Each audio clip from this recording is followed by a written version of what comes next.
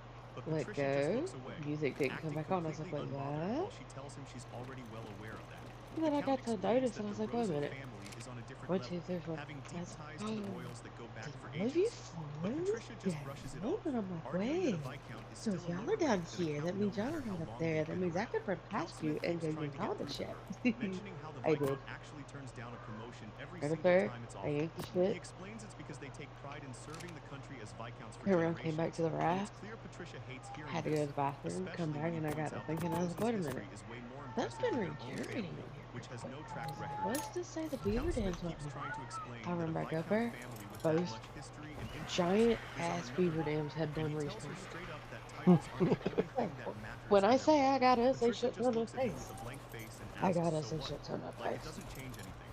Arguing that she only went to that party I was because kind her of friend sad to gave leave her all the that wood okay, behind. and that I she's think not it's trying to something steal anyone's fiance.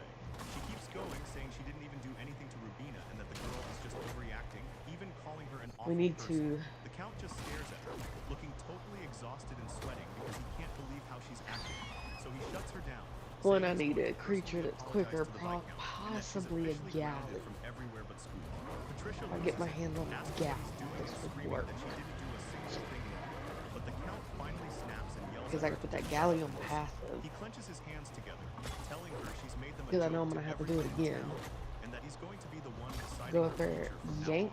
Patricia's father starts laying down the Just law, something. telling her what's going They to just happen open next it. if she just Yep. loses it. Just yank Screaming something at out her of it, dad close it, and get on the demanding galley. to know what he even means Run by it. down, jump A off few the days cliff pass side. by, and a carriage rolls through the city streets as Rubina realizes that And Jane hurry up Hudson and get is in my actually boat part and of the then Marquis family. She looks basically over at put it Dieter in drive. and asks if it's really okay to thank him in person, but he wonders if their For them families to should be just wait. aggro. Then They I can decide take to the go galley, anyway, haul ass stepping into the back shop up where there Jay is and waiting to greet them. Rubina get gives more. him a big smile, thanking him for helping her out But and on the for the bright side, birthday I got gift he 500 sent. CP, Jay so bows that is down low to enough. show his respect, telling her how much he appreciates To her build kind words, these while stone Dieter tree apologizes for making him go out of his way Yep. just because he mentioned his birthday Because we need earlier. Kaito Destiny Tsukimi Ryan, welcome to my channel. And I told Monkey At not to do Kaito it Destiny yet. Wait till he Tsukimi gets Ryan, more memory, welcome to my because I'm not channel. sacrificing a server on Death Valley for a dock server to go up. Ah. Hi, Suki. Here's a shout out for you, Kaito bud. Destiny, so to Tsukimi Ryan. Listening to you and reading my yaoi. Stream Elements look at Is it Tsukimi yaoi? Ryan, they were Yaoi? playing Yai? Bloodborne. I actually don't know how Go to check pronounce them it. out and give I've them never heard some it fluffy myself, to be cheers and honest. support. But yaoi? Tsukimi Yahoo? Ryan at Yee? URL. Yahoo? Oh, but what's wrong? What's wrong, Kyle? What happened on the date, hmm? And I What told happened on him the to set date? it What up happened on the date? exactly the way docs are Yaoi? supposed to. Yaoi?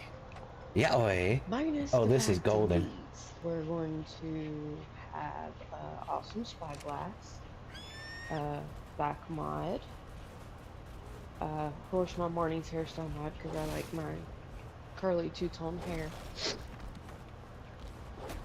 Oh, for the Death Valley server? Yes. Okay. Can we keep the visual storage, please? Yeah, I told him VS structures. I wanted clinger structures, so instead of having to rebuild a bridge between tree platforms, we get the clinger structures, and then all we gotta do is build that bridge. So it becomes more easier. So it was spyglass, VS structures, cyber structures, because I want that gravestone vibe. That's nice. Yep. Stack mod. What all did I tell Monkey? I passed out. Suki Mirian subs of Kaito how yavi, happy face. Mods would be like. Hey, Suki, you're doing good. Oh, look at the cute emotes. Let's see what we got here. We got a angel. We got happy face, and oh, look at the kitty girl. Oh, Suki Mirian oh, it read that as happy face, lol. Also spyglass, VS structures, clinger structures, auto England, cyber structures, stack mod, 1000 should be okay, but morning hairstyle mod. And Suki Mirian, how be your arc what we do so far? Soulbreaker. Ah, gotcha. It's gonna be David and Soulbreaker. I thought it was funny. Arc's That's going how- good. Oh, that's a rock golem. No, that's a And Phaslo. I told him to set it up just like Doc's. I said fresh characters only, no transfers. I said no assistants, no admins, then for yourself. Okay, he has that set up now? Not yet. He won't run it till I tell him. Okay. I told Probably him after the docks event here. Well, I told him I'm not gonna have him replace a server because he would have to yank one of those current servers up, down, and I said no. Yeah. I said you got people playing on different ones, Monkey. I'm not taking that from them just because me and Kaito want to do a different form, a harder style of crazy chaos server. No. Yeah, because we got vanilla-like settings on his server. Which I don't mind the grind. I don't. I don't mind it. It's just hard when you have things that kill you almost instantly and just repeatedly do it. Mm-hmm. Yeah, I'll head back to base right now. I told him medium difficulty. Oh, I ain't logged in yet. Yeah. I gotta get these allergies under control. I'll be sneezing. Yep. I almost killed myself spilling beaver paste because I started sneezing trying to get into the raft and I was going every which direction but the raft. Yeah. So, I guess this one would be trouble. But yeah, I came back to base because I was going to, if you didn't mind, I was going to jack a piece of superior kibble. Oh, you can take whatever. I'm joining your tribe or you join my tribe. I don't care. We are not doing this alone anymore. I'm not... No. On Death Valley? Sure, I'll do that. On there? Fuck no. Sorry to say, I just don't enjoy it if I'm having like super hard difficulty. I had found a different place to make a base. Nice spot. Very flat. Yep. Okay, very, very flat. Next to the water. Okay, And hold then that there thought was real this- quick. Suki, so far the things I've got done, one other server called Lollipop I was on, got a friend from my old ARC group, got him back into playing ARC, or he got himself back into playing ARC, and he's bringing in some virgin ARC players, so we're going to have some fresh blood, which will be interesting. And he's got to do it right. If they want a level, you gotta show him the grinder. Yeah. And tell him, take him to go pet the car. Yeah. Go pet the giant puppy with very sharp teeth that make you bleed. Oh no, you just tell him, hey, they changed it. The Karchar's a passive tame. You gotta walk up on it. Oh, he knows about the baby thing. Suki Mirian, I see new PPL to play with will be good. Happy face. Hope they're nice. Yeah. They haven't played ARC. That's when you tell them to go pet the Giga. Because they changed things and they made it a passive feed. And you gotta go up and show. Oh, that's the thing. My front meat friend, up flat. the thing is, my friend Rex, he used to play ARC back when I first Kaito started. Destiny Mari Jane Array Public, welcome to my channel. Mari Jane At Republic. Kaito Hello and Destiny welcome. Mari Jane Array Public, welcome to my channel. Welcome to my fluffy madness. Hope you're having a great, wonderful time. All that he's gonna have to understand is we have initiations for new people. I went through it. Mikey went through it. Yeah, my initiation on ARC was find out what the X-plants do to you when you're not tribed up, and oh, look at the little monkey. Wait, why is it throwing shit at me? Ah, make it stop. Oh, yeah, this is why I don't play with my brother. Because, yeah, he purposely got me killed by his defense turrets, and then purposely got me killed by the monkey that was on his shoulder, and flung it at me to let it kill me and eat my body. That was my first experience on ARC, when I told him, hey, I'm going to go on single player and play it real quick, to see what I need to do, and see what I need to learn. It's like, no, just come over here, we'll get you set up, and it's like, I know I'm gonna regret this, and I really did regret that. Botrix official at Suki Mirian just reached level 2. You having fun there with the emotes there, bud? I got told to go, the passive feed a Giga. I was like, really? You passive feed that fucker? He's like, yeah, you just walk out with some prime meat or some mutton. So I go on the hunt for fucking sheep. They told me sheep gave mutton. I'm like, okay. I go and track down a sheep on Crystal Isles. Oh, And, Giga and Crystal Isles. Yeah. That was a very big fucker. Yeah, especially when you're a tiny little son of a beach. And then, you know, they did feel bad a little bit because the Giga that ate me, it popped up on their screen. A wild Gigantosaurus? Dragon Mama was killed by a wild Gigantosaurus.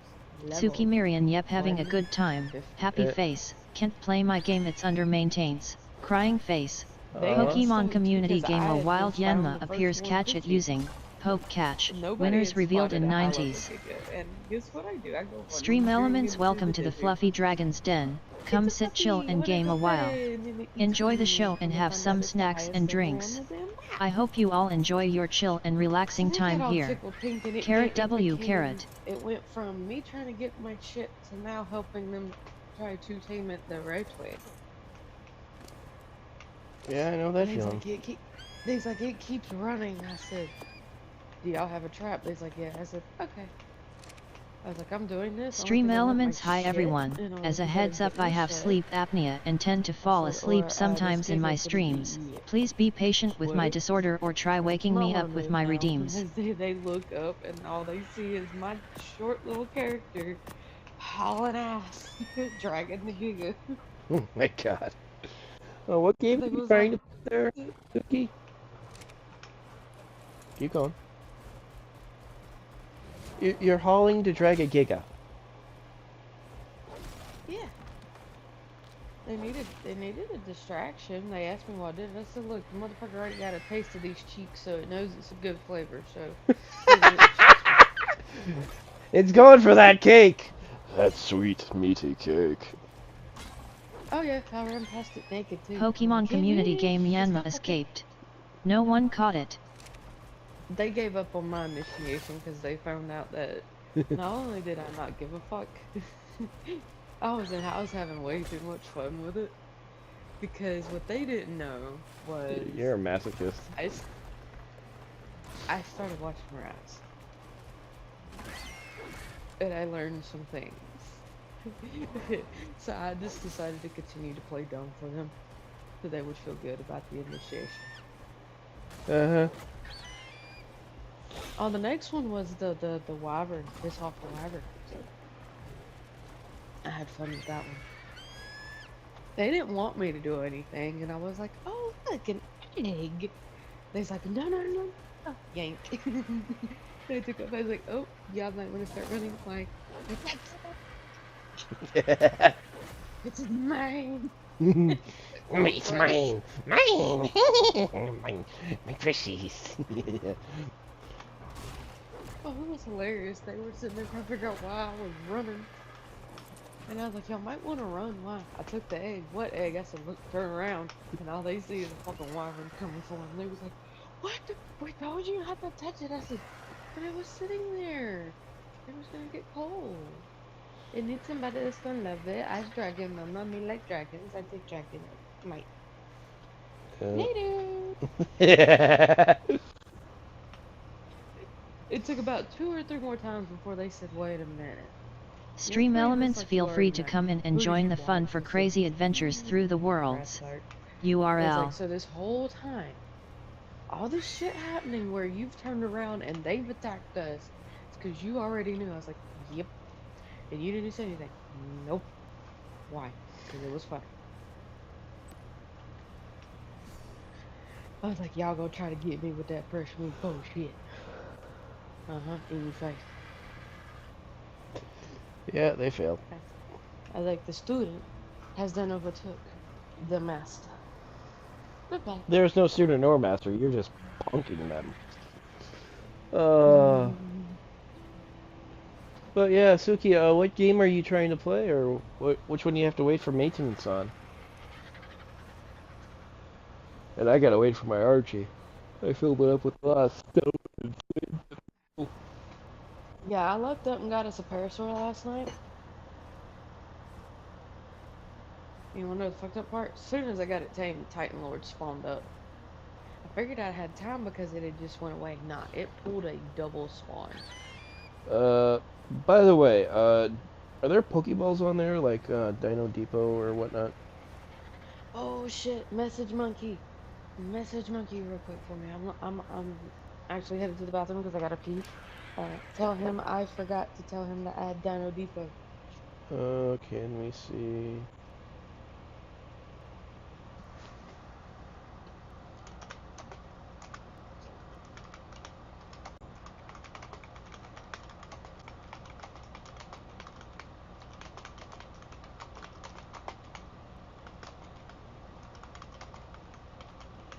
Kaito Destiny, a 190, welcome to my channel. At Kaito Destiny, a 190, welcome to my channel. Hey, Natty. Okay, so was on the Lollipop server, got some stuff done on there. Got my old PvP tribe member or acquaintance brought back in to that server, so I can get back into Ark. Let's see, I'm on the Japanese server now, gathering resources, and I'm gonna let things cook, and then hop over to the Dock server for pain and chaos and suffering and whatever disappointment. Hey, everyone gets to watch me suffer, so it'll be like the Anunnaki Genesis servers I used to play on back on Evolved, where there's blood, chaos, and death and despair, and me in my defeated form of shriveled up despair. Yeah, that was hard. Oh, then the worst mods that came after. Yeah, yes, I just messaged him. I said, hey monkey, Momo Dragon said she forgot to tell you to add Dino Depot. Shit, I got to arrange that.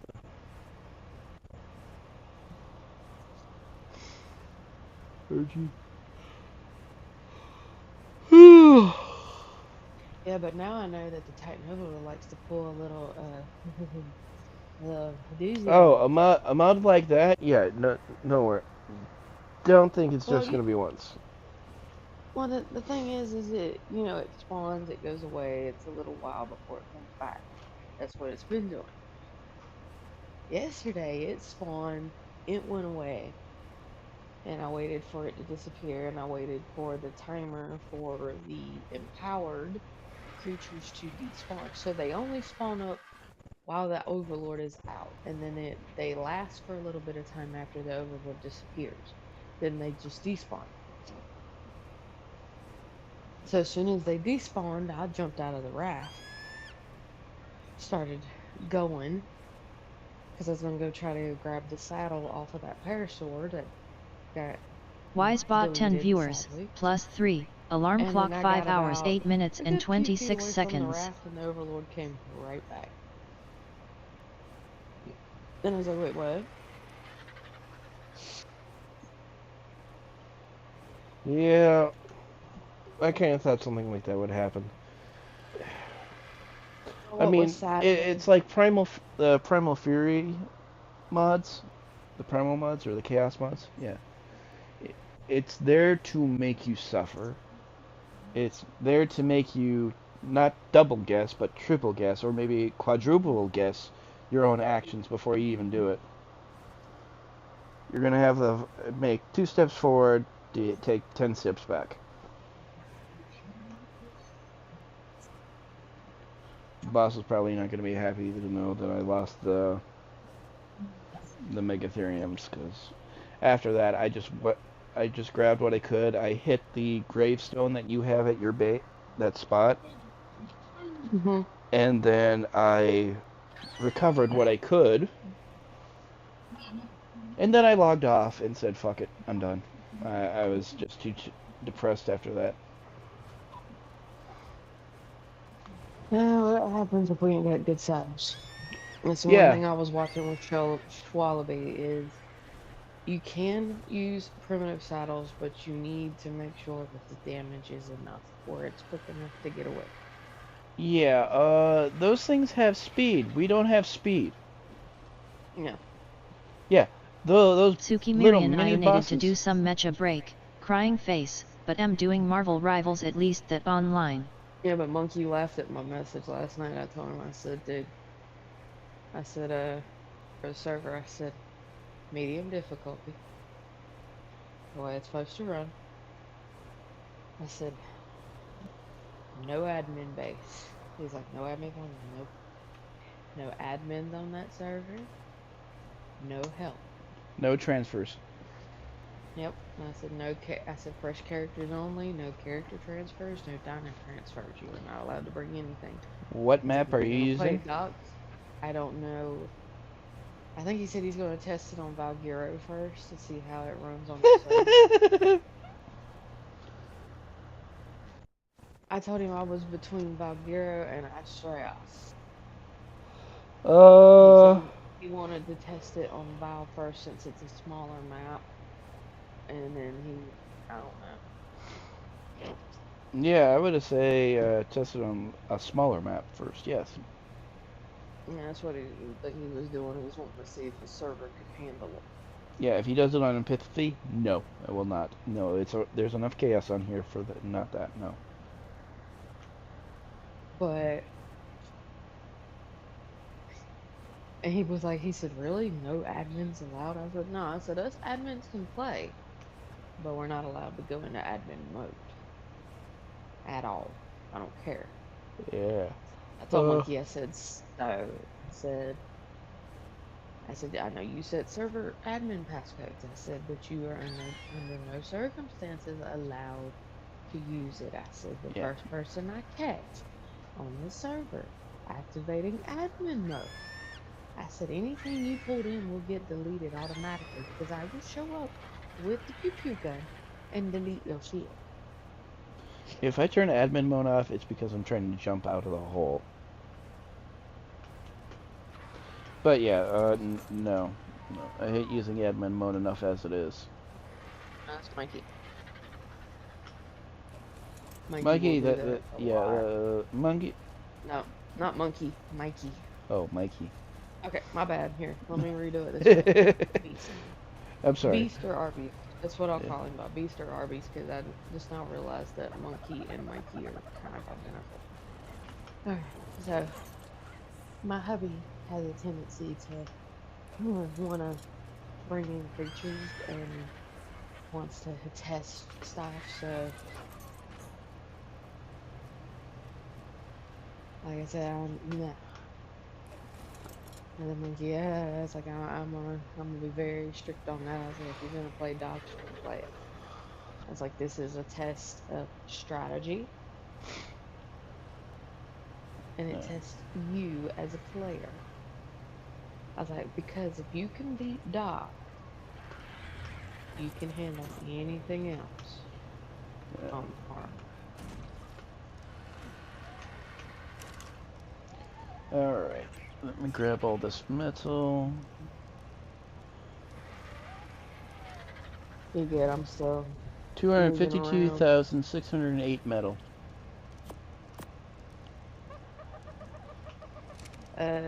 So you're an hour behind me, so It is 5 o'clock. about 7.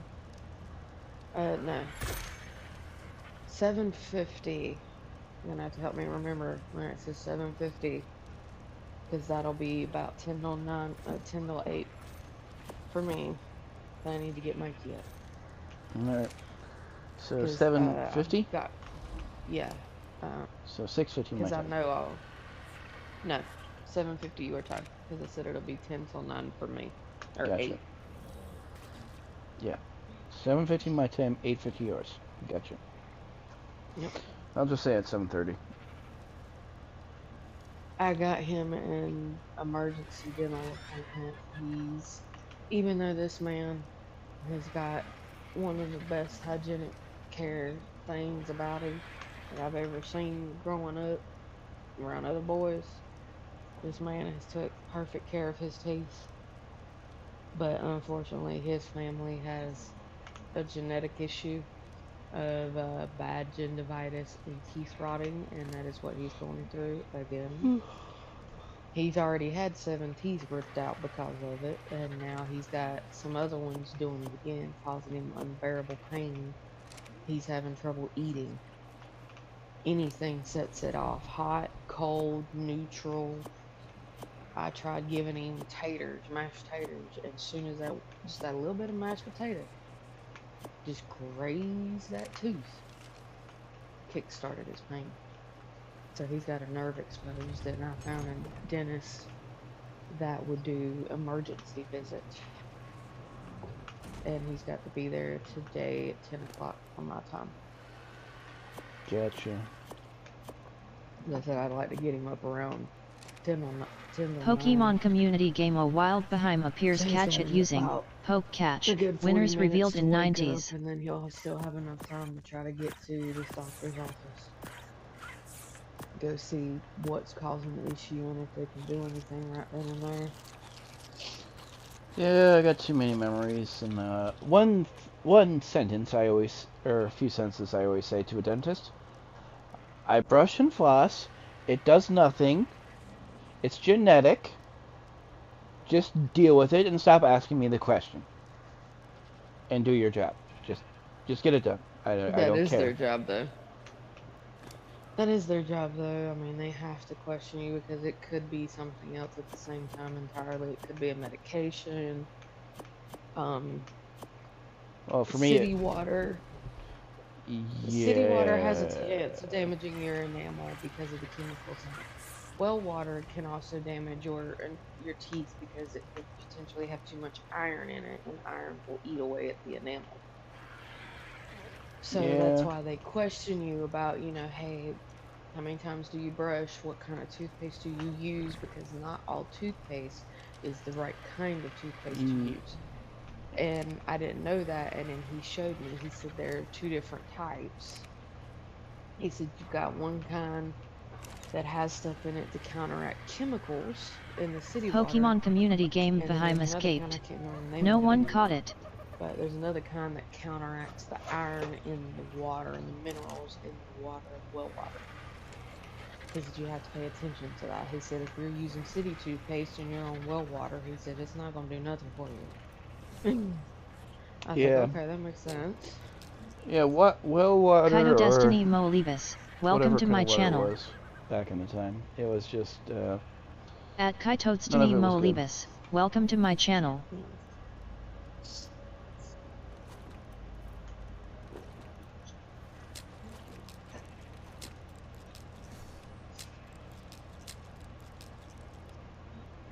And I told Monkey asked if I wanted the server exactly the way Raz and Vino were playing on it. I said, you are not putting a connected death mod on me, dude. I will be livid as fuck. I was like, I finally get going good and you get somebody that joins the server and fucking dies. Yeah, I'm gonna be pissed. Yeah, especially when we just got, I don't know, a shitload of XP to tame something? Yeah, no, fuck that, I'd quit.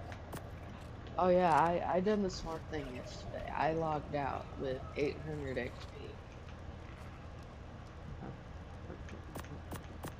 That's why I was on Superior Kibble, because if Meridian's server doesn't dino wipe, that PT should still be there. So I might be able to go back and get that PT. If I use Kibble, it might either do an insta tame or I might have 2 feeds.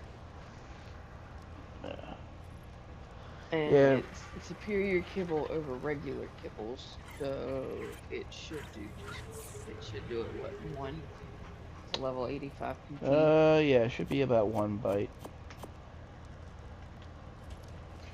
Oh, and I found out, if we kill the dinos, and you got to watch the spyglass, if it says extra loot, kill it. because that is where you're getting your fragmented stuff and your genetic strands. Oh, Because I've killed so many this Units and lightning Alphas wyvern and came not out got black shit. and gray. Ooh, nice. Yeah, it's gonna be a beauty later. But no, I was killing Uniques and Alphas trying to get stuff from them, and I wasn't getting it. But then I killed one that said extra loot, and that's where you start getting some stuff. So if we spot one that says extra loot, we gotta plan out an attack. Which mine has been working pretty good. Cause see, I had like 100 XP, and then I took on a level 240 Yankee with a crossbow, and that 100 went to 6 when I killed it. Nice.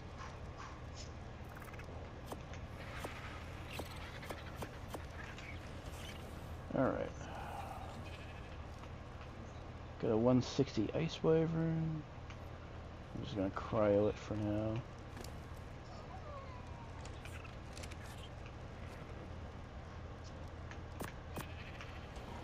Alright. Alright. Get all these dams put Gonna wait. away. I'm gonna wait for about 30 minutes. Time to do the fasting sugar check. Let's see where we're at today.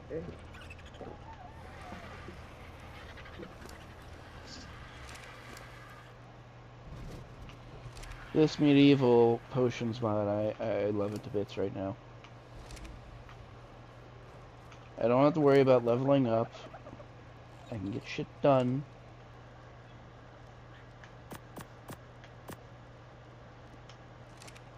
That's always been a big thing with Ark, is worrying about leveling stuff up to get things moved.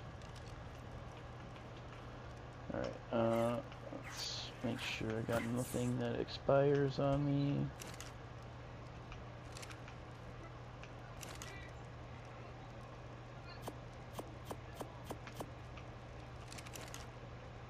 Yep. Ain't no doubt about it. I ain't no pre-diabetic already.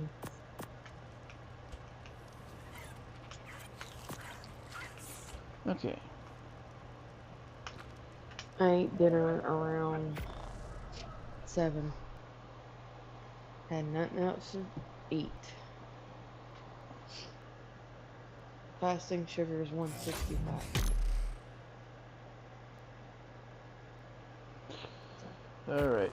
Time for the dock server. You still left that gate up, right? Yeah, I ain't took nothing down. Okay. I won't take nothing down until we get the base built. Okay. Let's see. Yeah, I get my high chair ready. Take your time. By the way, what did you think of the cat dancing? The what? The image I sent you.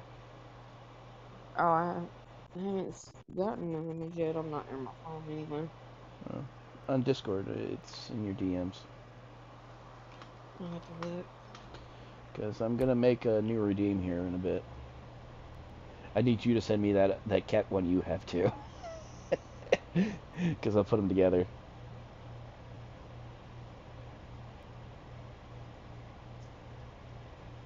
Let's see, create a new one. Let's see. Oh, it's in my...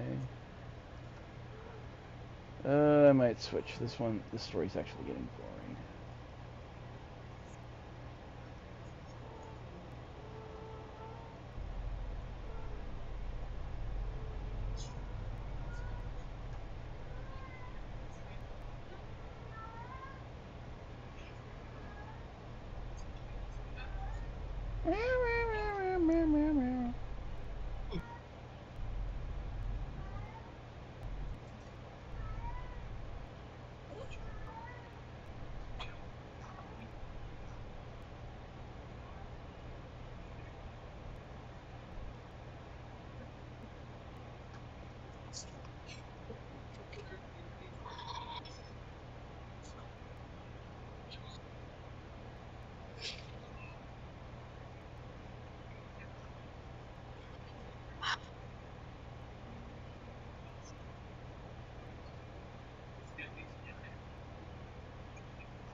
Let's see.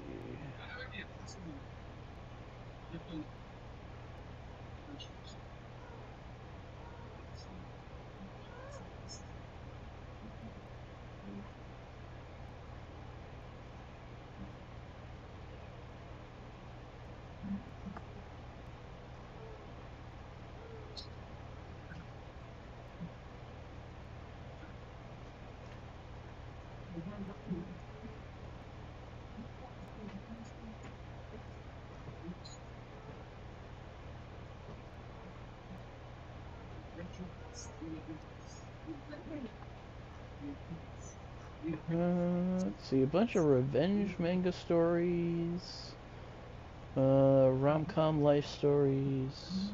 I'm loading in. All I see is a frickin' black cave. Oh my god, that is actually terrifying, especially since all I see is the frickin' inside of my head.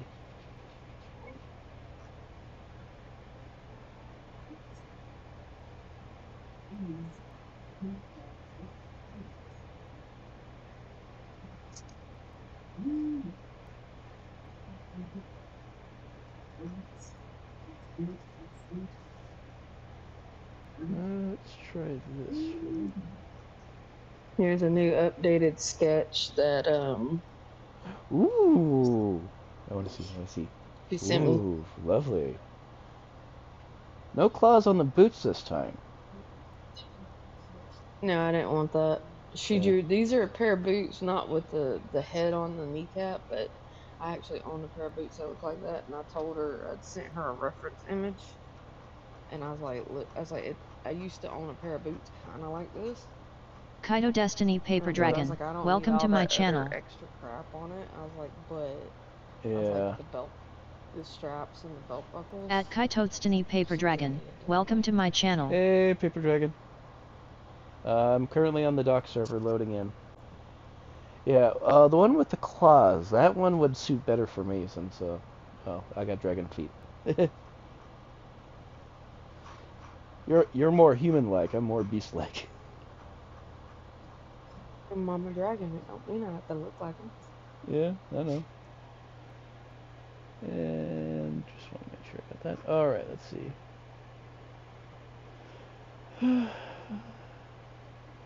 Go to see dashboard. See if I can figure out how to send it to you.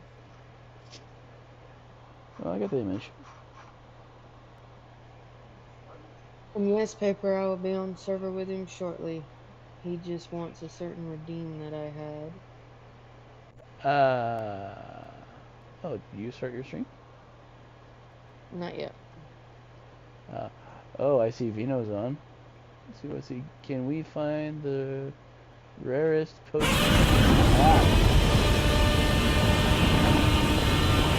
There is the ear rape. And everyone loves the googly eyes. You cannot deny it.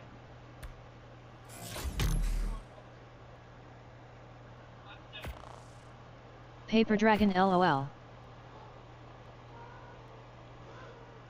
You cannot deny the truth.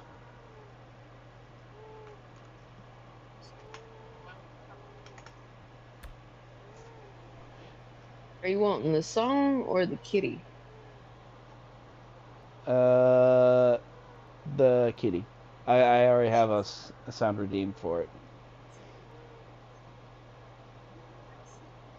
Because I'm going to put them both on the screen.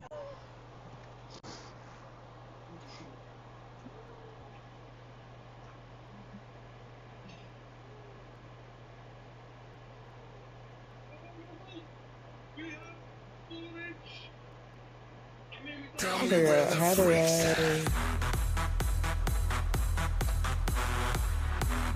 do you can download it and... Welcome to the stream, ladies! Come right on in.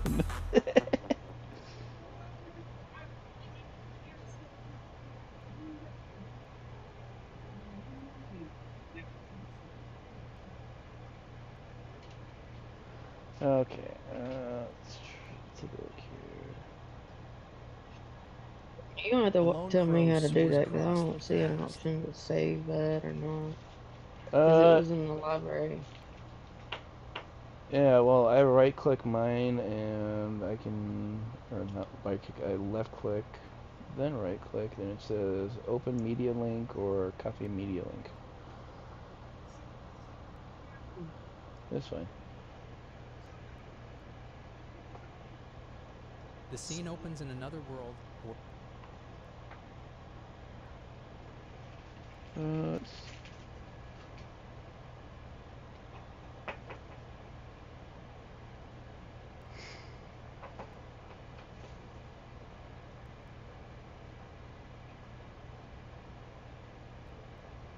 Pokemon community game A Wild Aurorus appears. Catch it using Poke Catch. Winners revealed in 90s.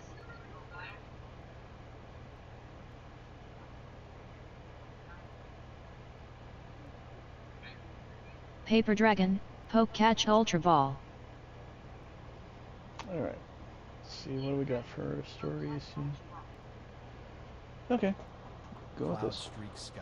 Below, a Alright. strange, ornate pocket watch lies abandoned. What I hate is I lost all that While good the bird loot, continues its though. flight over the dense, untamed wilderness. The journey continues as a horse-drawn car. But hey, I'm glad I could access the power here Eventually reaching from a clearing the where the trees part to reveal a gravestone. secluded home. Oh, that saved me so much Crow surveys the settlement anger. of Yorn, located in the western reaches of the Okay, I got we got 9 simple, 3 superior, and a lot Children play of near the fields while an older that. man tends to his daily chores by the way. He pauses, his face contorting into a hearty, toothless laugh as he enjoys a moment of simple respite. A young man with a sharp gaze watches the cart approach, remarking on the old man's resilience. While the villagers exchange light-hearted banter about the newcomer's arrival, he smiles with a predatory glint in his eyes, declaring that a promise is a promise, and his word is absolute. He watches as thick, savory Pokemon community game Aurorus has been caught by Paper Dragon. filling the air. The villagers feast with unbridled enthusiasm, tearing into the meal while he observes their joy with a subtle, knowing smile. Amidst the laughter, a man questions the origin of the massive meat, jokingly suggesting it came from a legendary thunder dragon, while others dismiss the I also noticed you do not have a local mortar and man pistol points an here. accusatory finger at him, mocking his sharp eyes and slick appearance as signs of a swindler. But a young woman quickly rushes to his defense, insisting on his honesty. She playfully deflects the tension, suggesting that a merchant capable of providing such high-quality food is clearly a man of good character. The villagers roar with laughter, teasingly suggesting Alright, let's see if this works. a notion that leaves him chuckling to himself in the background. As the night deepens and the tavern festivities wind down, he steps outside, See if that takes you to looking it. up at the moon with a quiet, contemplative Oh, yeah, that shows it. returning inside, he is offered a Yay! place to stay for the night. And I had to find it on the library, like, not in mine, but I had to find it, open it up into a bigger screen, then right click it. Sexy cat dance. She turns her attention to her pregnancy, expressing joy that the child is healthy, and credits the quality of the meat he provided for her well-being. He listens quietly as she anticipates. I'm gonna show it on screen where everybody sees who would be my name, Kato's dance. Collapses on her bed, reflecting on the sheer miracle. This is fucking funny. The comfort of the room fades as he recalls his past life in Japan, where his existence came to a sudden and violent end. Because of the sins he committed in that previous life, he was cast into hell Okay, chat, and reborn bear with me as a here. demon, Okay, they did not have a forever fluffy marked dragon by his dance, past so transgressions. that was the Under next the best thing. cold Yeah, since I have cats, it's like, okay, that's the next fluffy thing. He realizes that in this hellish realm, he is constantly hunted by higher-ranking demons, forced to endure Okay, a great. brutal cycle of survival. He reflects on the constant state of war between the gods of heaven and the demons of hell, a conflict that has left peace as nothing more than a distant, unreachable dream. Despite I'm gonna call it chaos, Smexy despite Dance. 2 millennia fighting for survival, clawing his way to power and knowledge, just to All right. endure the relentless brutality of his existence. His struggle reached a breaking point when he faced the supreme god of heaven, a confrontation that forced him to flee for his life as the divine entity mocked his efforts. The god unleashed a devastating strike, forcing him to desperately deflect the overwhelming energy with his own dark powers. The sheer force of the impact shattered his resolve, Okay. leaving him to realize that after 2,000 years of struggle, his end had finally arrived. Yet, instead of death, he found himself transported to an entirely different world, far removed from the hellish battlefield he once called home. 3 years Overlay, have here we go. passed since he arrived, during which he adopted the guise of an amnesiac traveler to learn the customs and language of this peaceful land. Lying in the grass, he wonders if this tranquil life is merely a dream, finding it almost too perfect to be his reality. He laughs maniacally, mocking the god of hell who once hunted him, reveling in the irony of his new, peaceful existence. With a wicked grin, he declares that he will fully embrace this second chance at life, leaving his traumatic past behind. The young girl, Alma, interrupts his thoughts, shyly offering him a glass of water, checking on his well-being. She presents him with a gift, a pair of leather gloves that she had crafted, explaining that she learned the trade from her father. He examines the craftsmanship, noting how well they fit, Oh, here we while go. she All modestly files. brushes off his praise for her hard work. A warm smile spreads across her face as she expresses her gratitude, and he promises to treasure the gift. As the evening winds down, she insists that he must take care of his hands for the sake of his future husband, bidding him a gentle goodnight. He watches her leave, his expression darkening as he whispers to himself that he cannot Yeah, I'm marry gonna see her, if for he is a demon Mikey will and his take skin is Hunter with not him so meant Hunter for can such actually He sat see in and quiet, the word family echoing in his understand mind that like a distant, it's unreachable not that threat. The bad. night air Hunter pressed won't stop against him panic as because he they start realized that trying for to a brush creature of his his teeth kind, at the the dentist. very concept of a lifespan was alien, Yeah. rendering the idea of a future with others impossible. Shaking off the melancholy, he joined his companion by the water, suggesting they go fishing once they finish their meal, while admiring the leather gloves he had been gifted. His companion teased him about his intentions, but he quickly deflected, insisting he had no such romantic interest in the girl. The man grew agitated, demanding to know why he would even consider such a bond, warning him that he would never allow his daughter to be involved with someone like him. He remained calm, questioning why the man held such animosity, only to be met with a blunt, defensive retort. The conversation shifted to the girl's health, as he recalled how she had always seemed so vibrant, never showing signs of the illness that doctors once claimed. Okay, I'm gonna pause that. Gonna save this, and we're gonna have a little test here, and see if this worked. Here comes Smexy Dance. Does it work? No, it does not.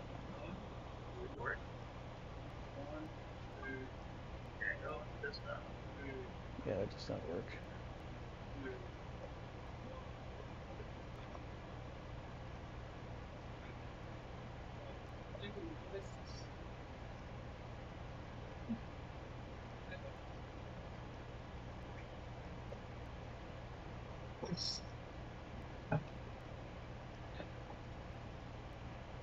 Okay, test that. Oh god. It the images came out bigger than what they should have been.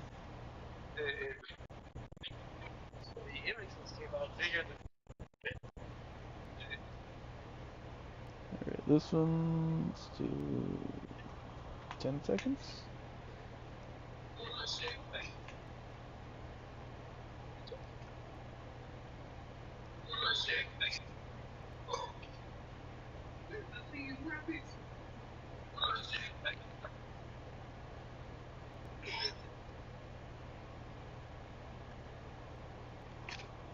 Alright, let's try this.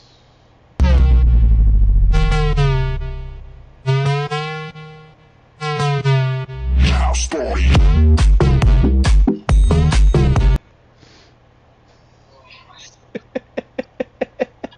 Okay, I need to position that there.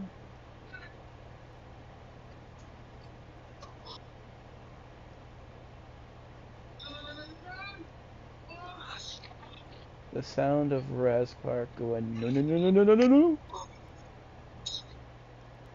Let's change that to 15. Let's change that to 15. I wish I could just position this better. It won't let me.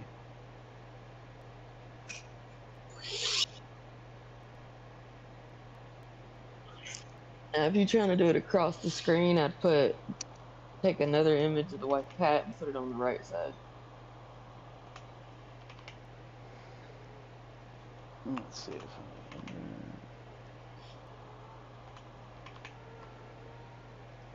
Let's test this out.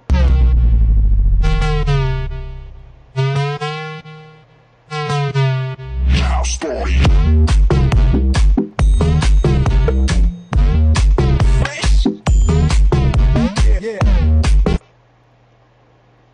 Okay, do that.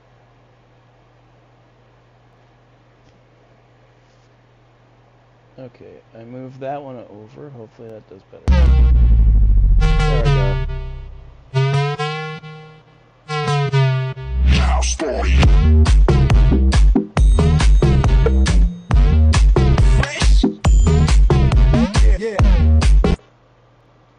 Yeah, that works.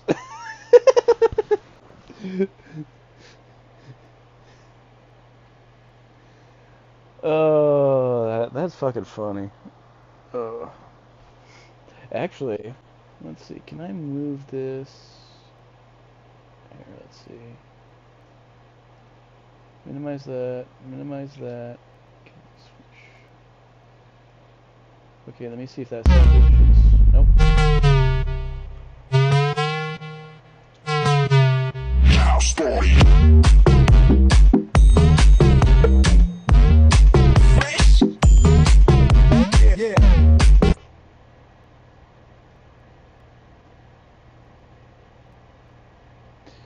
Okay, let's try this.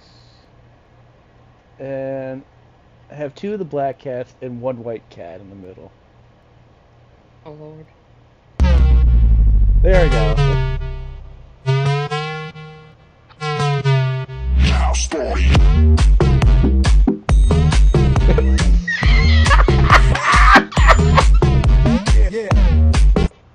Okay, that stayed like that. I love that. White cat was two tuxedo cats. Okay, yeah, that brought up the funny. Well, anywho. I will go farm out basics. Oh, nope. Nope, nope, nope, nope, nope, nope, nope, nope. Fuck you, Ark. There is an empowered trike right outside.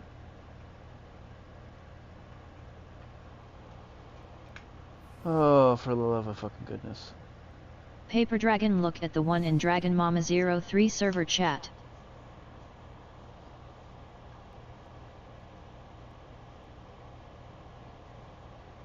The what?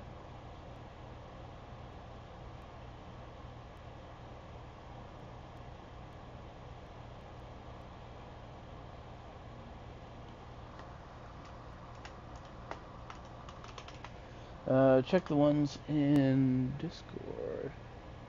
Oh, yeah. Let's see. Oh lord. Here you go, kiddo. You gotta replace the white cat and the black cat. I'm coming, I'm coming. Also Server watching chat. the yep. Server chat. Oh god. Not the little kitten. Oh, that's really good. Even though it's AI, it's really good.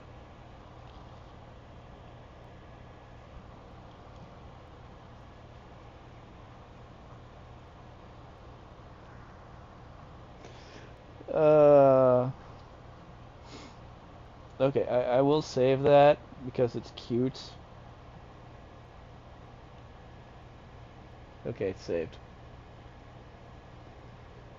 Reclaim her life before she turned 10. The man explained that There's an alpha everything trike here changed too. a Great. year and a half ago, after the traveler returned from his journey and brought back What the time is spices it? that seemed to restore Oh. her vitality. The elderly man stood before the Nope. traveler. Nope. His voice Nope. raspy Not as he taking the chance. expressed his Nope. gratitude. admitting he had initially doubted the stranger's intentions when he first arrived in the village. He continued, his tone shifting to a playful reprimand, telling the traveler that his unnecessary meddling had caused quite a stir. The traveler, unfazed, gestured toward the water, urging the man to focus on the task at hand.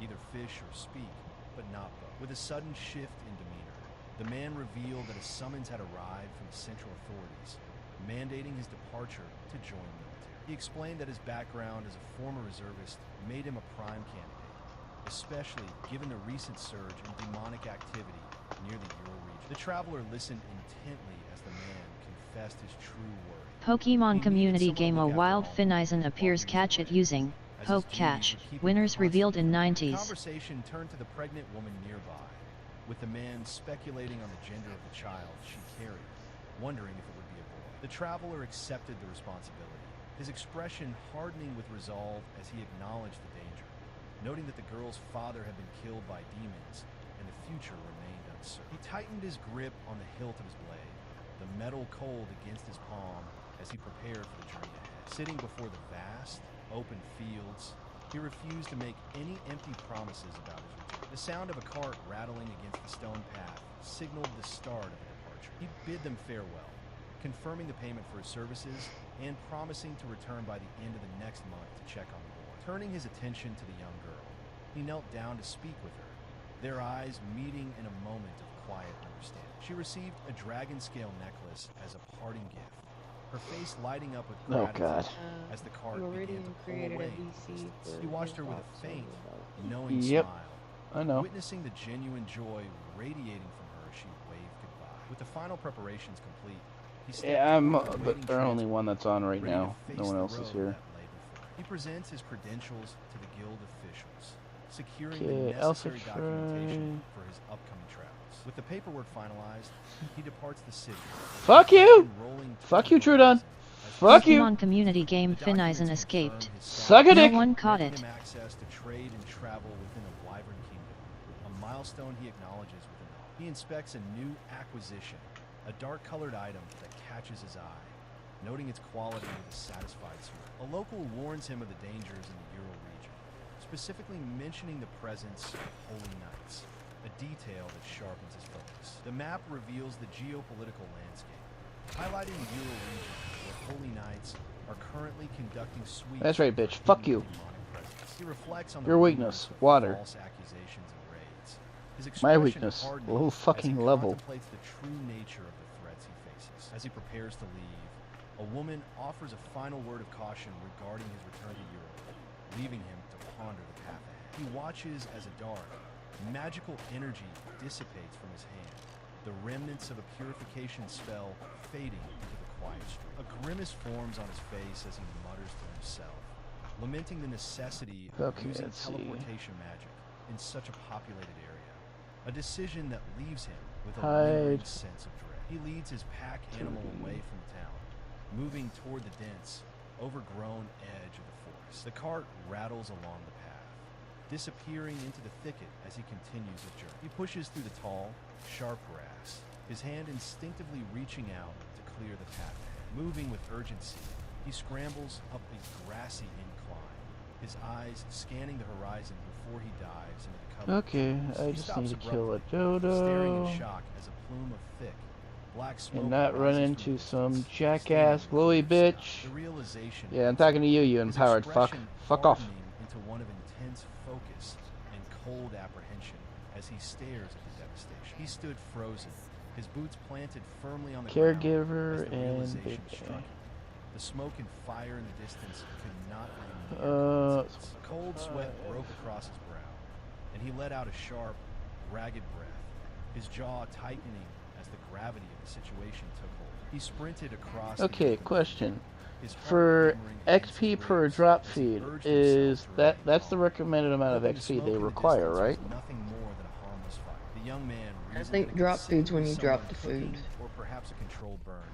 Yet the But I think it unease in might his be gut along the refused same to subside. lines as Suddenly, well. he spotted the village ahead and called out, his voice cutting through the air as he urged his companions to hurry toward the source of the rising. And I'm staying away The sight that greeted him was not a simple hard from fight, any of those but a fuckers that village say consumed corruption by in a them raging, or unnatural parasite. He Yeah, I stepped don't into the really need to know heart of that again. destruction, his breath hitching as he Ooh, witnessed the Aberdinky. devastation, his boots crunching over the debris of a life now turned to ash. The horror of the scene etched Unique itself on his phobia. face.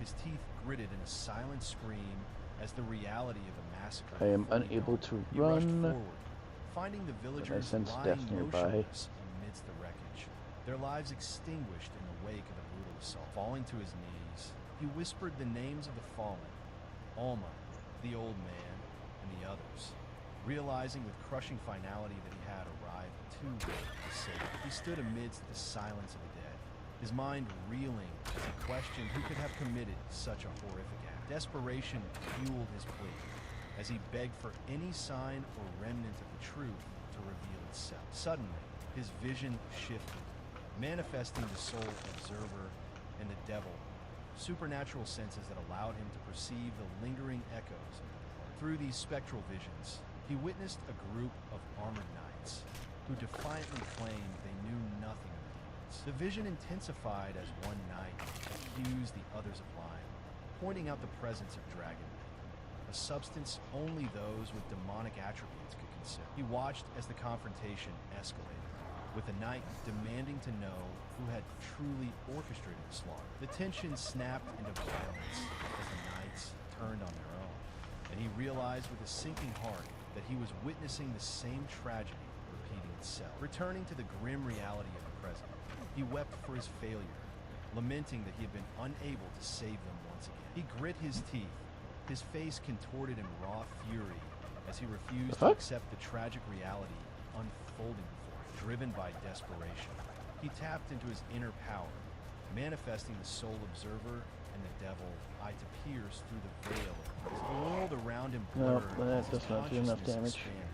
Tracing the lingering echoes of souls across the desolate landscape. Following the spectral trail, he pushed forward, his senses locked onto the path where the tragedy had left its indelible mark. A sudden, blinding flash of light erupted, signaling a convergence of forces beyond his immediate control. As the light subsided, he witnessed a group of armored riders galloping through the void, and with a focused gesture, he reached out to intercept their path. The vision shifted, revealing a sequence of events where knights stood amidst the ruins, their presence casting a long shadow over the fallen, while he stood as a silent witness to their cold indifference. The riders halted, their expressions shifting from confusion to terror as they realized they were being watched by an unseen, powerful force. He stands amidst the ruins, watching a colossal explosion tear through the horizon, a testament to the destruction he has witnessed for too long. The weight of those centuries presses down on him. He reflects on a life defined only by loss and the relentless cycle of devastation. In that hellish existence, he knew nothing but war, hunger, and the cold finality of death, where dominion and suffering were the only constants. He realized that even the human heart could be corrupted, consumed by betrayal, theft, and murder until nothing remained but a hollow vessel for demonic hunger. A dark grin spreads across his face as he recalls his cold calculation. He had intended to slaughter them all, using them for information and discarding them the moment they became a nuisance. Yet, memories of the village flicker, moments of shared labor, laughter, and simple companionship that stand in stark contrast to his original, ruthless intent. He sits at the table with them. The warmth of the meal and their presence I'm gonna have to go to 400 weight. Monstrous past and this fragile present. The realization settles in. Even such fleeting, peaceful moments are things that a god of hell Ooh, if I can kill that moth, silk and surrendered to the shit him. encroaching darkness, deciding that if he was destined to lose everything, he would simply desire nothing at all. A monstrous, shadowy entity loomed over him, its clawed hand gripping his head as it commanded him to destroy everything in his path. The creature mocked his hesitation, forcing him to confront the terrifying truth of his own identity and the chaotic hunger that defined his existence. Surging with demonic power, he transformed into a beast of pure malice, his form erupting with dark energy as he loomed over the defenses. Alma looked up, her eyes wide with confusion and fear as she whispered his name. Unable to reconcile the monster before her with the man she met, he turned away, his expression heavy with resignation as he admitted that while he understood the wrongness of his actions, he was powerless to halt his true nature. She shook her head violently, refusing to accept his defeatist outlook. Her expression hardened with a stubborn, emotional... Oh, that's a good amount of silk. Alright. He offered a hollow apology, claiming he had been stripped of everything. Yet she reached out to him, bridging the distance between them. He gritted his teeth, his voice strained as he confessed that they were the only family he had ever known, struggling to maintain his composure. He 135 Anki, that'd be that good. because of that bond, he had to keep going. She pulled him into a tight embrace, silencing his turmoil with the warmth of her presence. Whispering softly, she urged him to listen closely, grounding him in his quietude. Yet, the silence was shattered by a primal, demonic shriek that echoed from the depths of his own being. The transformation took hold, leaving him drenched in shadow as a monstrous, goat-headed entity manifested before a wooden chest. Breathing heavily, he reached out with trembling hands toward the locked container, his fingers clawing at the air. With a final, desperate effort, he forced the lid open, revealing the contents hidden within. He gazes down at the infant, his expression a mixture of profound sorrow and desperate longing as the child rests peacefully. The child innocently asks about the arrival of a new baby, unaware of the dark, predatory hunger contorting his features in the shadows. He struggles to maintain his composure, his voice trembling as he affirms that the child is enough, even as his monstrous instincts threaten to consume him. Turning away from the ruins, he kneels before a weathered chest, the weight of his past and his demonic nature pressing down upon him. He makes a solemn vow to raise the child, whom he names Aruz, promising to ensure the boy becomes the happiest person in the world. A dark pact is sealed, binding a soul to the thorns of a curse that pulses with an ominous, otherworldly energy. He stands in the distance, reflecting on a broken promise from the past, and resolves to make things right for Aruz. With a final, gentle look, he reassures the boy, urging him to find peace and walk a path toward a happy life. He holds the child aloft, his voice ringing with the weight of a vow. The pact with the demon is absolute. Elsewhere, a sinister figure mocks the absurdity of such a bargain, questioning what kind of fool would trade their soul in this world. The demon sneers, recounting how a low-level entity was cast into this realm by the heavens, lamenting the 2,000 years wasted without a single death to its name. It contemplates the destruction of the hellish lands, determined to incinerate everything should any other low-level demon dare threaten the world it now watches. With a cruel grin, the entity directs an elder's attention toward the human child, mocking the foolishness of the one who claimed it. The elder observes with a detached, cynical air, noting that the situation is merely a matter of flesh and blood. He gazes at the infant, his expression a mix of predatory intensity and a strange, protective resolve regarding the child's future. Walking away from the graves, he makes his final declaration. He will kill the one who threatens the boy, as the path of the demon and the child continues. Within the grand, imposing halls of the Demon Realm's palace, a figure kneels before the throne, confirming the gravity of the situation. The ruler acknowledges the report with a chilling, masked smile, his voice echoing through the chamber. He is informed that the Holy Knights have been tracked, and a massive explosion has been confirmed as the work of one of the 4 heavenly kings. The Demon Emperor, Zelmoka's Lucifer, contemplates this, musing that the mage responsible must be his equal, or perhaps even greater. Tension ripples through the court as the subordinates are commanded to maintain order in the presence of their sovereign. He orders his forces to mobilize a specialized research team to the scene, strictly forbidding any other demon lords from interfering. Sharp-tongued subordinate is Wisebot 7 viewers, -3, alarm clock 5 hours 59 minutes and 29 seconds. The perpetrator likely infiltrated the celestial realm without detection, leaving no trace behind. A thought that brings a sinister smirk. Okay, now I need to get She maintains her stone. composure, silently contemplating the Demon Emperor's vow. Okay. He will eventually claim Alpha every Trek, you ain't gonna far fuck from with the me. I shadows. am not gonna fuck with The human you. realm of Caramella celebrates We the good. birth of a new saint, with citizens cheering. It is as the foggy. Pope It is presents the child, dark. hopeful I don't that like she it. will summon a hero to protect them from the encroaching darkness. Amidst the festivities, the captain of the Holy Knights, Zeed Kruger, observes the public joy, noting how the birth of a saint brings a sense of relief and celebration to the people. He agrees, reflecting on his dual burden as both a religious leader and a father, feeling a weight lift from his shoulders now that the saint has arrived to offer hope to humanity. The captain shifts his gaze.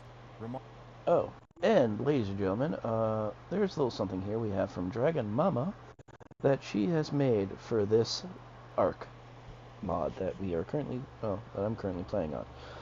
It is called Sleep at, oh wait, no, that's the wrong one.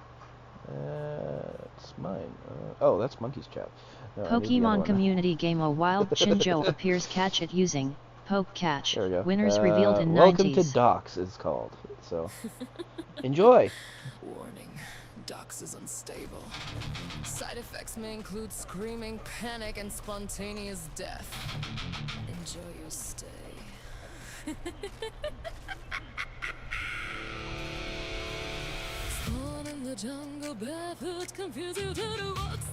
Keep in mind it's done with my voice. Now I'm tearing through the trees, yelling, bro, let me be. Apex raptor on the ridge. My mom wants me to do more music with my voice.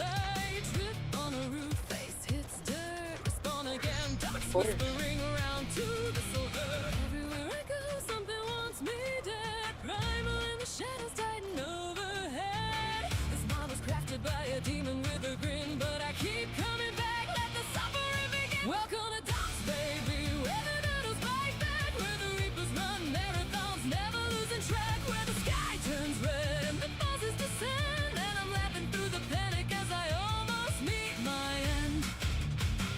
This is Docs. This is Docs. Yeah, the chaos never stops.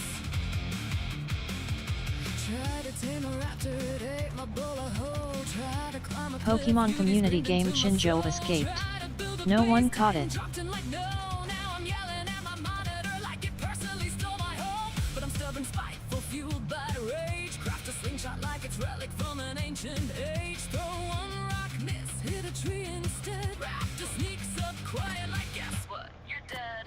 Everywhere I go, something wants me dead. Primal in the shadows, tighten overhead. This mob was crafted by a demon with a grin, but I keep coming back. Let the suffering begin.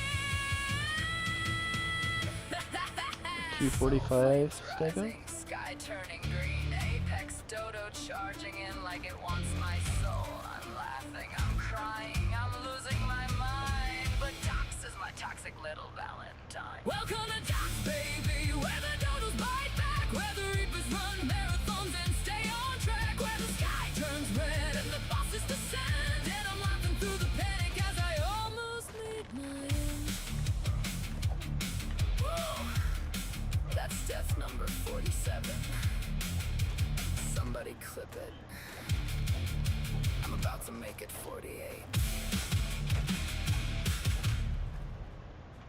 Yeah, funny thing is, I was playing it, and as soon as I looked up my death number, 47. Oh! Well, I'm 48. How ironic! Yeah, ladies and gentlemen, I died a lot the other day.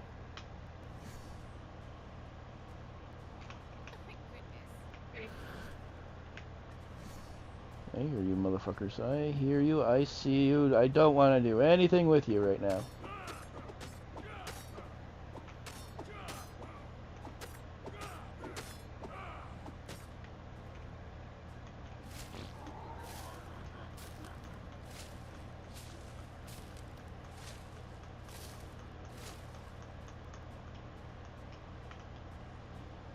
And looks like all the meat we had too in your storage units is all expired. into spoiled meat, so we just need to craft it into narcs. What is Raz doing? It's an old video of him on Startle Hound. Oh.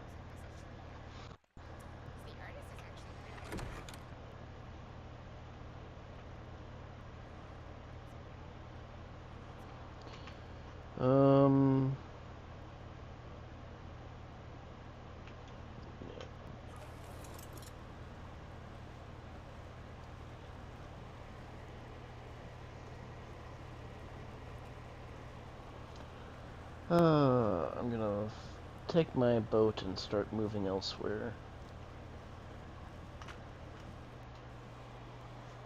Marking that the political instability among the nobility will be difficult to manage, even with the saint's birth, as the power struggle continues to simmer beneath the surface. He stares into the distance, his expression hardening as he acknowledges the grim reality that a great crisis is looming over the human race. Nearby, the mother cradles the infant, whispering that there is no need for worry, for the child is a blessing under the goddess's protection. As the procession continues, the Pope watches the child with unwavering faith, convinced that she will guide a hero to their salvation, while the people pray for the goddess's continued faith. The world is divided into three distinct realms: the celestial realm, the human realm, and the demon realm, all anchored by the world tree. While gods and angels dwell in the heavens, humanity populates the four continents of the middle realm, and the demon emperor commands his dark forces from the depths below. In a quiet village of Rome, a goat greets the morning with a bleat, signaling the start of another day. He struggles to maintain his composure as the persistent goat nuzzles him, demanding attention while he tries to focus on his chores. Because of his new responsibilities, milking the goats has become his daily morning ritual to provide for the infant Aruz. The baby Aruz is thriving, his bright eyes and energetic movements filling the home with life. He watches in disbelief as the infant crawls with surprising speed, exclaiming that a 2-month-old shouldn't be this way. The baby begins to wail, and he rushes over, frantically trying to soothe the hungry child. After a month and a half of practice, he has mastered the art of preparing a bottle, efficiently boiling water and cooling the milk to the perfect temperature. He urges the infant to drink, though the child recoils at the taste of the goat's milk, which varies in flavor depending on the day. To remedy the situation, he carefully adjusts the flavor, mixing in a touch of fruit jam and sugar cubes. The infant's expression shifts instantly from disgust to surprise as the new, sweetened mixture hits his palate. Exhausted by the constant demands of caretaking, he retreats to a corner, watching as the child finally settles down to sleep. He struggles to maintain his composure while changing the infant's clothes, frustrated by the mess, but determined to keep the child clean. A weary sigh escapes him as he admits that the reality of raising a child is far more taxing than he had ever anticipated. He reflects on his past, noting that even after surviving 2 millennia of hellish magical warfare, the simple task of parenting feels like a daunting challenge he underestimated. Despite his mastery of complex magic, he finds himself lacking the simple spells to stop a crying baby, leading him to marvel at the strength of mothers. He gazes at the sleeping infant, his expression softening into one of pure, almost religious devotion as he whispers that the child is truly an angel. Reflecting on the past, he recalls the days spent with his companions. Oh, what the swarming hell is that? Even if the memories of raising a child are sometimes overwhelming. Suddenly, he snaps back to reality, shouting at himself Unique to stop elf? sleeping. Oh, okay. As the infant's nap time I is go his this way. only window to tackle the endless cycle of laundry. There is a swarm of dimorphodons, moths, and pterodons floating in one little spot. That is concerning. As he stands amidst the fields, the quiet hum of the countryside providing a stark contrast to his former life. Wiping sweat from his brow, he remembers that he had forgotten to mention his recent relocation. The map reveals the vast distance he has traveled, crossing the sea from the southern continent to settle deep within the forests of the central. Kaito Destiny Unicorn Gaming 67, welcome to my channel. At Kaito Destiny Unicorn Gaming 67, welcome to my channel.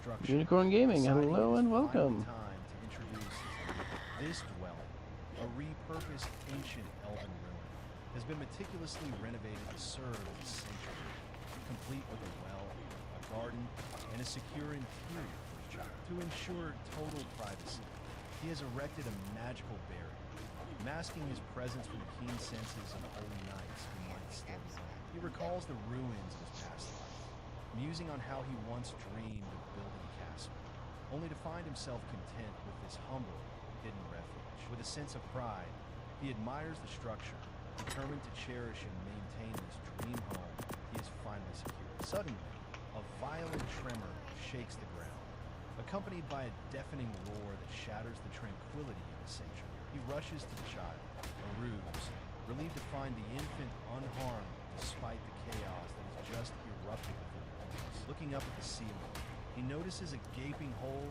and No, you come back. caused such destruction on a clear sunny day.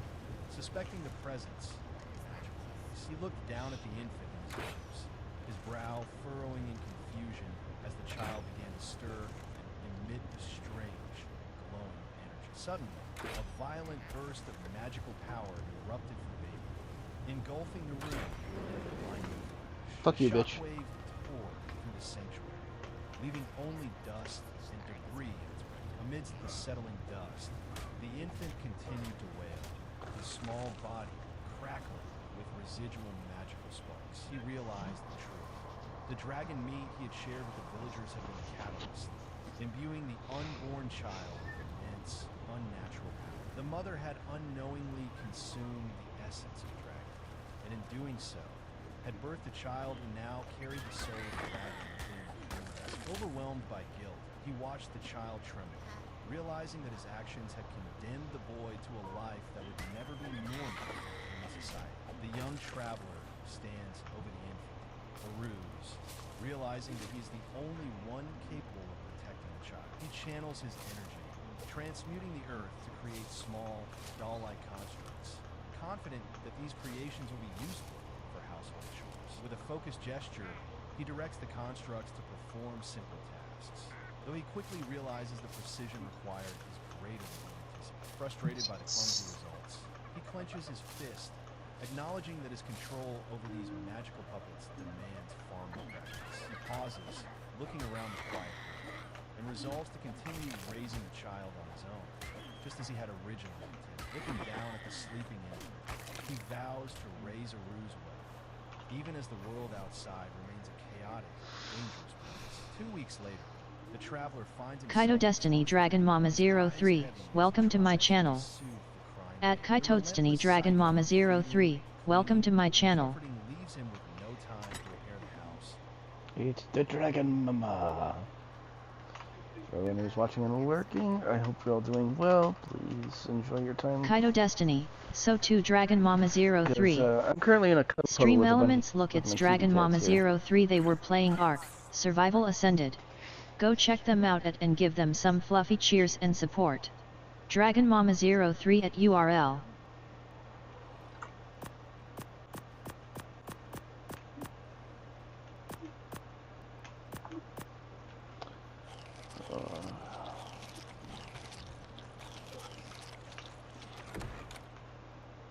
I don't like how that... Okay.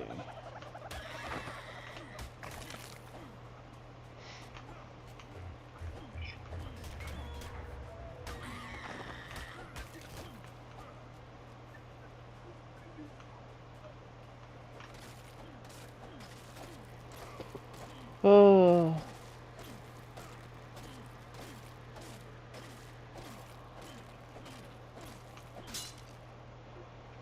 Well, that pickaxe, or that axe finally broke.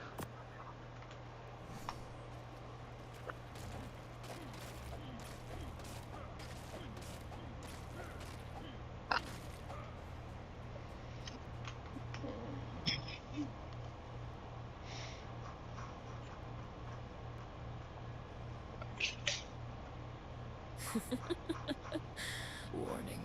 Dox is unstable. Side effects may include screaming, panic, and spontaneous death. Enjoy your stay.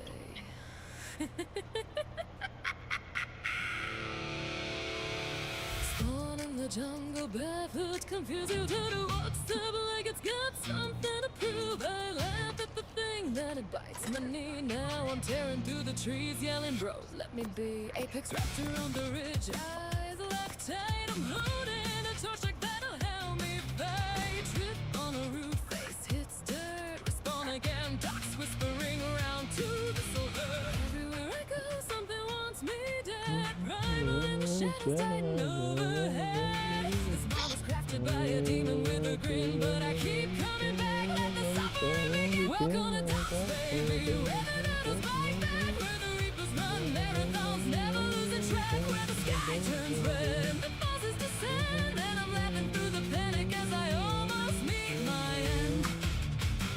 This is Ducks. This is Ducks, yeah. Pokemon community game. A wild Silcoon appears. Catch it using Poke Catch. Winners revealed in 90s. Try to climb a cliff, Yudi screamed into my soul. Try to build a base, Titan dropped in like no. Now I'm yelling at my monitor like it personally stole my home. But I'm stubborn, spiteful, fueled by rage. Craft a slingshot like it's relic from an ancient age. Throw one rock, miss, hit a tree instead. Raptor sneaks up quiet like guess what? You're dead. Everywhere I go, something wants me dead. Primal in the shadows, Titan overhead. This mob was crafted by a demon with a grin, but I keep coming back, let the suffering begin. Soul flames rising, sky turning green, apex dodo charging in like it wants my soul. I'm laughing, I'm crying, I'm losing my mind, but Dox is my toxic little valentine. Welcome to Dox, baby, where the dodos bite back, where the reapers run marathons and stay on track, where the sky turns red and the bosses descend, and I'm laughing through the panic as I almost meet my end. Whoa, that's death number 47. Somebody clip it. I'm about to make it 48.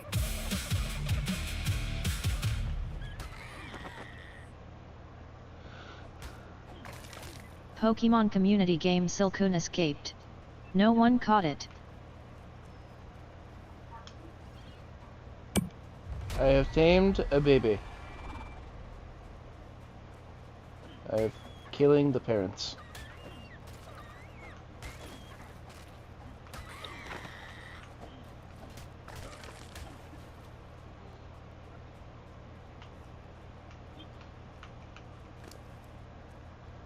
There. There you go, little one. You can have num-nums.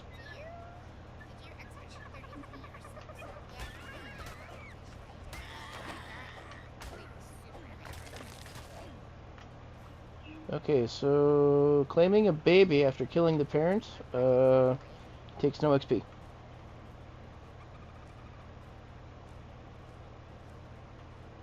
Okay, that thing spawns on top of me. Fuck you, Ark.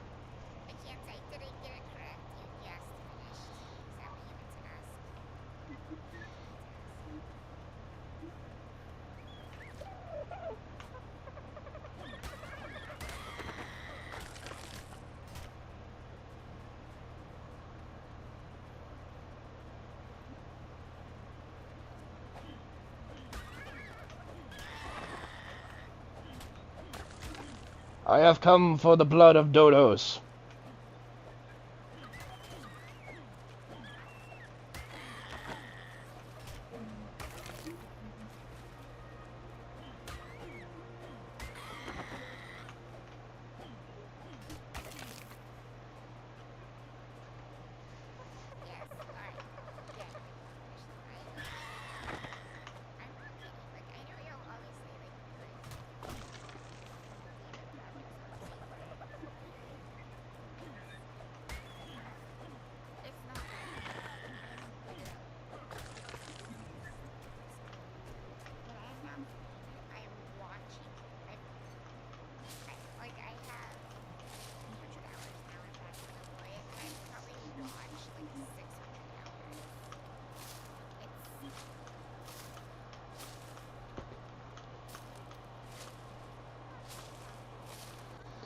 Okay,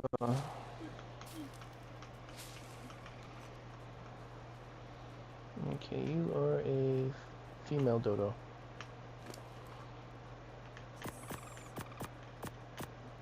There you go. You got plenty of food. I don't need to worry about you. You keep on following me until I can get you back to the raft. After I go tame an otter.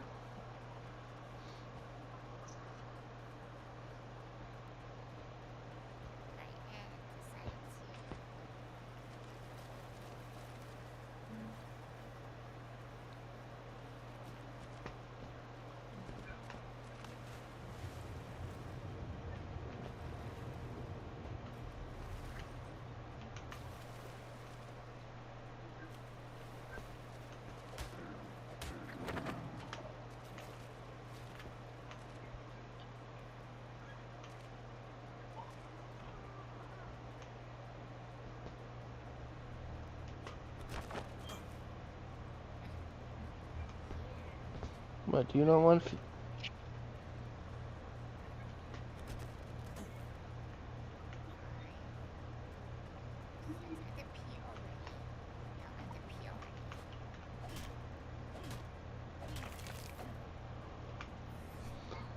Okay, prime.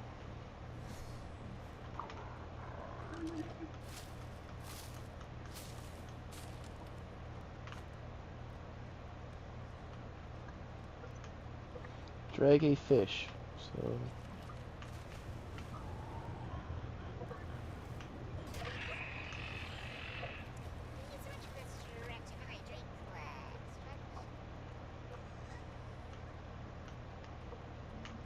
Draggy fishy.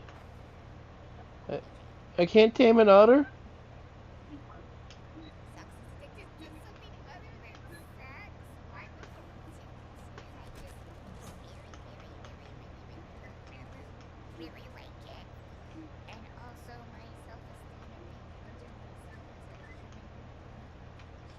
I can't tame otters. That sucks, man.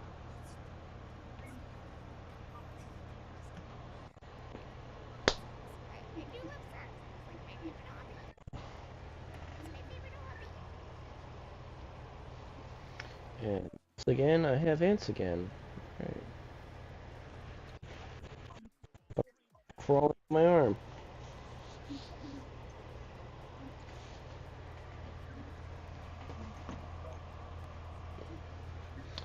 I'm probably gonna regret doing this, but okay.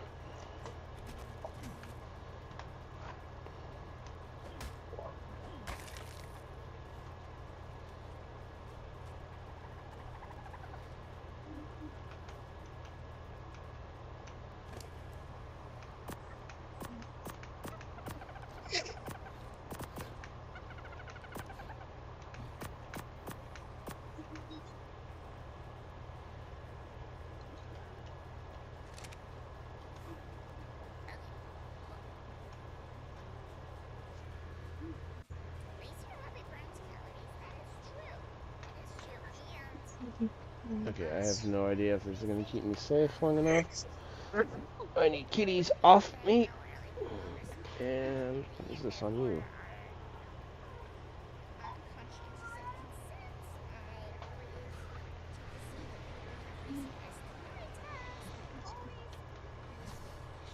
Okay, here, Rex. I need to run.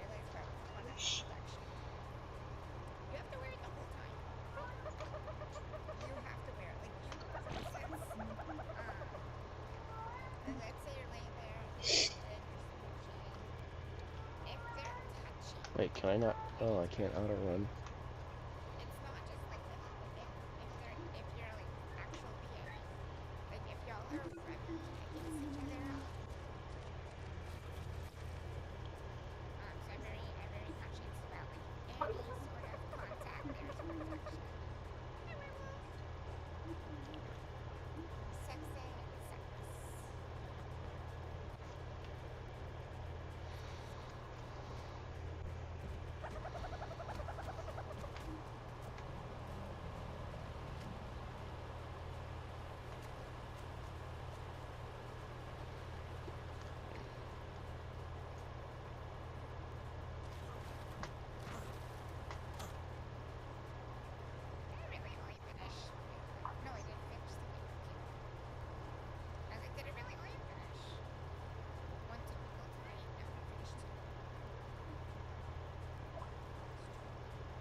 Hmm.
Oh shit. Or even hunt for food. Okay, I need to go see about this fucking bug problem. He mused on the absurdity of the situation, noting that while this place was far from hell, the infant's constant crying triggered a barrage of alchemical defenses. A cough summoned a gale, a sneeze a water cannon, and a cry a bolt of light. Desperate for even a single hour of peace, he pleaded with the child to let him sleep, his exhaustion mounting as the infant remained restless. The weight of his responsibility pressed down on him.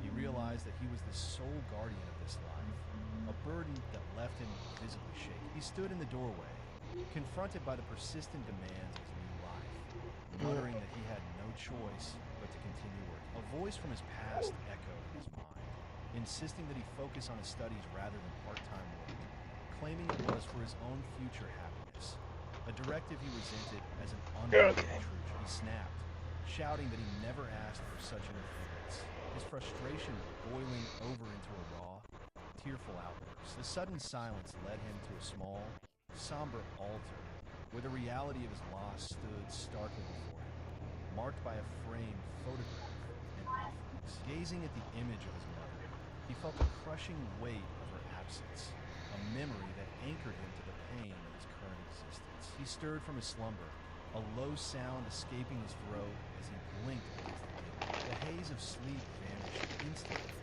as he realized the grotesque figures surrounding him were not mere human. A blade flashed toward him, and his eyes widened in sudden, sharp clarity. He lunged from his bed. His mind Kaito Destiny Paper Dragon, welcome to my channel. the infant was At Kaito Destiny Paper Dragon, welcome to my channel. surged through him as he whispered, Hey, Paper Dragon. struggling to comprehend how someone Taking a moment here to deal with an ant problem. activated his inner sight. Since they're coming through the wall, right by where I'm sitting. Lingering trail of energy left behind. The spectral path glowed before him, revealing the direction the kidnappers had taken into the dark woods. Without a second thought, he sprinted into the night, his boots pounding against the earth in a desperate pursuit. He sprinted through the dense undergrowth, his mind reeling with self-reproach for failing to detect the goblin intrusion despite the protective barriers he had established. Frustration boiled over as he questioned his own competence, wondering how he could claim to be a father capable of raising a child alone. Nope, no, you stay away from that. Desperation gripped his heart, and he silently pleaded for the infant's safety, his thoughts consumed by the terrifying possibility of losing. With every ounce of faith, he pushed forward, praying that the child remained unharmed amidst the chaos. Bursting into a clearing, he finally caught sight of the kidnappers, a group of dark elves holding the infant captive. One of the captors, a sharp-featured dark elf, stood poised with an air of cold detachment, her gaze fixed on the surroundings. He watched from the shadows, his eyes widening as he processed the unexpected identity of the kidnappers. Confusion clouded his thoughts as he wondered why dark elves, typically seen as slaves, were operating in this remote border. He lunged forward, his eyes wide with urgency as he reached for the infant, crying out that he had finally found it. The dark elf paused, seemingly confused by his sudden appearance and the foreign tongue he spoke. while the traveler realized with a jolt that he had misjudged the situation. Pokemon community game A Wild Stufful appears catch it using Poke Catch. Winners revealed in 90s. Been separated from him during a skirmish with goblins. He approached the child, apologizing for the terror he must have caused. But as he reached out, the elf pulled back. Her expression dark. She stood her ground, fixing him with a piercing gaze as she demanded to know if he was truly the child's father. He stammered, caught off guard, while she explained that they were deep within the Valklave forest, a dangerous, uncharted territory infested with fire dragons and no one dared tread. The surroundings were indeed desolate, a forgotten path far from civilization, making it entirely reasonable for her to be suspicious of a lone foreigner wandering these woods with a child. Her eyes narrowed, Fucking ants. and she repeated her question with cold Oh, why did it have to be ants forcing him again? to prove his identity once and for all. He pondered his role, questioning if he had truly been the father of Rue's deserved, his mind heavy with the weight of his responsibilities. Despite the uncertainty, he stood firm, insisting that while he lacked all the answers, there was one truth he could state with absolute certainty. The dark elf holding the child acknowledged his words, noting that while she could not disclose the full details of her situation, the infant was undeniably precious. With a surge of conviction, he declared that Aruz was the most important person in the entire world, his eyes burning with protective intensity. He urged her to Pokemon set community aside game her Stufful bias, escaped. explaining that No he one understood caught their it. caution and held no anger toward them for protecting his son. The dark elf offered a soft expression of gratitude, finally accepting his sincerity. She gently handed the child back to him, the tension of the standoff dissolving into the quiet of the forest. As he cradled Aruz in his arms, he dismissed their need for further formalities, asserting that he required no thanks for reclaiming his own flesh. And he watches the dark elves depart, their figures receding into the distance as he stands alone with the child in his arms. A heavy realization settles upon him. He had long known the truth, yet he had kept it buried deep within, waiting for the right moment to confront. He acknowledges the harsh reality. The child cannot lead a normal life, and raising him alone is a necessity born of his own selfish desire to protect. The weight of his fear becomes clear as he reflects on the past. He was terrified of the pain that comes with losing those he loves dearly, and that fear had clouded his judgment. Because of that paralyzing fear, he had inadvertently isolated him, forcing him into a lonely existence to satisfy his own need for security. There we go. Wondering if by denying the boyfriends, dreams, and love, he was truly acting as a father or merely acting out his own insecurities. Clenching his fist, he resolves that even if the number of people he cherishes grows, he will never allow himself to lose them. He must be prepared to protect them. With newfound clarity, he lifts the child high, committing himself to becoming the father the boy truly needs and fulfilling the promise.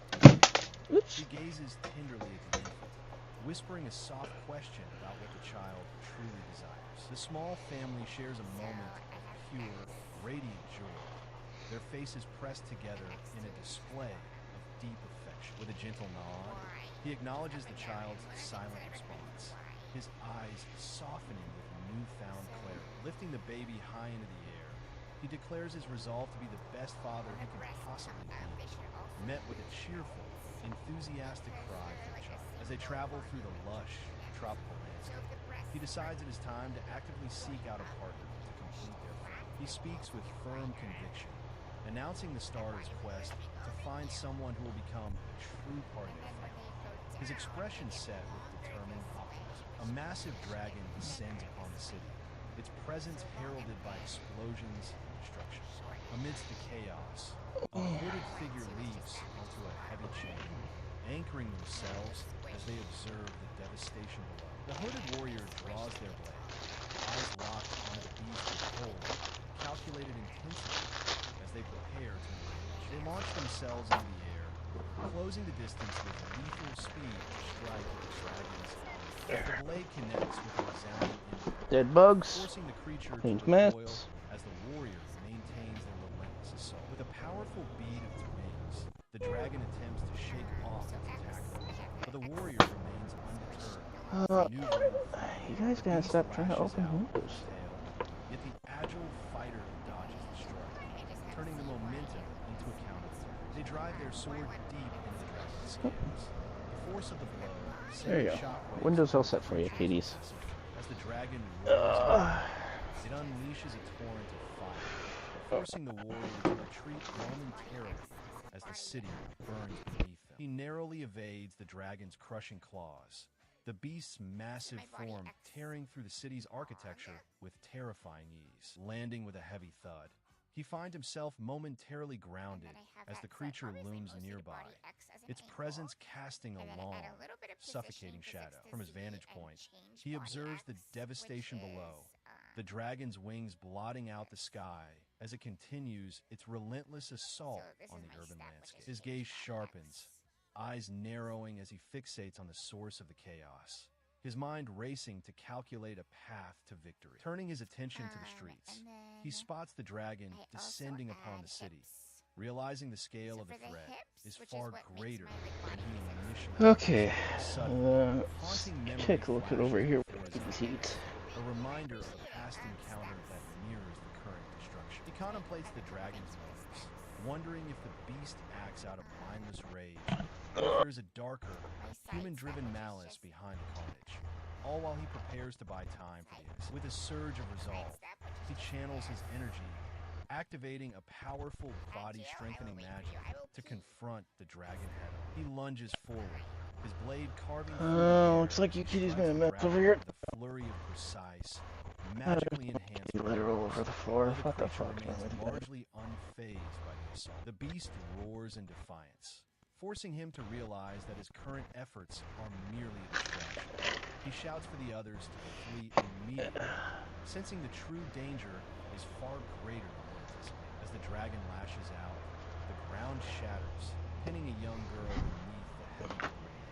He watches in horror as the creature's massive claw looms over her, threatening to crush her entirely. Without a second thought, he dashes across the ruins, his body moving with desperate speed to reach her before the dragon's next strike lands. He narrowly intercepts the attack, the impact sending shockwaves through the area as he shields her from the crushing weight of the falling stone. She looks up at him, her eyes wide with terror as the realization of their precarious situation settles. Chaos erupts around them as the dragon unleashes a torrent of fire, sending the remaining villagers fleeing in a blind panic. Amidst the smoldering wreckage, he holds her close, his gaze hardening as he acknowledges the gravity of their encounter, greeting the situation with a grim, resolute calm. He stood amidst the wreckage, his gaze sharp and predatory as he looked down at the girl, declaring that he could not allow her to die before the very eyes of her benefactor. She stammered in confusion, questioning his motives, but he cut her off, insisting that time was short and demanding she answer his question immediately. He pressed her, asking if she possessed the ability to cast the same concealment magic she had used moments before on everyone present. The girl looked up, bewildered by the sudden request, her expression shifting from shock to a silent, contemplative, uncertain. He steeled himself, his resolve hardening as he prepared to face the chaos unfolding around them, muttering a firm affirmation to himself. With a sudden shift in demeanor, he instructed her to perform the spell for just a few seconds, announcing his intent to single-handedly exterminate the dragon. She stared at him, stunned by the sheer audacity of his claim, the weight of his words hanging heavy in the air. A faint, knowing smirk touched his lips, leaving her to wonder if he truly possessed the power to back up such a bold declaration. He stood amidst the encroaching darkness, his mind racing as he recognized the familiar, suffocating sensation of trusting in the words he had been given. He prepared himself, convinced that there was no deception in the path ahead. He turned his focus toward the dragon, demanding it look at him while taunting the beast about its reliance on sound and magical resonance to perceive it. The dragon shifted, its reptilian eyes narrowing as it processed the challenge. With a sudden, violent motion, the beast lunged, its massive jaws snapping toward him. He reacted instantly, channeling his energy into a blinding flash of light, forcing the dragon to recoil as the sheer intensity of the blast struck. As the smoke cleared, he stood firm, having successfully repelled the creature's initial assault. He watches as the woman, clutching the infant to her chest, is suddenly engulfed by a swirling, dark vortex of energy that threatens to consume them. Stepping through the debris of the shadow, he approaches her, his voice calm amidst the chaos as he tells her that he has a favor to ask her. He kneels before her, taking her hands in his, and makes a solemn, life-altering request. He asks her to become the mother of the child. Stunned by the sudden proposal, she can only stammer a confused response, her eyes wide with disbelief as the weight of his words settles upon her. Deep within the Elbrant Kingdom's southern forest, at the base of the Heavenly Cloth Bridge, the captors celebrate their success. They have finally secured the dragons. They remain cautious, however, warning each other not to let their guard down until they have safely returned. One of them confirms that their magical barriers are active, masking both their presence and their magical signatures from any potential pursuers. The cost of this prize was immense, as they sacrificed 8 S-rank combat slaves to force the fire dragon into the waterfall's base. Despite the heavy losses, they rationalize that the value of the egg will more than compensate for the damage, and they prepare to initiate. Where is the son of a bitch? Where is it at? The ground begins to tremble violently, throwing their transport. They watch in horror as the waterfall evaporates, revealing that the fire dragon has survived the tragedy and is now rising in rage. The beast lets out a deafening roar, its eyes burning with primal fear. They watch the dragon soar westward, debating its path and noting that their concealment barrier had successfully gone unnoticed. The creature continued its flight, indifferent to the fate of any towns that might lie in its wake. It was a living disaster, a force of nature that left the observers in awe at its sheer destructive potential. Meanwhile, a young man named Kaito introduced himself to the bustling crowd, his heart pounding with nervous anticipation as he navigated the busy streets. He arrived at the port town of Pamor, a strategic location situated 20 kilometers from the forest base, serving as the nearest human center. The town thrived as a hub for international merchants, its gentle river currents making it an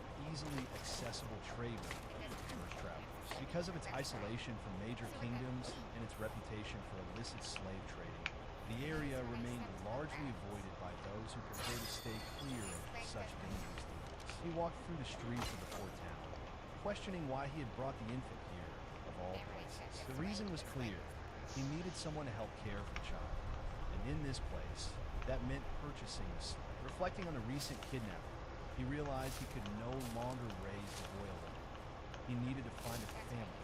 A sudden vision of a wedding ceremony crossed his mind, prompting him to wonder if he was essentially looking for a spouse. He acknowledged the contradiction, but concluded that to alleviate Well, I'm dead. the overwhelming burden of childcare, he simply needed an extra pair of hands. As he moved through the crowd, he noticed the judgmental stares of passers-by, who clearly found the sight of a man carrying an infant quite unusual. Finding the environment more difficult to navigate than anticipated, he crouched behind some crates to observe the surroundings, feeling the weight of his task. Nearby, the slave traders grumbled, frustrated that they had yet to find any suitable candidate to sell. He contemplates the daunting requirements for Aruza's care, realizing that he must stand. Finding someone both powerful enough to handle the infant's volatile magic and trustworthy enough to keep a secret is a near impossible task. Are you shitting me? Acknowledging that such a paragon of strength, education, and loyalty simply does not exist in this place. He looks down at the infant, offering a gentle smile. No. Oh, I'm dead. I'm dead. I'm dead. His attention shifts as he overhears whispers in the crowd about a significant figure arriving in town, prompting him to It can spot. Oh, that's not cool. his eyes widen as he realizes the legendary merchant might actually be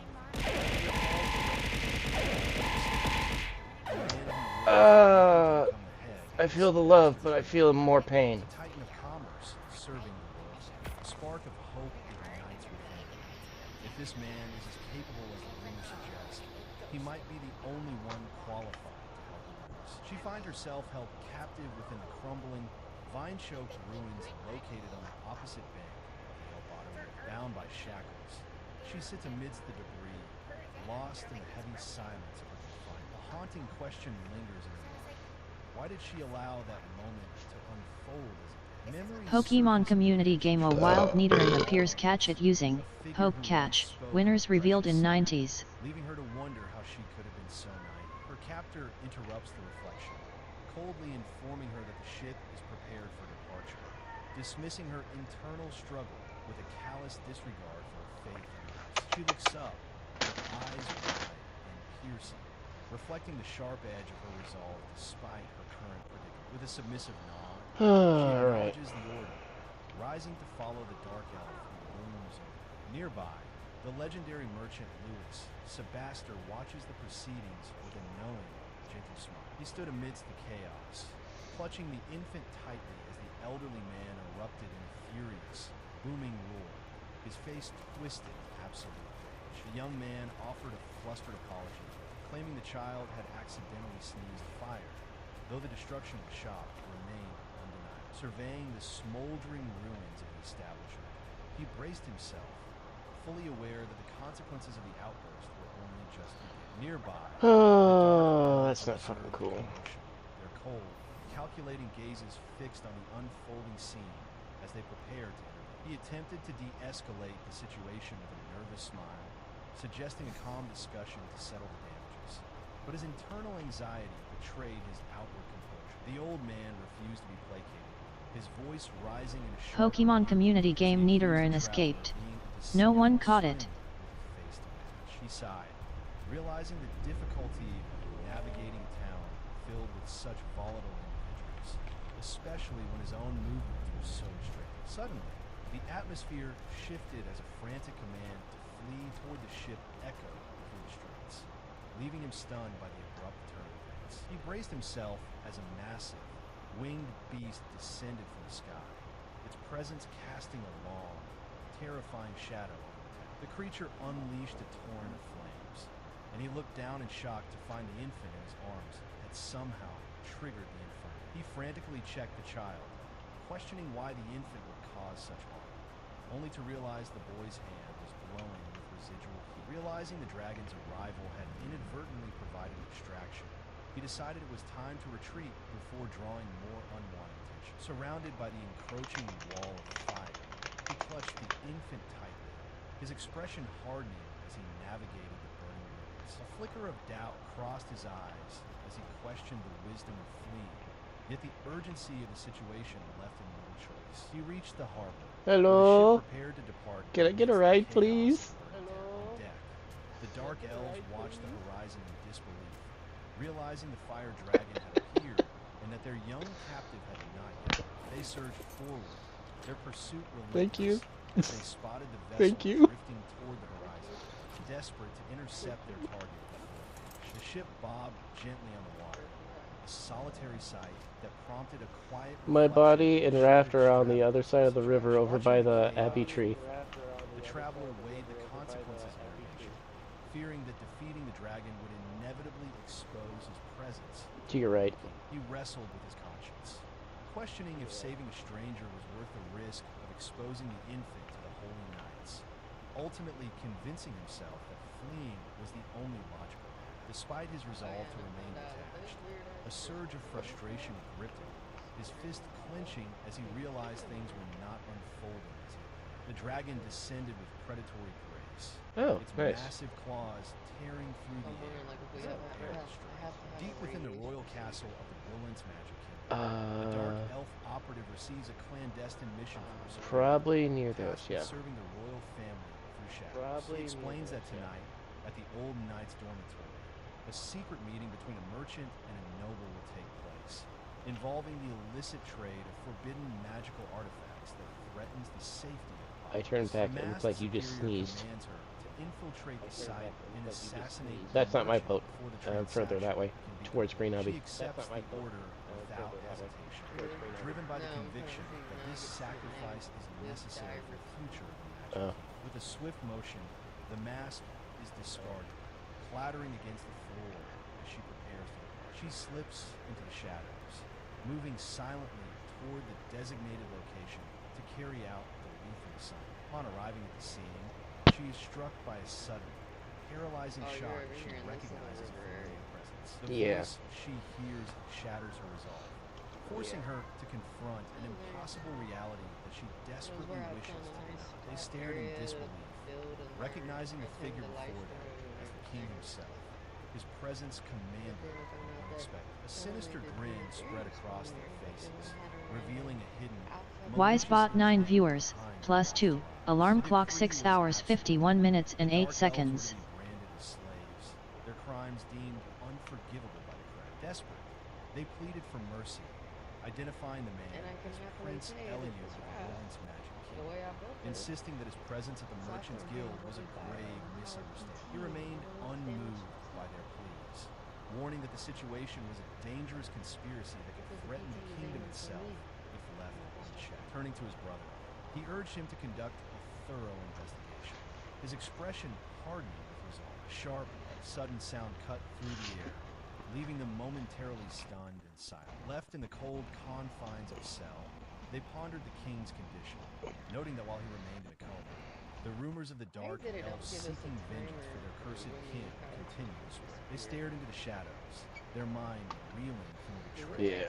They questioned who could have orchestrated such a burden, forcing them to bear the weight of these crimes. A timer would be Standing good. before their captors, they demanded to know why they Timer were would be good. reduced to this state. Their Oh, voice here's the trembled swarm. with a mix of confusion and Oh, here's the A swarm. hand reached out, forcing their head down as the cold iron of shackles bit into their wrists. A cruel reminder of their loss of freedom. The figure before them offered a hollow comfort, attempting to soothe their distress, while the reality of their situation remained unchanged. Clenching their teeth, they refused to accept this fate, a silent vow of defiance burning in their eyes as they realized that such injustice could not be tolerated. Behind the bars of the cell, a voice called out to Elsa, the sound echoing through the damp stone corridor as she sat in isolation. It's the, The it's travelers the, speculating whether they would find a buyer for their cargo on the way to the house. They discussed the dangers of the virgin route, warning that if they encountered monsters, There's my raft, but I'd stay here until this thing calmed down. There's my raft, but I'd stay here until this thing calmed down. her mind heavy with Because there's a yellow glowy bitch right next to my raft. I can see him from here. A yellow glowy bitch right next to my raft. She offers a quiet word of gratitude to her companion. Her expression remains somber, reflecting the internal turmoil. Empowered! Empowered! He dismisses her face. Empowered! coldly Empowered! reminding her Right on my that the raft. sinner has no need for Gallimimus. Kneeling Right on my before raft. her, he makes a startled request, asking if she would be willing to become a mother to the child. Stunned by the gravity of his words, her eyes widen in despair. She manages a hesitant, bewildered affirmation, struggling to process the sudden shift in her focus. Meanwhile, I have to wait for this in guy the to town of calm the fuck down. Emerald Federation, I have to wait for this guy to chaos erupts as buildings burn and the streets fall into disarray. He stares at Yeah. the elf, his expression shifting from confusion. Yeah. And he's got an infestation from killing doppelgangers. Yeah, let's not do that. Oh, boy, he got nowhere to fight with. Oh, probably the moth back there spitting at it. Oh, probably the moth back there spitting at it.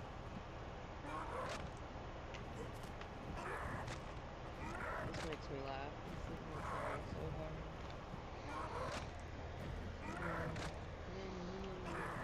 There, I'll shake my booty. La da da da da da da la da da da da da. Shake my fluffy butt. Shake my fluffy butt. It can't get me. It can't get me. Da da da da da da da. It can't get me. It can't get me. Da da da da da da da. Kiss my fluffy butt. Oh wait, you can't touch it. Da da da da. Fluffy butt. Oh wait, you can't touch it. Da da da da. Da da da da. That'll be a good galley.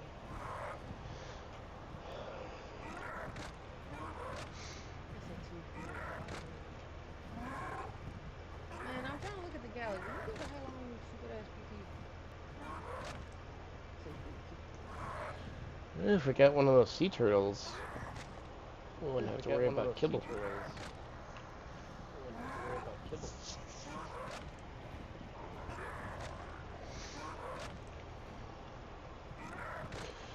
Oh, seriously, man. Chill your fucking ass and go away. Chill your fucking ass and go away. Can you access my bed? Nope. Maybe I would love to retrieve my corpse, but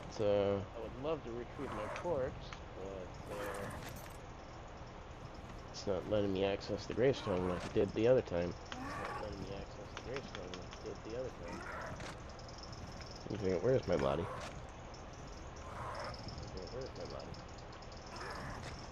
Straight in. I'm gonna do stupid.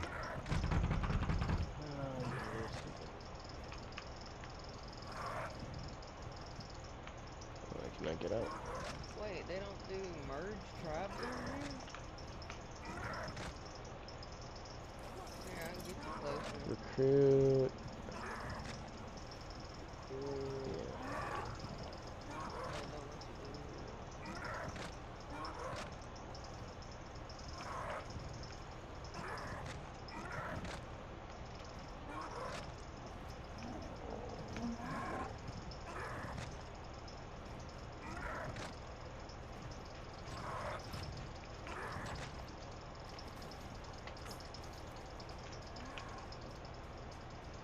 Oh, it's locked onto you. Oh, it's locked onto you. Yep. So, come on, little PC, we're gonna go this way. Yeah, might as well bring it to that swarm back there.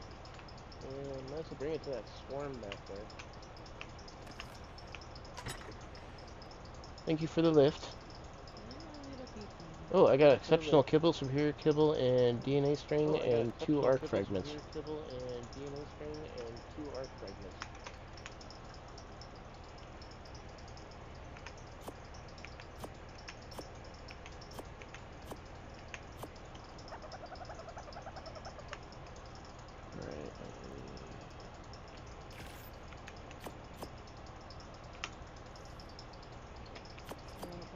the middle of this one.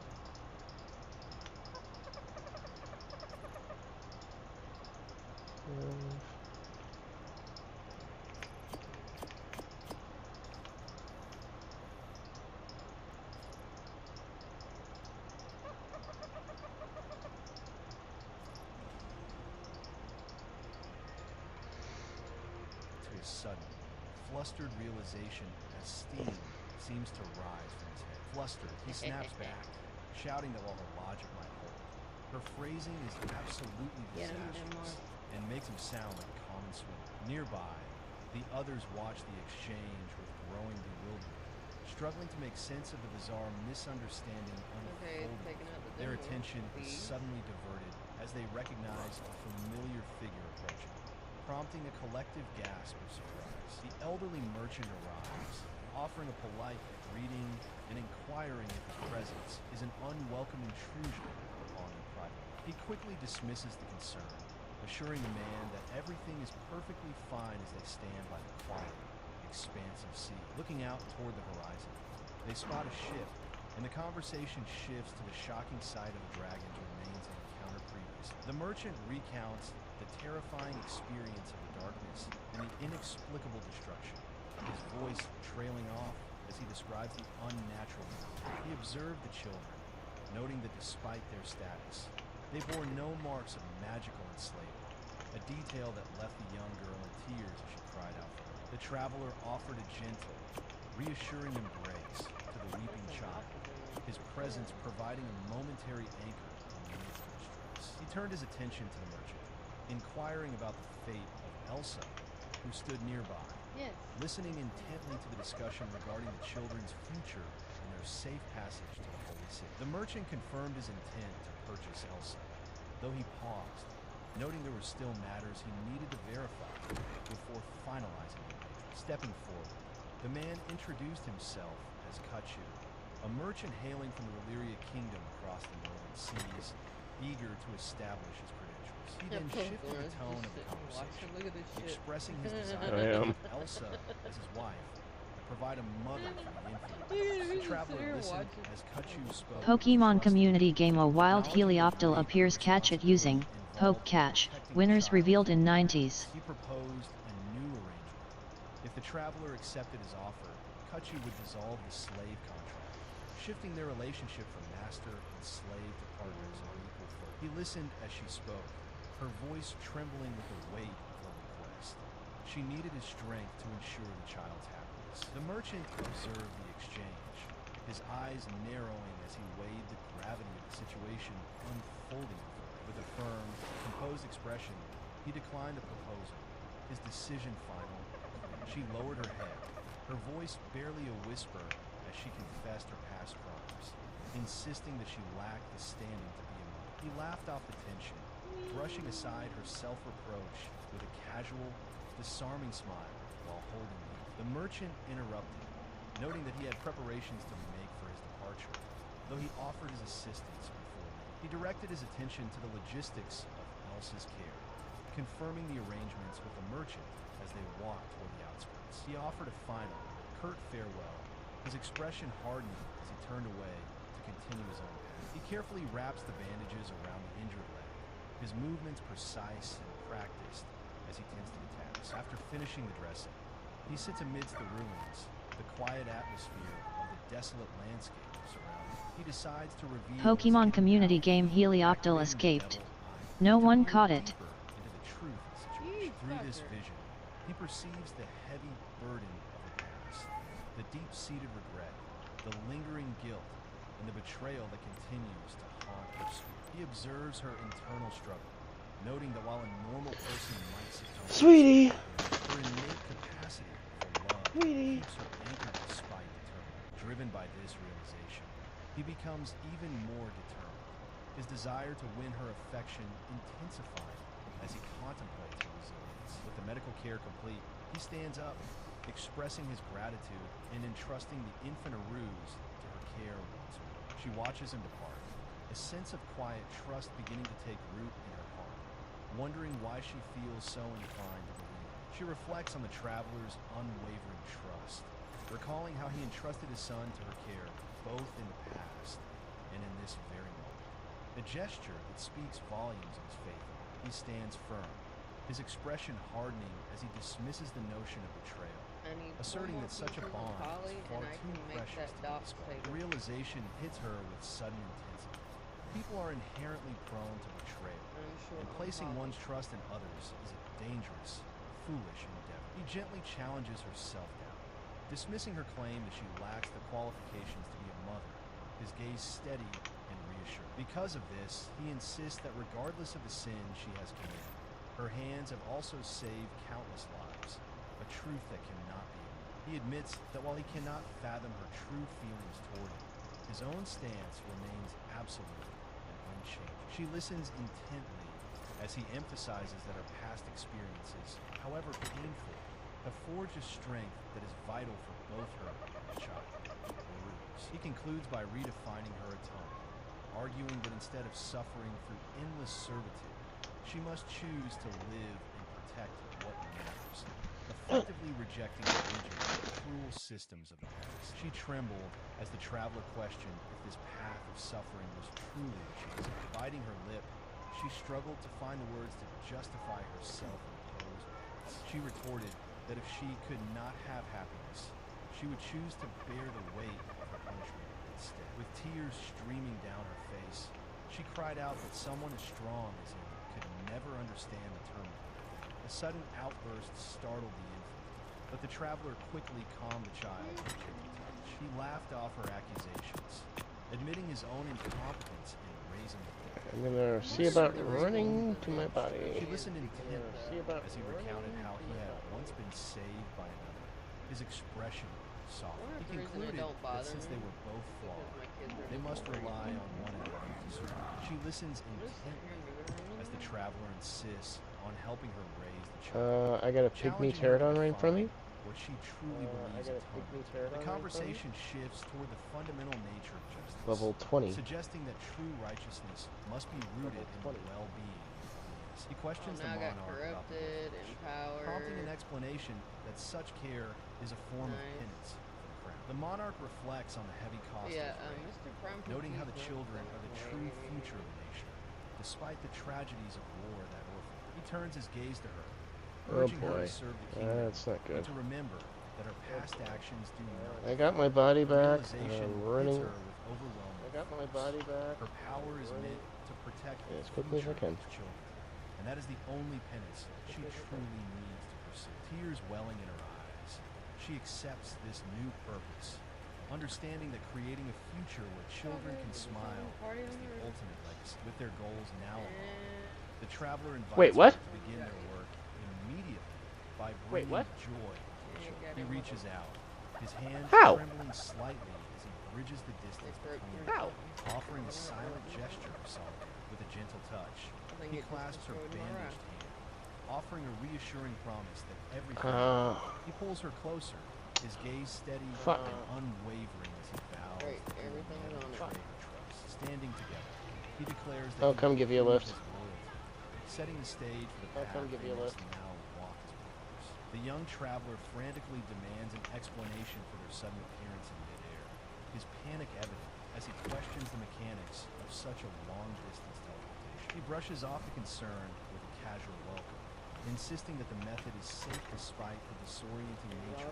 They arrive at their destination, a sprawling fortress, as he triumphantly declares it their sweeper. A flashback reveals the scene from moments earlier at the ruins of Hamilton, where he explains to his companion that the proof of loyalty your raft is still there. clarifies his intent, suggesting they utilize a slave contract to ensure their mutual.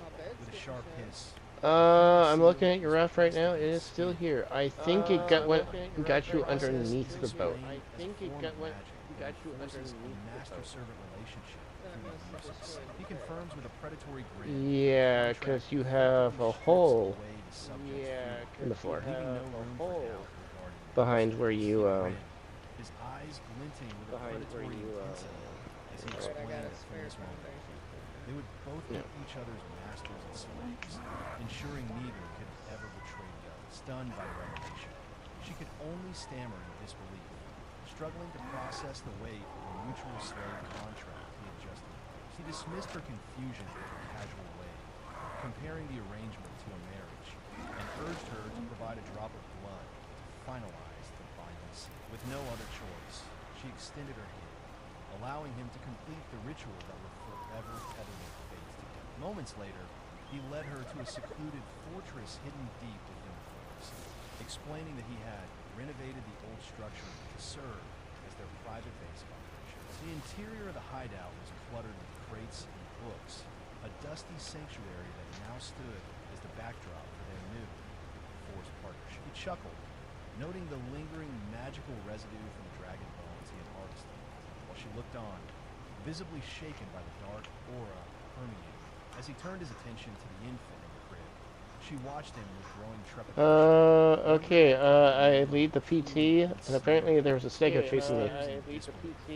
Questioning how a mere merchant from the north could possess such extraordinary power, including the ability to summon dragons and cast complex teleportation spells without incantations. He dismisses her skepticism with a sharp, predatory grin, mocking her doubt while his expression shifts into something quality. Ignoring her internal turmoil, he insists that once things settle, they must review the terms of their contract, leaving her feeling trapped. He clarifies his demands. She is to act as a mother figure to the infant Aruz and assist in his quest to defeat the Dragon Mother, a task she accepts with a resigned, hollow agreement. With the terms set, he commands her to begin tidying the room immediately, while he takes charge of the farm work and animal care before sunset. The sun begins its slow descent toward the horizon, casting long shadows over the fortress grounds as the day draws to a close. She sets to work, lighting a candle and diligently cleaning the living space, her movements mechanical and devoid of spirit. Watching from the window, she observes him effortlessly commanding a golem to haul heavy loads, leaving her to marvel at the sheer scale of his unnatural abilities. She stood in the quiet, wrestling with her doubts about the traveler, wondering if his hidden past and the strength he concealed. Oh no, you can go away, motherfucker. I don't need you here. Leave me alone. You can go away, motherfucker. I Even don't as a need you here. lingering, Leave me alone. inexplicable anxiety whispered that a greater threat might be approaching. You killed my daughter, you cunt! She questioned her You worthiness. killed my daughter, you cunt! Feeling the weight of her responsibilities. Does someone need a hug? The traveler arrived just as the sun began to set. His presence breaking her internal monologue as a check on progress of the tasks. With a sharp metallic Axel Puff, nice model. Kaito Destiny, Axel Puff. Hey, Axel Puff, Puff. welcome to my channel. Yeah, this is At my new Kaito fluffy Destiny, tech armor. Axel Puff. Axel Puff, welcome to my channel. She reflected on the rigid laws I died. where every man and woman was born. It got me through the floor. Her mother was not exempt from duty. It got me through the Thoughts floor. turned to her father, a stern village chief. Axel Puff, how are you? Whose excellence served as a constant, demanding benchmark for her. Doing okay there, Puff. Playing here with Dragon Mama on some Ark and losing my life. Kaito Destiny, SWA 2 Axel Puff.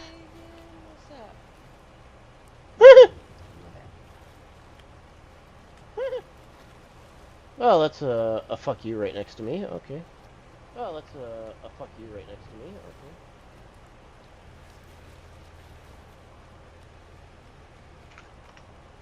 I'm probably gonna die here, so Kaito Destiny, so 2 Axel Puff. Stream Elements, look, it's Axel Puff, they were playing VR chat.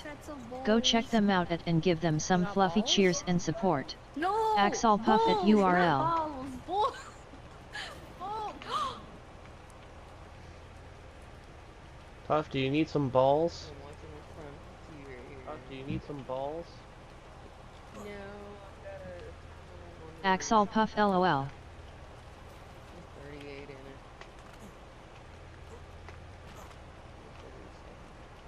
No, 30. I'm swimming back to my boat.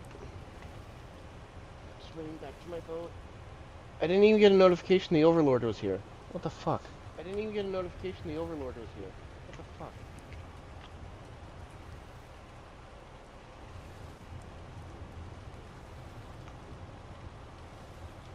And we got an alpha manticore with bouncing around.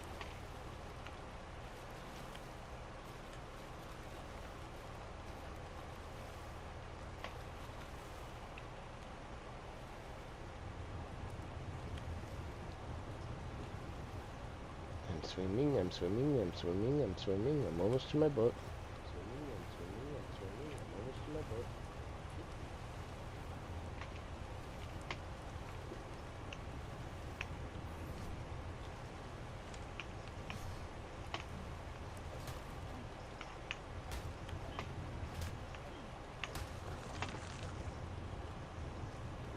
Stream Elements, feel free to come in and join the fun for crazy adventures through the worlds. URL.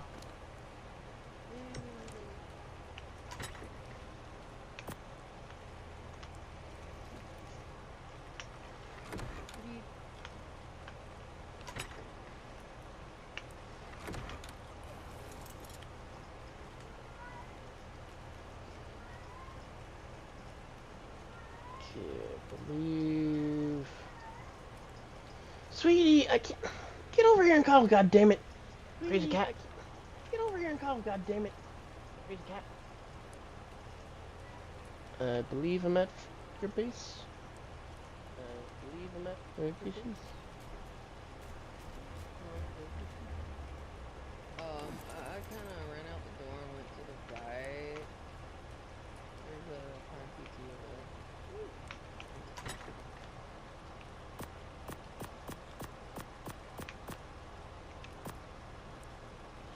Well, there's no point of keeping the essence of a frickin' dino. Keeping the essence of a frickin' dino.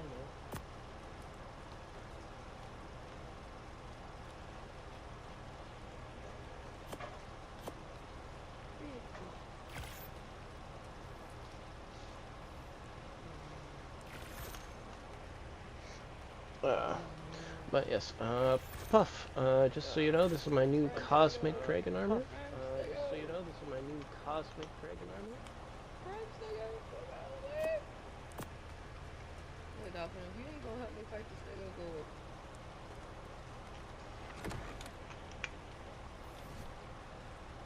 with. Pokemon community game A Wild Roggenrola appears. Catch it using Poke Catch. Winners revealed in 90s. No!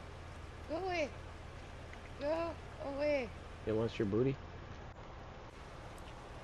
wants your booty? Now there's a trike.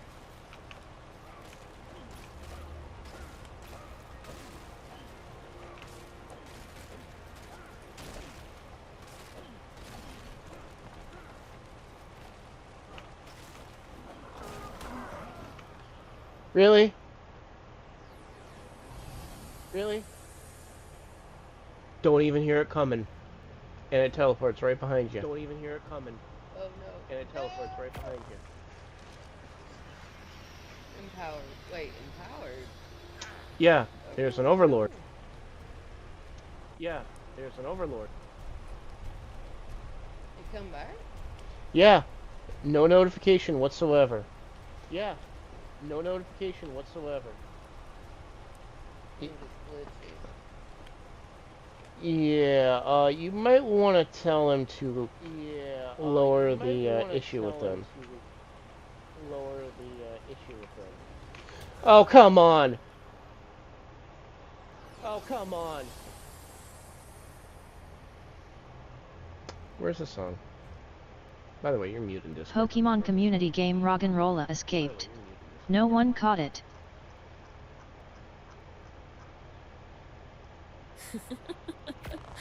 Warning. Dox is unstable. Side effects may include screaming, panic, and spontaneous death. There must have been a button I hit. Yeah, I was talking you through stream.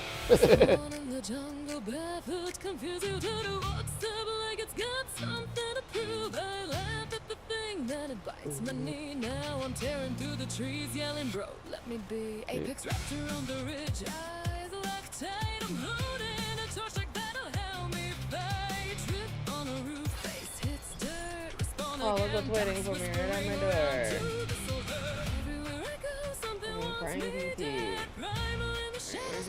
Aren't the primes supposed to be gone when the overlord's gone? No, primes are part of the map. Empowered in a way.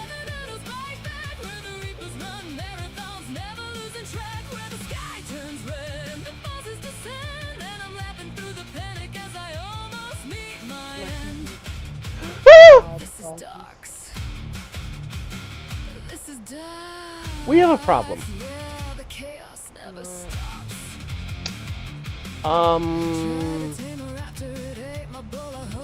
It's big, it's scaly. It just ate my body.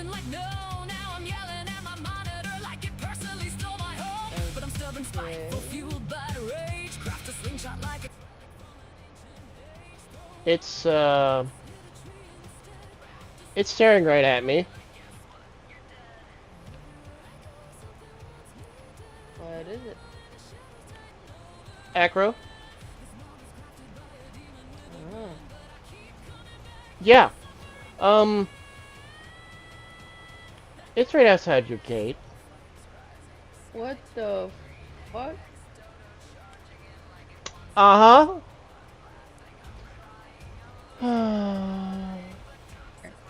Is it a regular?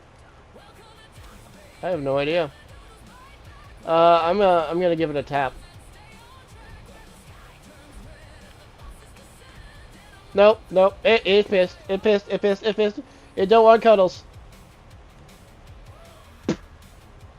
Oh, and after Pterodon. Hopefully that was a prime. Prime's to the right.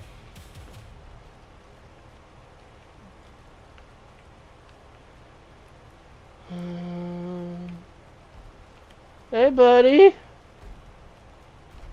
Hey. Oh, fuck. Oh, fuck. Oh, fuck. Oh, fuck. Oh, fuck. Oh, fuck. Run! Come on, big boy. Some Brontos over here. That's a level 100 acro. What the fuck? Yeah, last I checked, they never spawned over here before. Can we tame that thing the other way? Please, let me see. Almost 59,000 freaking XP to tame that.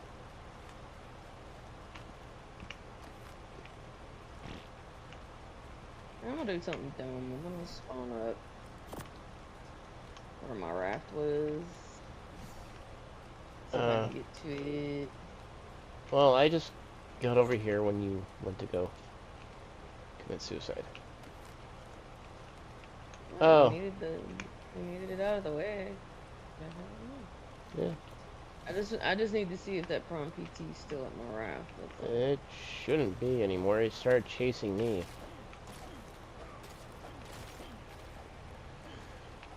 I think I'm gonna set that Doc song as my death message.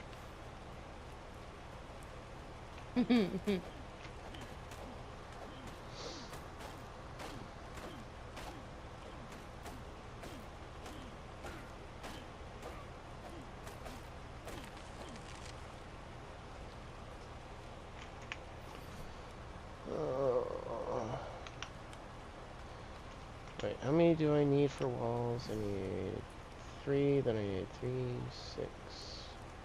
Oh, great. Mega nearby. Yay. You can go suck a horse dick. And there's a corrupted over here still.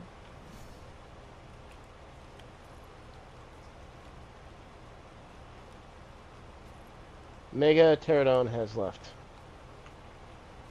That was a mega. The one by the base is... Another one has left.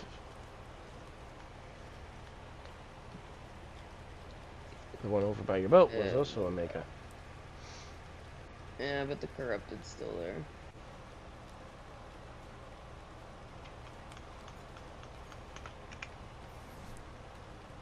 I'm not seeing my boat. It's straight ahead. There's a corrupted here. Okay, that move. And some Drakeling jumping in on the mix. Okay, I see the rest. Come on, Drakeling, target the right one.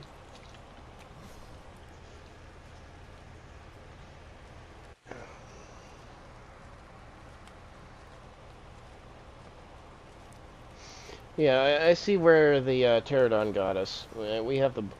We did the same boat layout.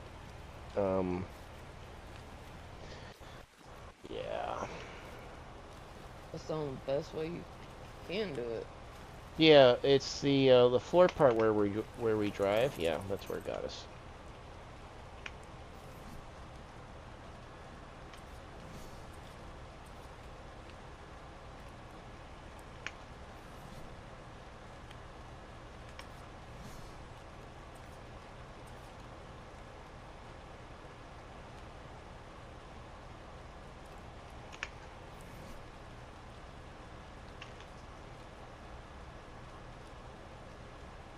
Keep doing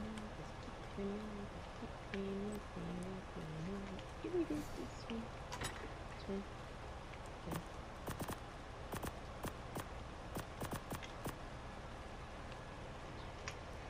Swim and run like a mile. Thank you for the follow. Welcome in, and there's a fucking manta. Welcome in, we are playing like Survival Ascended, and we are on our dock server. It's one of the hardest mods. And it kind of is. One of the hardest mods that's on Ark. Survival Ascended currently.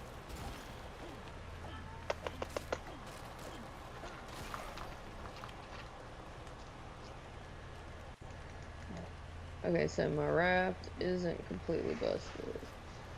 It's minor damage, but yeah, it got you through that floor spot where you can see. You need to put a... And it took me out my mortar and pestle and my big ass spot.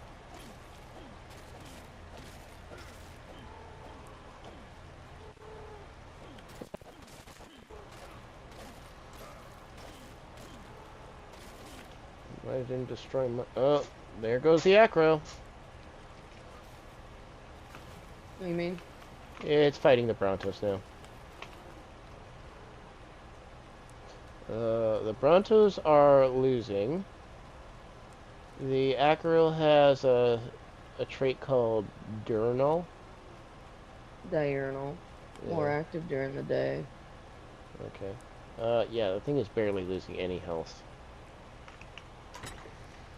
She realized with a heavy heart that her mother was nowhere to be found in this world of her childhood. A faint, knowing smile crossed her face as she drifted through these fragmented memories. Gentle fingers brushed against her cheek, grounding her as she slowly began to stir from her slumber. Her eyes fluttered open, struggling to focus on the dim surroundings. Beside her bed, the young traveler sat in the quiet room, watching over her as rain drummed against the window. He noticed her movement and turned, his expression shifting from weary concern to sudden, wide-eyed, overcome with emotion. He wept openly, Somehow it expressing his immense relief. broke my box, my storage boxes. She attempted to sit up, but he quickly intervened, insisting she remain still as she was still feverish and recovering from the aftermath of the battle against the dragon trooper. She gazes up at him, questioning if there truly exists magic that he cannot perform. Her eyes wide with a mix of curiosity and a lingering weakness. He confirms with a nod, his expression softening as he brushes a stray lock of hair from the forehead. The young man explains that any form of magic can be useful, demonstrating his point with a practiced, confident gesture. He then stands, noting that it is time to attend to the infant's needs, and instructs her to use a small doll to signal him if she requires anything while he gestures toward a warm bowl of vegetable soup, explaining that he has used preservation magic to keep it fresh and hot. Noting with a wry smile that while he can maintain food, he lacks the talent. With a final reminder to slowly stay hydrated, he turns to leave, leaving her to rest and quiet. The room remains still, filled with the simple tools of his care. A bowl of soup, a stack of Well, at books, least these trait abilities actually come in use now. she watches him go, a realization dawning. He has been tending to her recovery with unwavering dedication, all while managing the demands of caring for a child. She found herself drifting back to memories of her mother, a recollection stirred by the traveler's quiet care. Lying in bed, she recalled a time when she had been bedridden with a severe injury, much like her cousin. Though the details of their conversations remained hazy, she remembered her mother tending to her, and the lingering sense that her father had opposed the situation, leaving a mark on her mother's face. Despite the underlying tension of those days, she realized that simply being together had been a source of profound happiness. She mused that perhaps that was the true essence of it all. With a gentle smile, she decided to embrace that same perspective, finding peace in the present.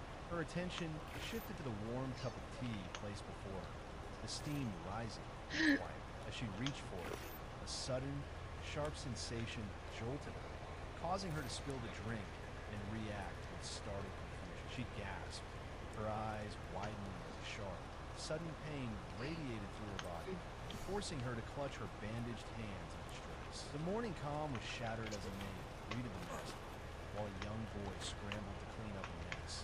Noting that the room's original shape was already lost, he suddenly lunged toward the infant, shouting a desperate warning to stop, as a flash of magical energy erupted from the child. In the wake of a blast, I'm back on my raft. Jagged hole torn through the wall, the silence heavy with disbelief. The maid could only stare in silent bewilderment, concluding that this family and their child were truly beyond all reason. The young man gathers his household for a meeting, declaring the first order of business to be the recent, unpredictable magical outbursts of the infant rulers.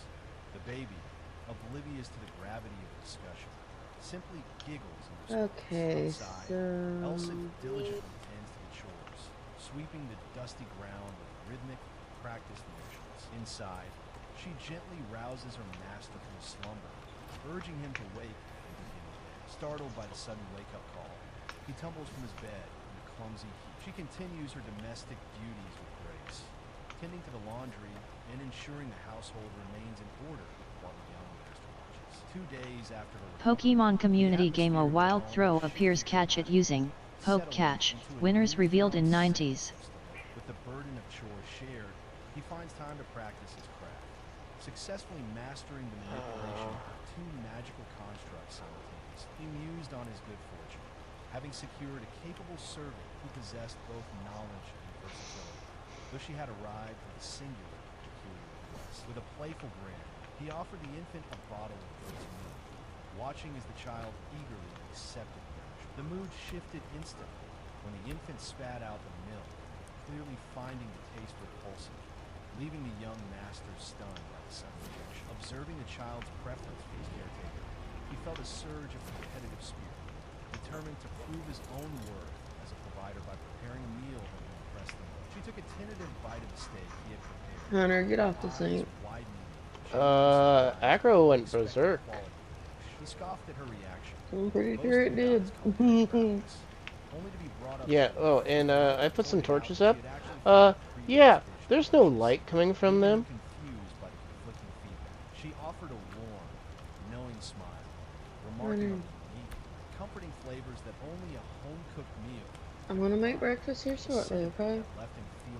You're not gonna starve. You never have. I make 3 meals a day, snacks in between. Realizing that his domestic challenges were far from Pokemon community game throw escaped. No one caught it. concern as they discuss the young infant's recent, unpredictable behavior. He explains that the child's nature is far from ordinary, his expression darkening as he acknowledges the unique circumstances. The conversation shifts to the infant's use of magic, noting that he only seems to channel his power when he is in his father's care. He contemplates this revelation, his brow furrowing as he tries to piece together the logic behind the child's actions. A sudden, frantic realization strikes him, his face contorting in shock as he begins to grasp the implications. It is suggested that the outbursts are not malicious, but rather a desperate attempt by the child to seek his father's approval and joy. He collapses into a state of self-reproach, lamenting his own failures as a parent while the weight of the situation crashes down on him. She offers a gentle, reassuring word, promising that now that the cause is known, they can work together to guide the child's path. He listens intently as Elsa reassures him that his efforts to be a good father are reaching the child, noting that the infant's joy is a direct reflection of his own dedication. Stunned by her words, he questions his own worth, wondering if he is truly fit to be a parent or if he is merely trash compared to the ideal he strives for. Overwhelmed by a sudden surge of self-doubt and frustration, he lets out a desperate cry, grappling with the heavy realization of his perceived inadequacies. Nearby, the infant Aruz begins to wail, his cries echoing the emotional turmoil that had just unfolded. The sudden outburst of magical energy catches them off guard, leaving them startled by the raw power emanating from the child. Days pass, and it becomes clear that windmill is not a source of power generator, is it? They have successfully quelled yeah, the child's it is. volatile magical behaviors. He finds himself contemplating his role in the household. It just takes damage over time. His presence and the strange path his life has taken, determined to find purpose. He focuses on the practicalities of survival, tending to the crops and livestock, convinced that his experience in the village is the only thing he truly has to offer. He surveyed the fields, noting with a sinking heart that the wheat crop had completely failed. Elsa explained that the local climate was better suited for rice and potatoes, leaving him to realize his lack of preparation. Overwhelmed by his own incompetence, he lamented that he had failed to do even the most basic research. How big is While the infant small Aruz pantry? seemed to prefer Elsa's company, consumed by Small pantry is about a 1 foundation. Large one is like a 3x3. The medium is a 2x2. So I could put up the 1 and save the kibble and stuff. Yeah. Okay, Crystal, what else you put on? And I can just throw. Determined to secure new connections and financial stability. He smiled, satisfied that his efforts had paid off. Having the right connections was proving to be the most valuable asset of all. He listened intently as the merchant explained the seasonal plight of the North region, where heavy rains frequently render the main roads and river crossings impassable. The conversation shifted to the recent chaos, as he noted how the guild's internal conflicts had effectively sealed off the city's trade routes. She interjected, pointing out that the presence of a powerful water beast made the situation dire, as even the knights and hunters were unable to intervene, leaving them without a viable path.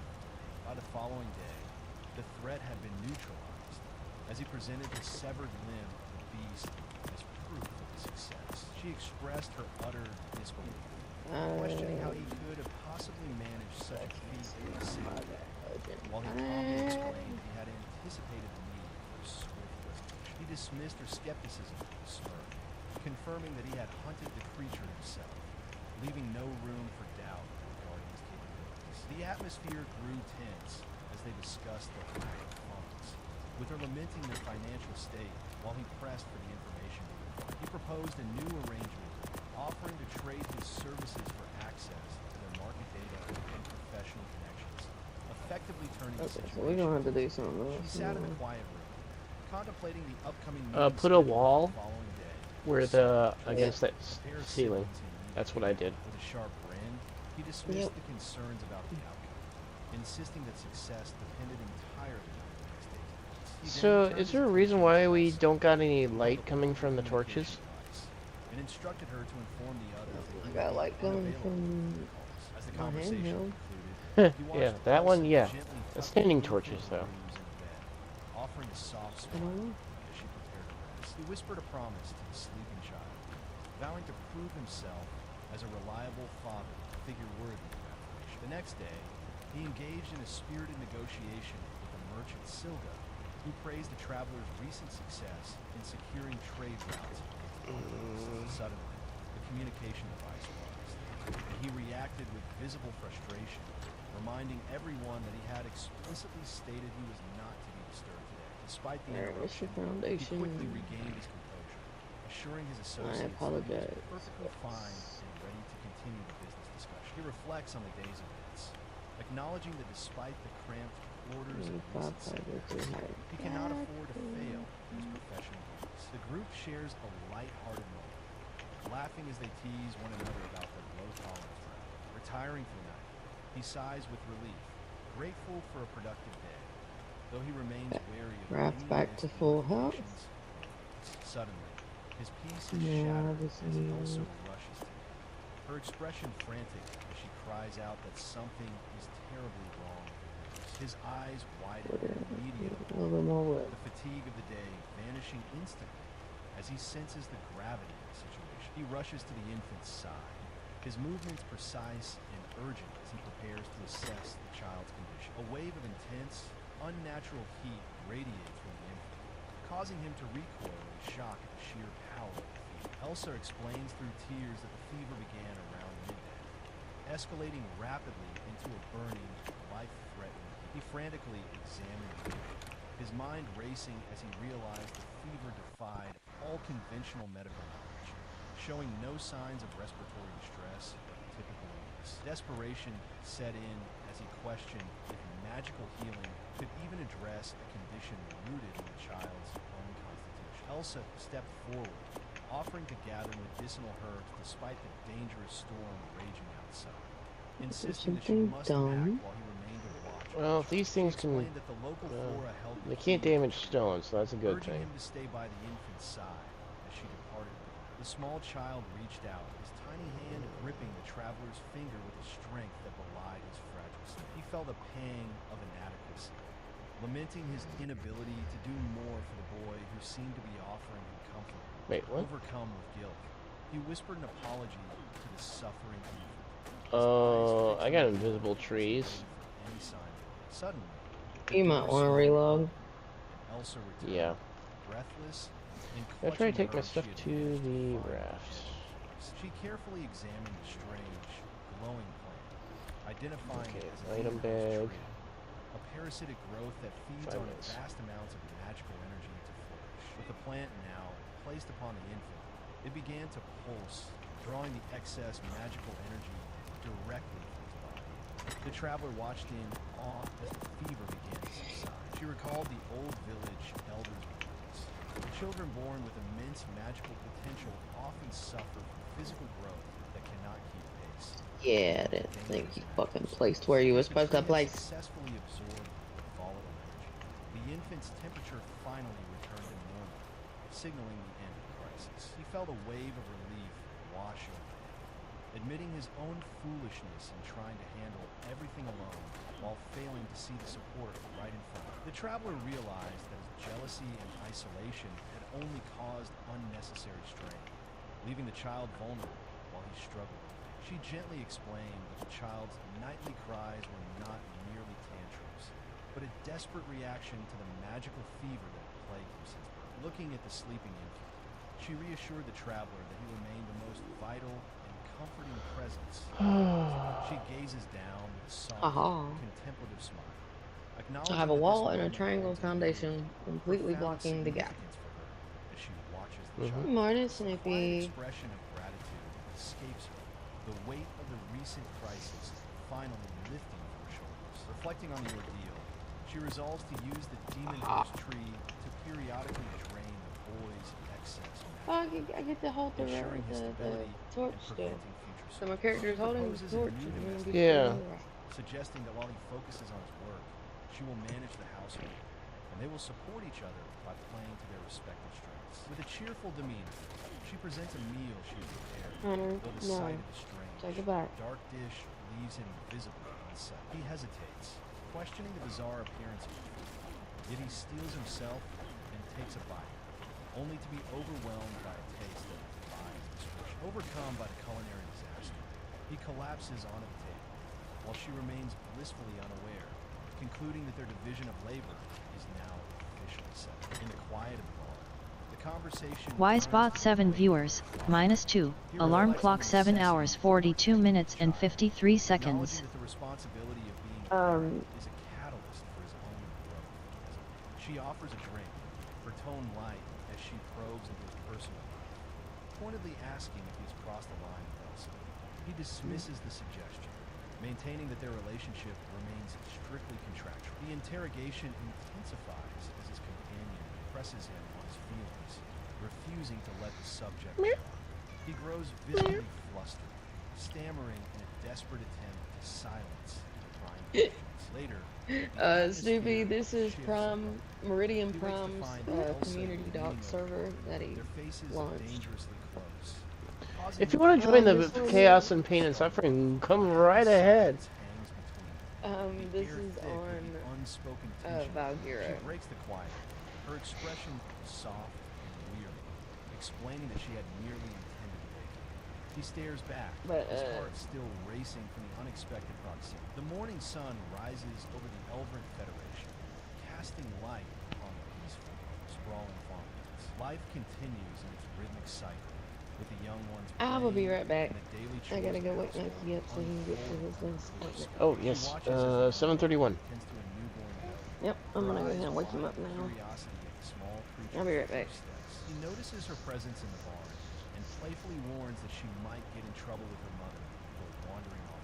The young man introduces the infant Aruz to the goat, teasingly claiming that he is the better older brother and will be the one to treat the baby with more kindness. With a festive spirit, they gather around a small cake to celebrate, declaring that today marks the official birthday of the child. He explains that since the true birth date remains a mystery, they have chosen the day they found him as his birthday, and he proudly presents a gift to the fathers. The gift is revealed to be a collection of massive, scholarly tomes on magical creatures and history, intended to begin the child's education. They stand together, the weight of the books emphasizing the seriousness of the academic path being laid out.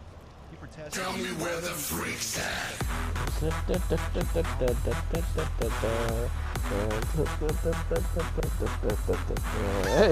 Hey, hello, Amanda. Welcome to my pain and suffering.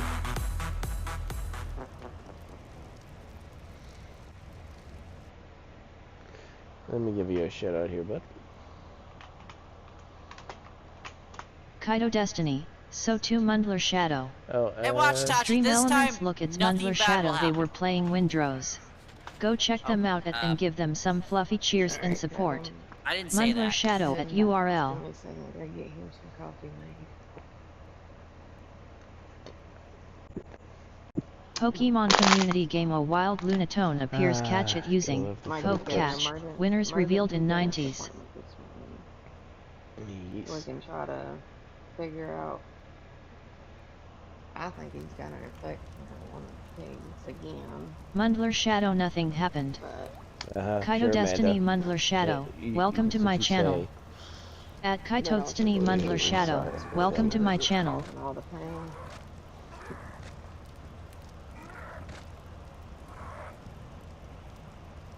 Mikey, which coffee you want? Chocolate or French? Or breakfast blend, bud? Honey. You want chocolate?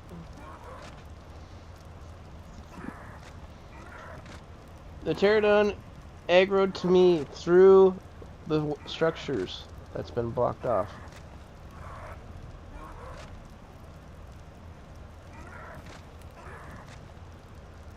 Alright, I'm back. I'm coming.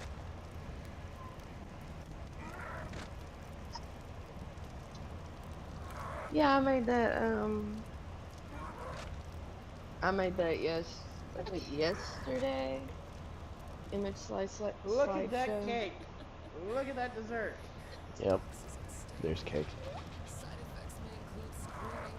Pokemon community game Okay, Lunatone this is escaped. stupid. They No aggro one you caught it. through structures. Well, yeah, you're visible, but if you're driving the raft, I don't really have much problem. No, it even when I'm not driving, it's still locked onto me.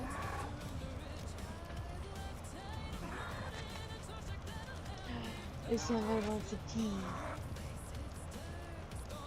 I wonder, can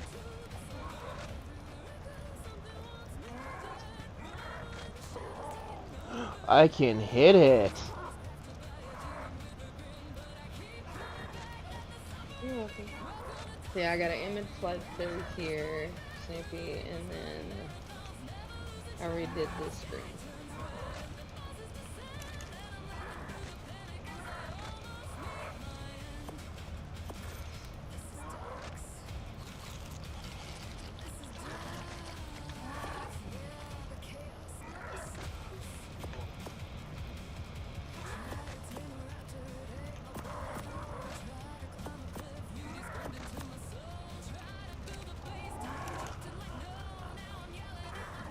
I hate it when it does that. If I click off, it goes black.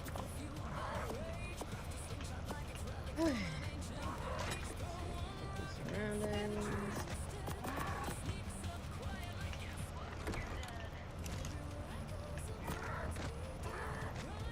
Just a little bit. What the hell?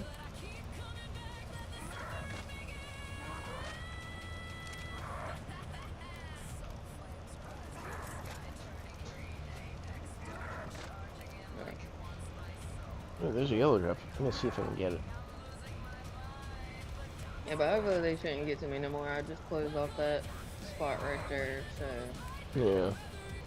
I was going to use the foundation, but then it blocked my access to the raft, so 2 quarter walls down and a triangular wall going into the raft.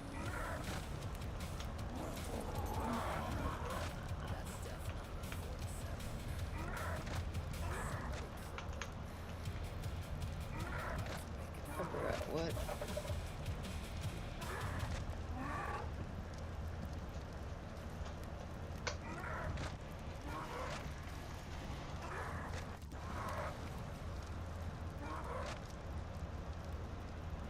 So we need structure, electrical,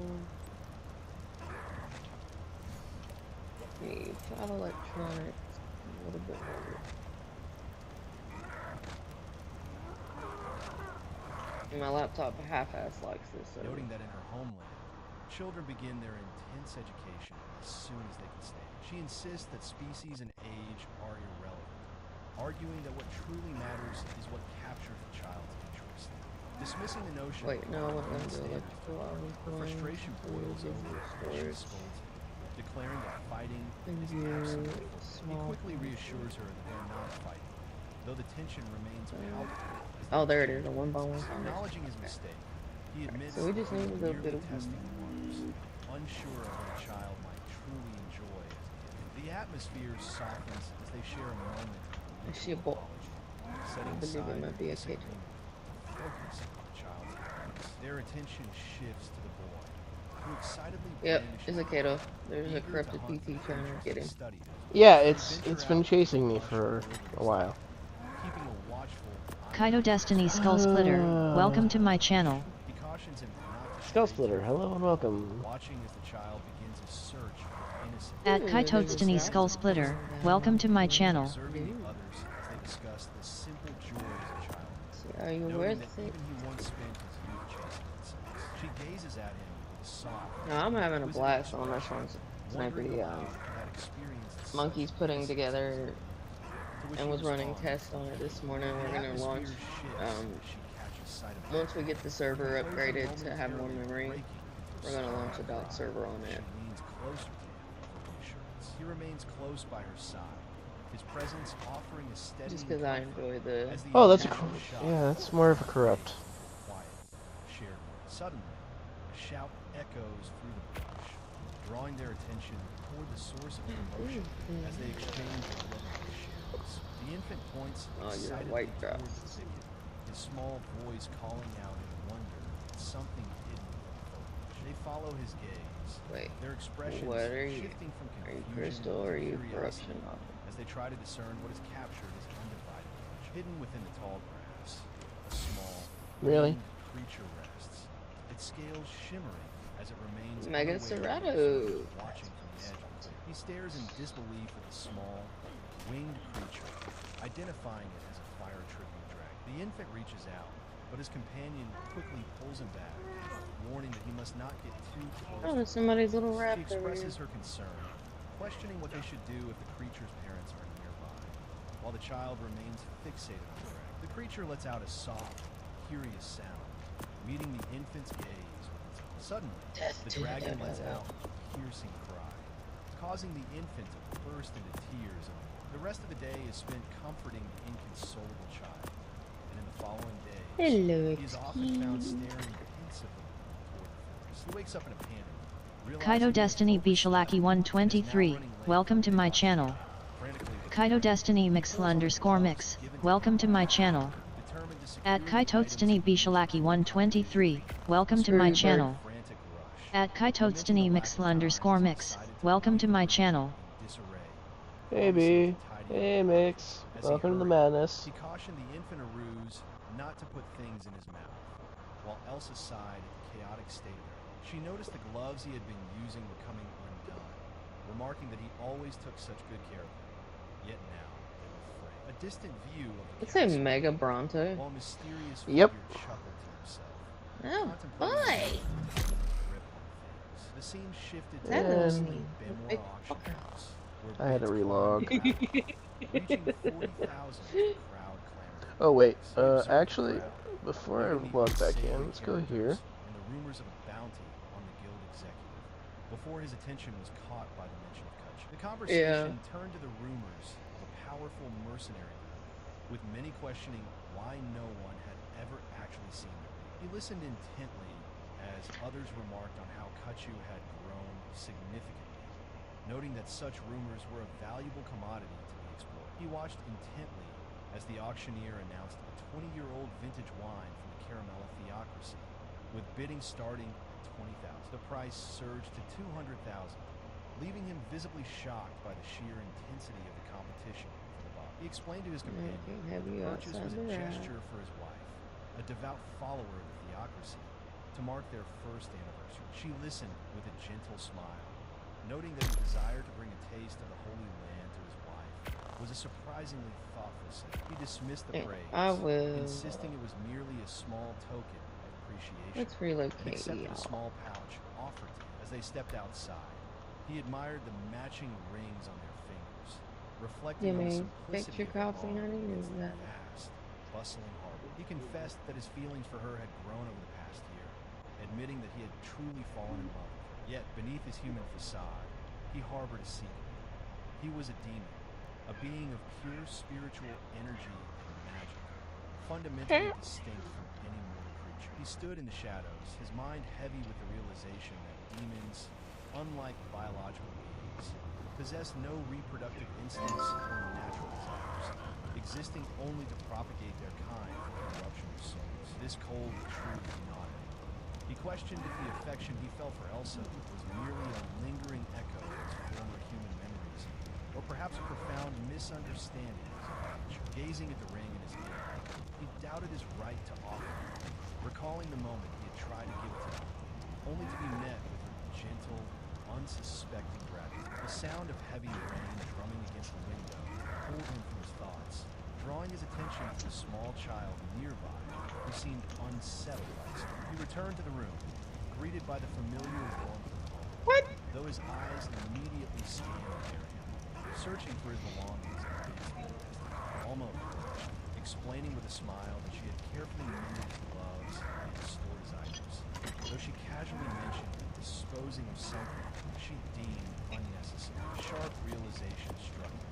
He knew his wife was perceptive, and he braced himself for the inevitable moment she would notice the missing object. Unable to contain his frustration, he erupted, demanding to know why she had disregarded his explicit instructions, his voice echoing with a raw, uncharacteristic note. He gripped his fist, his voice trembling with disbelief as he demanded to know if she truly understood the significance of her. She looked back at him, her expression one of genuine confusion, insisting that there was no way she could have known that. His frustration boiled over, and he snapped at her, That might be why. questioning if she had thrown them away despite knowing exactly Mega Bron to what? as she pleaded with him to be more careful, explaining that she had mistaken the damaged items for their treasure. She continued, her voice soft, asking if this was some strange custom of his homeland, or perhaps a ritual offering to the gods. He stared at her, stunned by the It's still trying to go under. interpretation. He could only mutter a bewildered question about what she was talking about. The tension hung heavy. He remained visibly shaken by his own outburst, while she stood before him, visibly hurt. Cold silence filled the room. The distance between them feeling wider than physical space. He turned away. I'm having issues here. Leaving the small child startled and hurt by the sudden coldness. The heavy door. Yeah, I'm having a lot of visual issues. I'm gonna restart Arc. He retreated to the solitude of his room, collapsing onto the sofa with a bottle in his hand. The weight of his frustration pressing down. Hours of searching had yielded nothing. The gloves remained lost. He struggled to accept that Elsa could have discarded them, yet the lack of evidence left him spiraling. Frustrated, he poured himself another drink, cursing his own inability to articulate his feelings when it mattered. What all do you Regret accept? washed over him as he buried his face in his hands, whispering an apology to Alma, Sparky powder. wishing he could undo the harsh That's I words. can A do. soft knock interrupted his misery. Alma stood at the door, her voice hesitant as she asked if he had seen a rose. He looked up, his eyes wide with sudden, sharp alarm at the realization that the child was missing. He paused, his senses sharpening as a That's what I was thinking, so I moved it back onto this side. This side has a foundation and stuff, like maybe it just wasn't registering with the ceiling.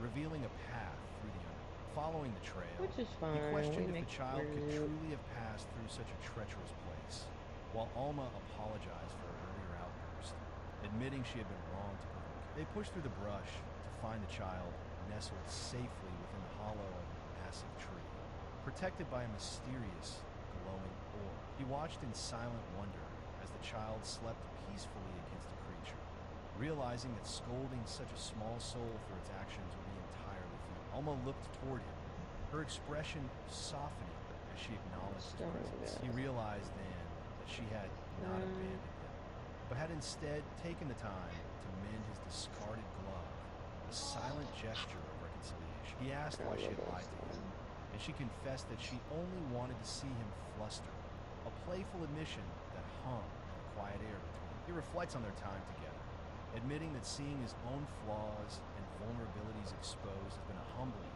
if painful, experience. He confesses that his reliance on the demon eye was a mistake, a crutch that blinded him to the reality of his potential. Bowing his head in genuine contrition, He apologizes for failing to live up to the trust placed in him. Pokemon Nearby, community game a the small wild creatures far-fetched appears catch it using Poke Catch. Winners revealed in 90s. It's been crazy difficult on here, but I love it. She looks at him with It's awesome, newfound man. clarity, finding peace in the realization that despite his power, he remains fundamentally human. She acknowledges that even if these feelings are merely a fleeting illusion, she refuses to run from them any longer, fearing that to do so would be to lose her chance forever. Kneeling before her, How are you he feeling? declares his Okay. resolve, vowing that he will no longer retreat from the Come on. truth. He pauses, Thank his you. hand hovering over a small object as he whispers a name, his voice heavy with unspoken intent. He reached out, taking her hand firmly, and clarified that his intentions went far beyond any mere contract. He sought a union in the truest sense, with a steady gaze and a sincere expression. He asked her to marry him, leaving the weight of his proposal hanging in the air. She looked back at him, her eyes wide and shimmering with a mixture of surprise and deep, overwhelming emotion, her face flushing as the reality of the words took her. Overcome with joy, she whispered her acceptance, and as he slid the ring on her finger, their temporary arrangement finally blossomed through genuine marriage. The young traveler gazes down at the sleeping, his thoughts heavy with the realization that she Oh, was great. not truly My motor and pistol and explaining to his companion Pokemon community game far-fetched escaped. No one caught it. as he recounts the necessity of her flight. Noting that the enemy's pursuit was far too aggressive, he reflects on the confession he made to her after the battle, detailing his true identity as a demon from another world and the betrayal by the little demons. She acknowledges his words with a calm heart, though he is visibly stunned to learn of the assassination of his It's a enemy. chef for He continues to keyboard. process the weight of their shared histories, including her own past and the betrayal she suffered at the hands of her friends. He reaffirms his unwavering trust in her, reminding her of the promise made on the day of the contract. Despite the shock of the revelations, she meets his gaze with a gentle, expectant expression, I don't silently need asking to for kibble his final more. decision on their future. She confessed that she felt exactly the same way, her hands trembling slightly as she reached out. Time marched forward, and by March of the year 1015, nearly 20 months had passed since the child began the journey. The young boy called out to his new companion, his face beaming with pure, unadulterated joy as the creature responded playfully.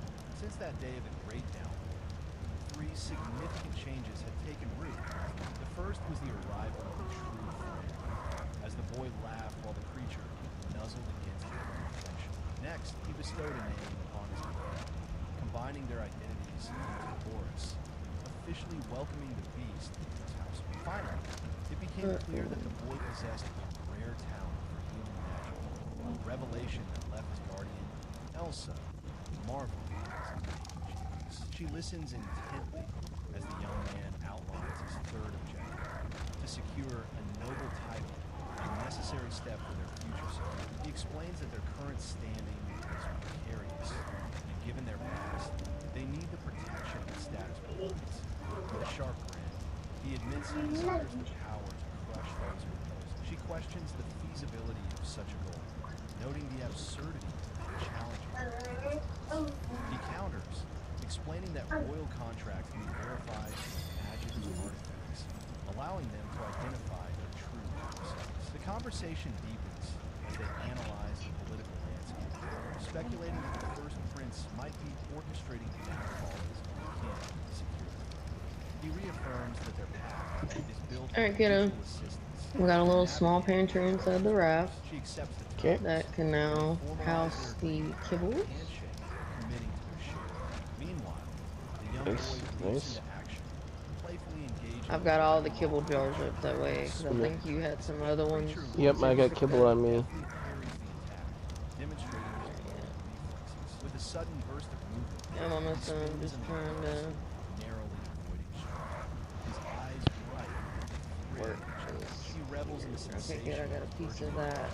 His small form crackling with raw, untamed energy. Beautiful. The sheer force of his power sends shockwaves. Had a piece of the ceiling right here and it worked beautifully. She calls out to him, her voice firm. Okay, what do you want? Raw meat rack? Scolding the boy and a cooked meat rack. Think that'd be alright? Observing his relentless Yeah. enthusiasm for hero games, she remarks to her husband that the boy is truly his father's son, before reminding him of his impending departure. There we go. He rushes toward her, eyes wide with excitement, thrusting a book into her hands, demanding as she complies. They need to get more stones so I can load up this thing's inventory with spark powder and keep it running. Bestowed upon their son and name great significance. His expression shifts to one of pure shock as he asks her if she and his father have truly entered into bondage. She sighs, explaining that such formal matters are currently secondary. He's still being bullied by the PT.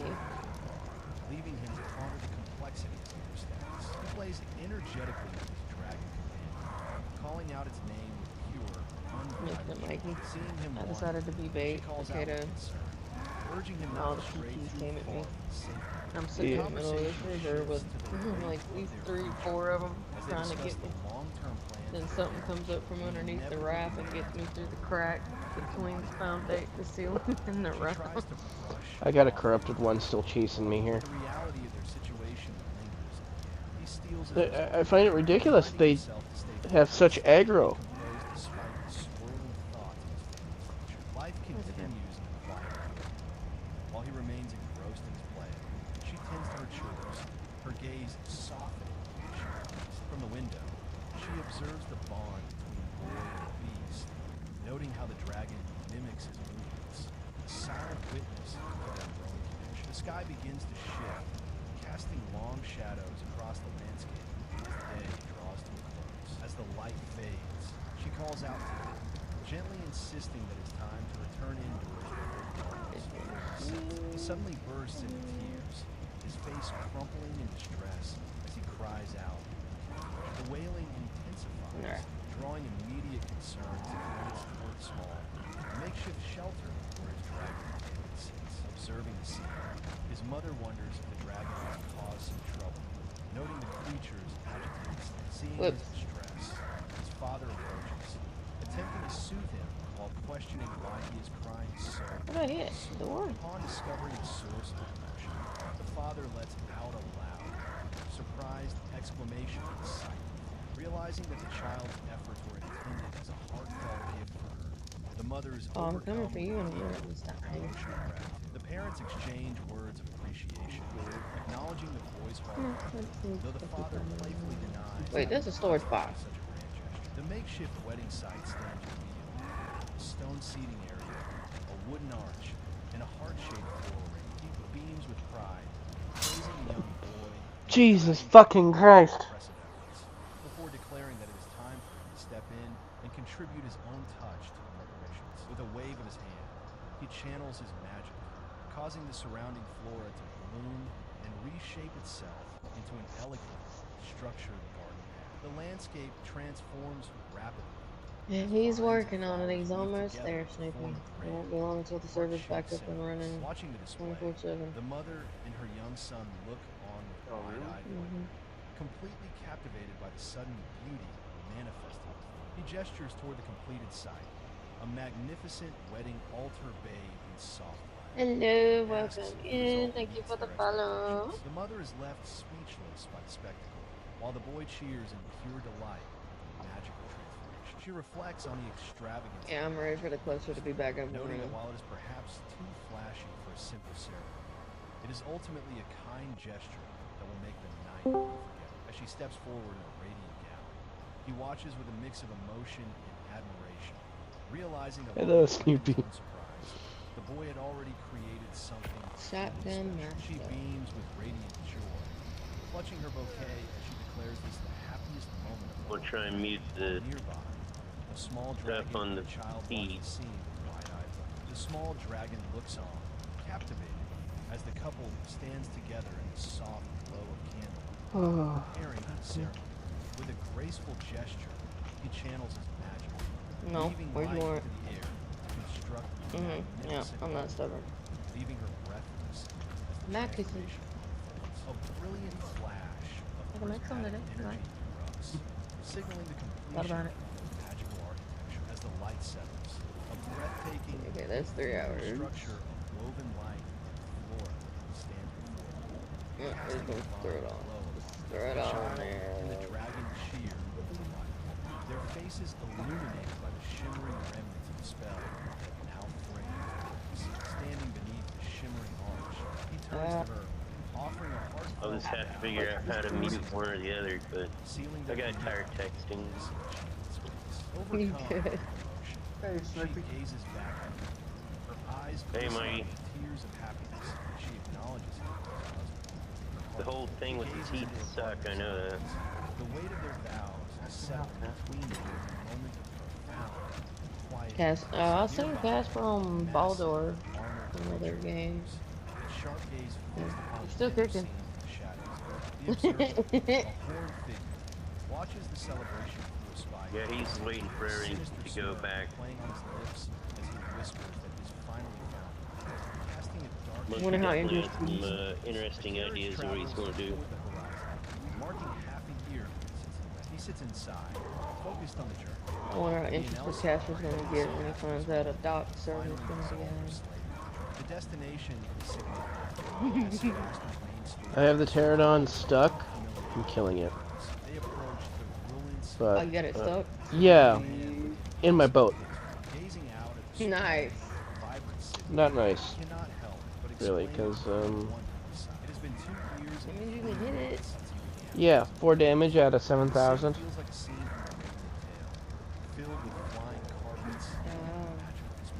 She stands nearby, feeling bashful.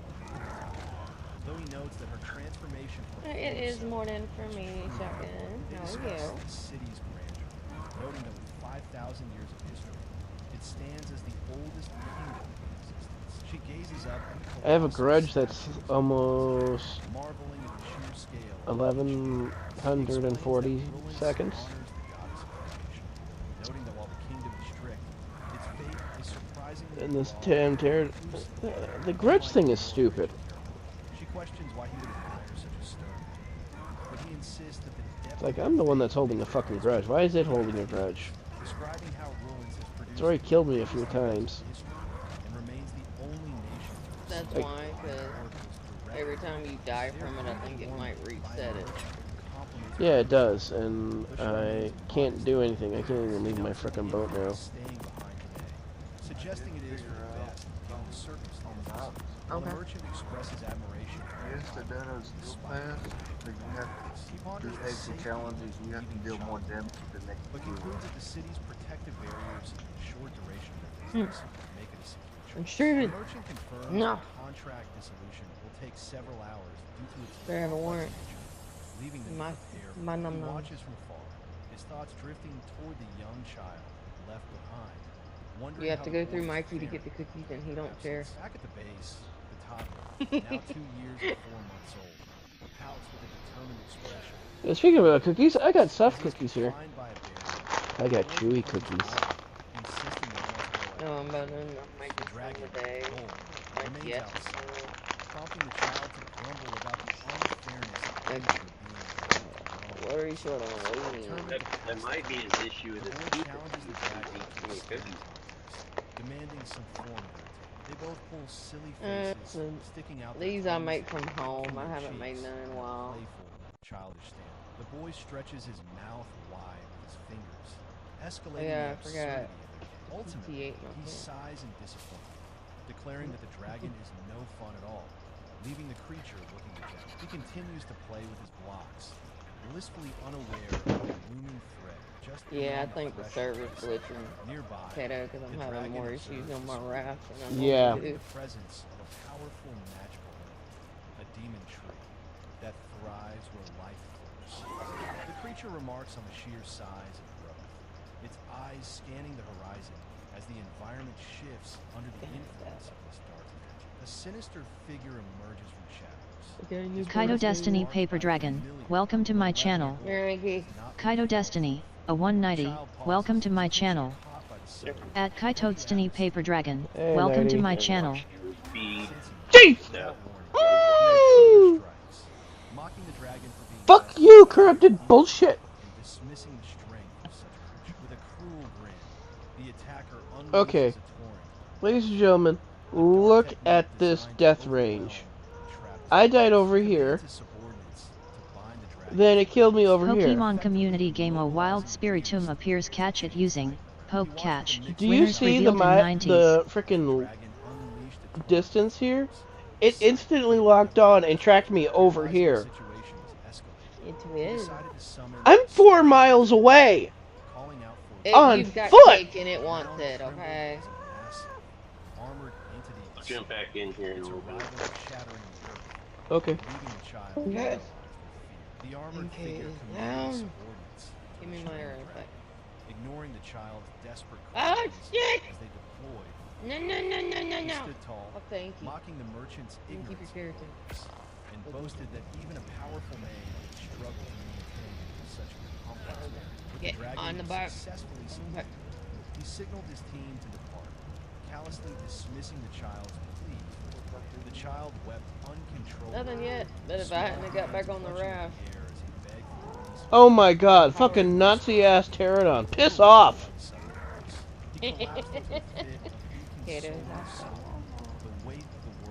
No, so now it's an empowered pterodon.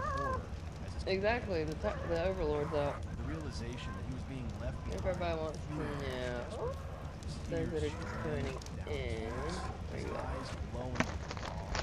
Agonizing intensity as he refused to accept. Okay, did he spawn up by you? Pokemon community game Spiritomb escaped. No one caught it.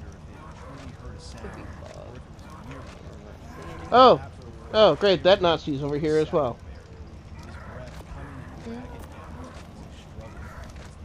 Oh, left. Driven by a singular, desperate purpose, he forced himself to stand, knowing he had the power.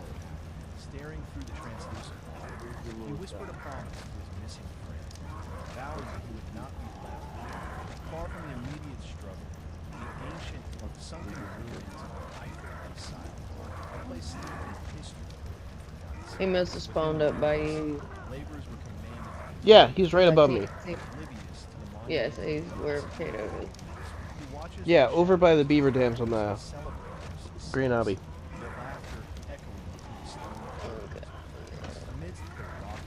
It is so foggy, I can't even tell you the color of the obs right now, man.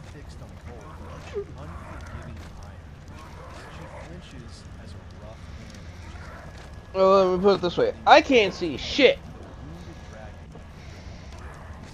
Oh, there he is. He's right above me now.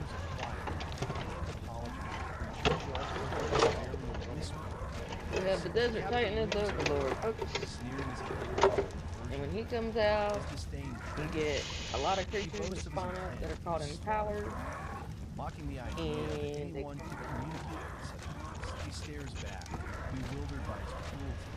if you're out and about, they come for you. If you're on a team, there's a good chance that a doppelganger is going to spawn. And it's going to be a lot more powerful. And more painful. But their laughter echoing through the cold stone prison as they talk about the friend she spent. Tears welling in her eyes. She wonders aloud if those friends were truly friends, feeling the weight of her isolation. Suddenly, low rumble vibrates. And like just because it says he despawned, don't mean the empowered despawned. Someone is approaching. Memories of a rainy day flash before her. A moment of kindness that solidified her bond with nature. She whispers to herself that they are truly good friends. Her expression hardens with resolve as she declares that she will not let them kill such a generous soul. Despite the cruel mockery, she reaches out, pressing her hand against the dragon's scaled blade, offering comfort to the chained beast.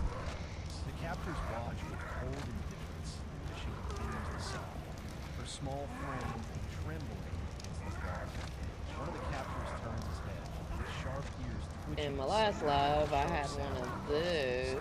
She watches in shock. Empowered, and that sucker kept chasing me, would not go away.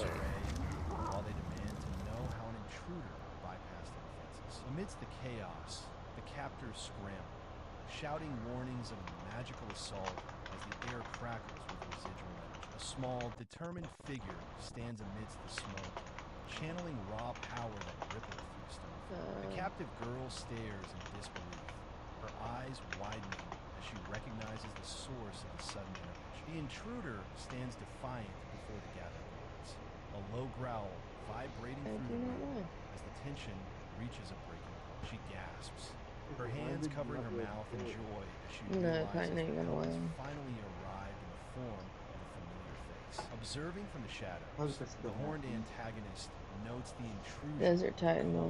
calculating gaze, acknowledging that their position has been compromised. The guards rush forward to seize the child, but they are met with a crackling barrier of electricity that forces them to recoil in pain. She watches in stunned silence as the prison guards are overwhelmed, their forms engulfed by the searing, unnatural heat of a magical assault. Overcome with emotion, she realizes her rescue has arrived, while the young savior beams with a radiant, energetic smile, declaring that it is time. A single, mysterious egg rests You got on the screen. its surface marked by cracks that hint at Yeah, I can't do anything. She dismisses the notion of artificial methods. Her interest in such cold, calculated processes entirely absent. The young girl gazes forward, expressing her earnest desire to become a parent to the fire tribute dragon egg, seeking a bond that transcends mere research. A man with pointed ears introduces himself as Set, a scholar hired by Virid to provide the necessary expertise and support for this delicate undertaking. He explains the complexities of dragon ecology, noting that artificial incubation of such creatures is unprecedented, requiring constant monitoring of temperature and environmental conditions. The pair contemplates the dietary needs of the hatchling, noting that ancient texts offer little guidance on the nourishment required for a dragon in its infancy. Laughter fills the room as Set recounts a humorous anecdote about a previous task, while the girl reflects on the strange, almost miraculous ability to communicate with the dragon's heart. He commends her for her keen observation and exceptional memory, acknowledging that her unique talents have been an invaluable asset to them. She listened as the scholar expressed a desire to formally recruit her as his assistant, given the gravity of their current circumstances. Looking up at him, she questioned the true nature of their situation, her expression filled with uncertainty. He admitted that he had been under a grave misunderstanding regarding the reality of their plight. The scholar explained that he had joined the guild under the impression that it protected refugees and drifters, offering them meaningful work. He revealed the dark truth. The guild was actually a criminal syndicate that forced refugees into labor, sold children into slavery, and funneled profits into building a massive private army. She reacted with shock, learning that her mother was being held hostage elsewhere, a fact she had not fully grasped. He continued, explaining that her mother had been saved from a demonic beast attack by a fire tribute dragon, which was the true reason she was being kept captive. The scholar concluded that the guild intended to bind her to that very dragon, transforming the creature into a weapon of mass destruction. She stared in disbelief as the scholar explained that the guild's ultimate goal was to seize the nation's military might, using her own existence as the catalyst for their power. He continued, his voice cold and calculated, noting that even if she managed to escape, the true prize was not her, but the fire tribute dragon she was bound to. With a cruel smirk, he insisted that she must not be allowed to slip away, as her utility to their cause was far too great. He reassured her, claiming that he had learned this information from the guild leader's own brother, and that she should trust his guidance and ensure her survival. She looked up. Oh my god, just go away, you frickin' nuisance of a bitch. Jesus Christ. A rugged man with a scarred face stood before a cabin. His expression I'd like to know when this fog was gonna lift. Good lord. Fog? Fog left already. Not on my screen. Dismissing the loss of his previous Yeah, I can't play with these things at my boat constantly. And I can't touch my mortar and pistol or my campfire.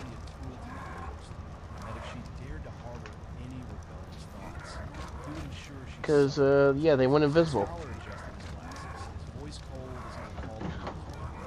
Noting that if he hadn't let her escape, things would have turned out different. He sighed, resigned to the grim reality that he had no choice but to become a rebel, lest he lose everyone around him. Tears streamed down her face as she struggled with Dang it.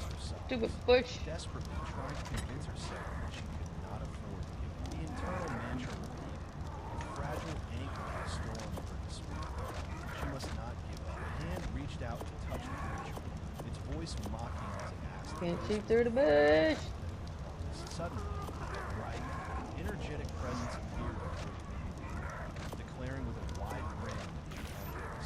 He stood amidst the chaos, his laughter booming as he appraised the noting that a child capable of such magic would fetch a high praise. The beastly commander barked orders at his subordinates, demanding they capture him. In response, the boy unleashed its foreign, magical energy, sending his attackers reeling as they shrieked in pain. Hello, welcome in. The captors regrouped, realizing that while his fire and water magic were formidable, they could neutralize it by deploying defensive barriers. Oh yeah. They surged forward, filling the room with a wall of shimmering shields that restricted him as the boy struggled against the encroaching barriers. His efforts to break through were met with frustration, prompting his enemies to press the advantage and force him into a How am I supposed to do anything now? One of the guards was struck down as the defenses shattered, while the boy seized the moment to strike back with a final I mean, there's no overseer, and these things are here, and clearing a path to liberate the captive. He lunges forward with incredible agility. His small frame Yeah, go get you some moving with a cheese. speed that catches his eye. Alright, that's my youngest little one. Agile youth laughs, taunting his frustrated pursuers who struggle to keep up with his relentless. I don't know. One of the captors He follow you. mocking the situation as a mere game of heroes. We're about to take you out. Put them on. Sensing an incoming Galley would be he good. prepares himself. Galley His would focus be great. sharpens as he channels his energy for decisive. You want me to open it? Sudden, Okay. explosive release of power. He unleashes a My little one has an devastating obsession with lightning cheese. blast that shatters his surroundings. The sheer force of the impact sends shockwaves through the area, leaving his enemies scattered and reeling. You're welcome. Trash? Observing the chaos from above, the horned antagonist scoffs at this. So vicious with that. Oh yeah, I need water, don't I? Coldly ordering him to clean up the mess left behind by the phone. He approached the small child, his voice calm as he $4.59. The man introduced himself. I think that 240 is gonna be. Praised the boy's name. Ruse as a prey.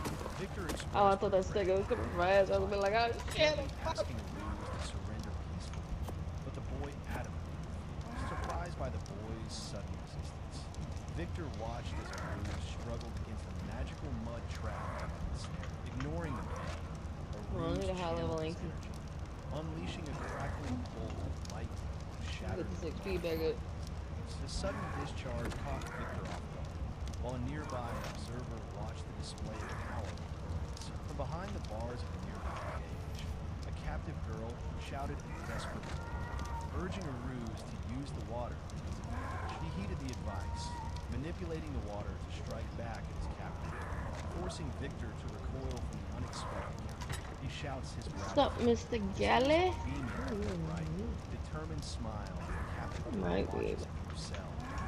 With lightning speed, he lunges forward, Ah, closing come the on. distance between himself and his Fuck, opponent. where'd he go? The armored warrior swings his blade with lethal intent, but he nimbly dodges the strike. There's that thing. Razor sharp. She Is it slams you? his hand against the ground, channeling his energy to 240. summon a massive Wait. stone pillar. See your ass.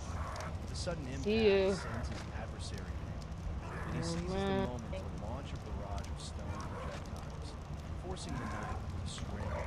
He continues his Oh, relentless dum dum assault, get stuck. weaving wind magic into his strikes to overwhelm the knight, who stares back in sheer astonishment at the child draw. Panting heavily, he stands amidst the debris of the shattered floor, his eyes locked onto his shape. Watching from the sidelines, the knight's companion can hardly believe his eyes, muttering in shock Shit, that Titan's such a back. young child possessed such monstrous, unnatural. Get out the way, get out the way, get out the way, get out the way, get out the way. Stares back, I don't wanna die. whispering that with his power, there might finally be a chance. The massive warrior strikes the ground with overwhelming force, sending shockwaves through the chamber as he looms to respond. She Take watches me in horror alive. as the child is struck, blood spraying from his back. He is sent skidding across the stone. Pokemon community game A Wild Tinkatuff appears. Catch it using Poke Catch. Winners revealed in 90s. Oh, I'm getting the water. Go, go, go, go, go. Yeah! The onlookers express their disbelief. It was an empowered Stego. With some eager to step and free themselves. She breaks down in tears, lamenting that it would have been better shit! wishing she could be spared the fate of his predecessor. A figure kneels before He just went away. Why the fuck is he double spawning now? solemn piece of advice to hold onto her dreams, no matter the circumstances. She listened intently as the concept I can't of pain was explained. leave my location to do anything. A beacon of hope that could illuminate. I just have to stop. It was clarified that courage is the spark needed to seize opportunities. Fueled by the I'm curious. Try logging out for a second. Like, I log did. out for like a minute. I did for like 5 times. 5 different times. My campfire, my mortar and pistol are not visible. The arrival of a ruse had shifted her perspective. The Pterodon is like... No. No, there's no update. However, that relying solely on I think the server needs a restart.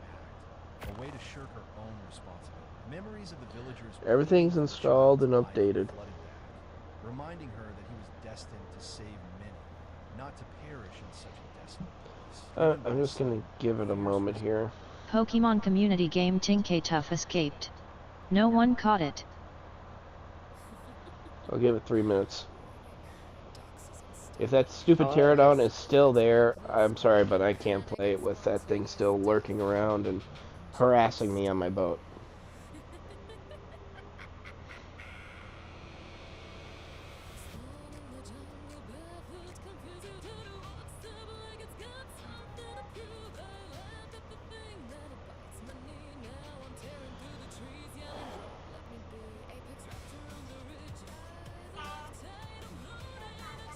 Where'd you do? Flip through the base? No, you went down towards the Beaver Dams. Yeah. I'm across the river from the Beaver Dams right now, right above the deep cave entrance that goes down to the underground water path. Let's see how far it is for you.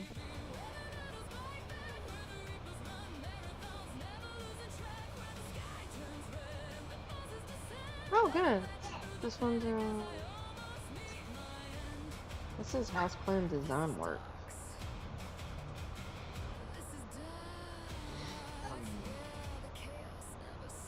What are you talking about? Fort Drive. You're not going to endocrinology.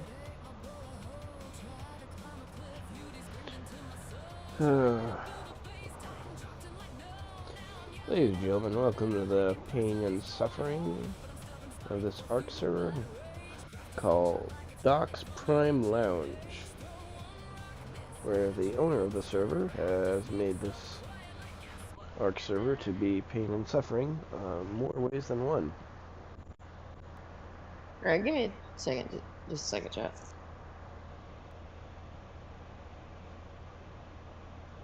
Take it in. She cried out to him, begging for a strike. Her desperate pleas echoed as she shook the fallen boy, urging him to wake up and flee before it was too late. He stirs, his consciousness returning as the girl's desperate pleas echo in his mind, urging him to wake and remember his purpose. The horned figure looms, his voice a cold reminder that even the greatest empires are destined to crumble.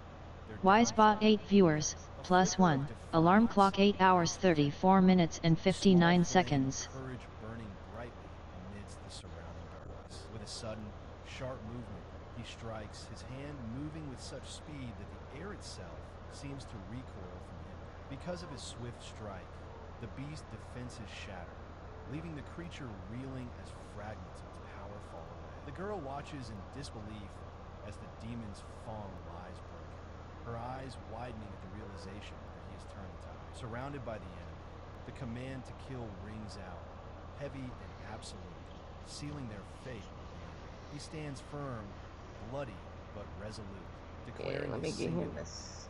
He has come to save his friend. He stands firm, his eyes burning with the resolve of a hero from his favorite storybooks, refusing to yield despite the overwhelming odds. With a sudden, explosive burst of speed, he lunges forward, his strike landing squarely against the massive beast, sending shockwaves through the chamber. The horned antagonist. You want looms more over the scene, cheese? his You're voice not gonna dripping poop with for mock days. concern as he chides the captive girl for worrying him, while his monstrous, subordinate growls in the background. He watches the exchange, his expression hardening as he prepares to intervene, fully aware of the danger that lies ahead. A hand descends to ruffle his hair, offering praise for his incredible bravery and the lengths he went to for his friend. The masked figure turns Oh, away, sorry. signaling You that get the that in rest of trash, the please? task now falls to him, leaving the young warrior to catch his breath. He stands amidst Yeah, I'm playing with controller today. watching as the adults step My forward back is to take not control. enjoying me His trying to father lean figure up to do the reassuring him computer. the situation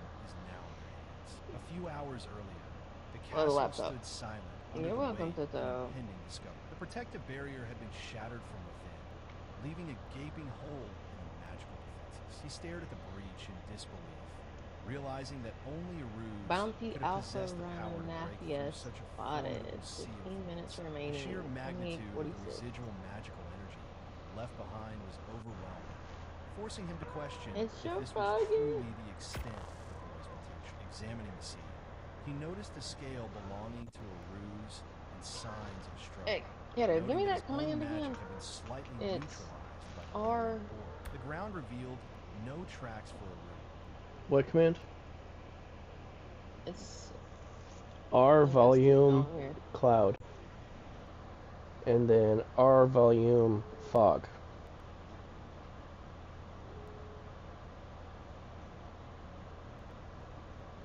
Oh, I want the clouds. Then remove the fog. And it should be 0. Yeah, there we go. Thing is still A here. little better. I'm coming. I'll pull the tagger. No, we have to have like a dino wipe or something. This is our server restart because I still can't see my structures. I can't craft or build anything.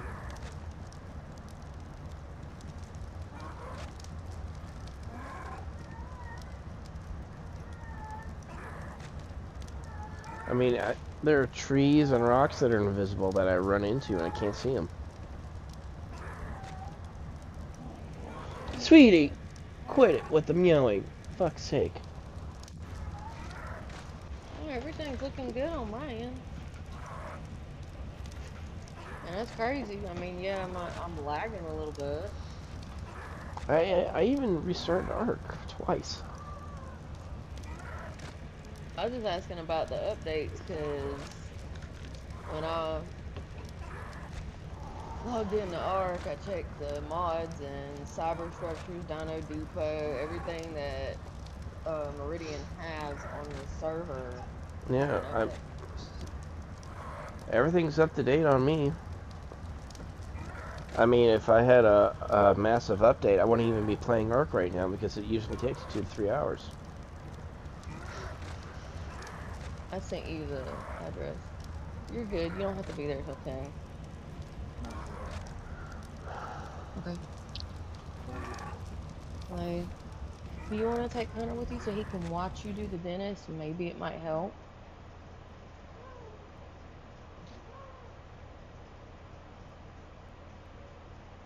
I just thought it might help him see that, you know, you're laying there and...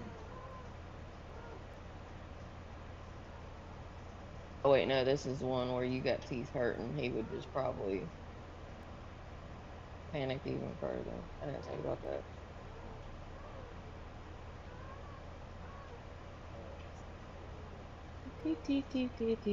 I have green knob in sights.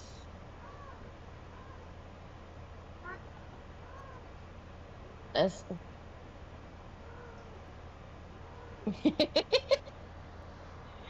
For some reason, our daughter has swapped our names. I am Daddy, and he is Mommy.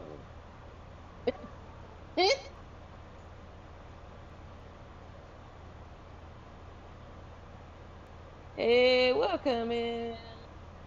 Justin, thank you for the follow. I'm currently on the way to go help Kaito.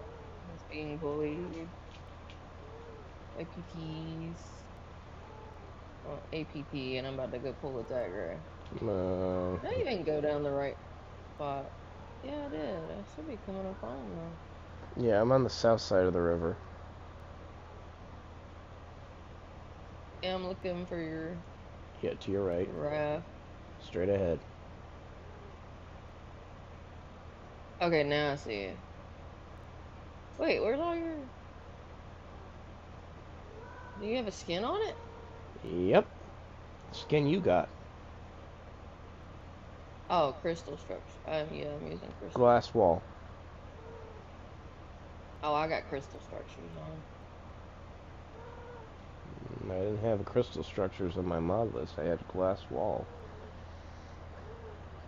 Clean glass wall. Oh, crystal structures is a mod I bought.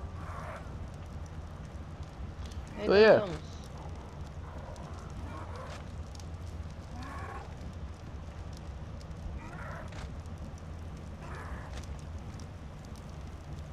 He just won't shelter. He wants a booty.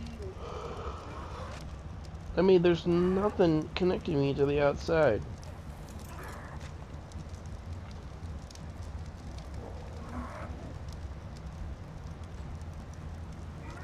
Oh shit! Oh shit! I'm kidnapped.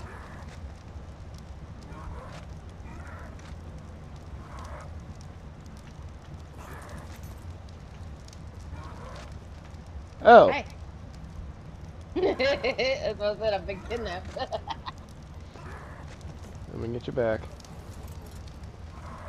Oh, that was funny. Oh, that was funny.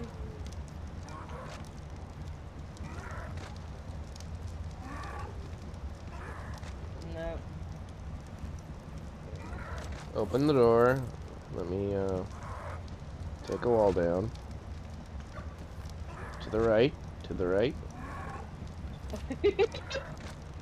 Now I see what's so difficult for Mikey. Oh god. He's destroying my shit. He needs to keep that interesting. How? Because my damn shit's poking out of the raft.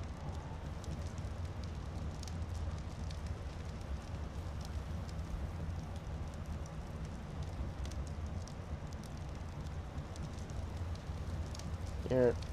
Stay on there. I'll detour it. Okay. Shit. No, it's fine. I got you.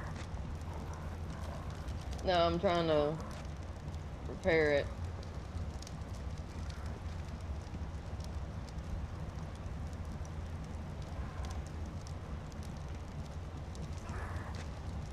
If it breaks, everything in there is gonna break, and I don't want to build that again.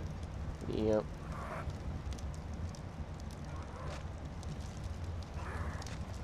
Melody!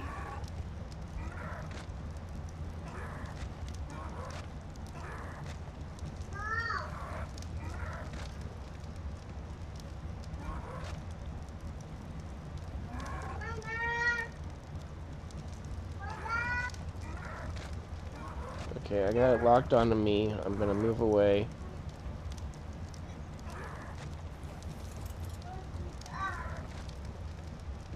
Had it locked onto me. I wasn't attached to the raft. Oh, so that sucker is dipping down into the water.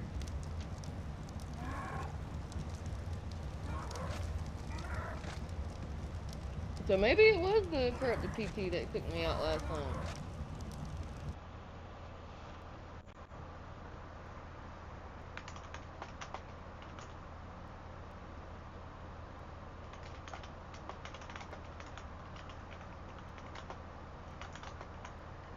Yeah, but I could see your torches. Your torches are lit for me. Yeah, they're lit, but you can't see, like, the intensity being bright. I mean, nothing's showing for me. I mean, I got a campfire that's supposed to be by my beds. That it's gone. It was not destroyed. It's just invisible. And my mortar pistol. They're both invisible. I can't see them.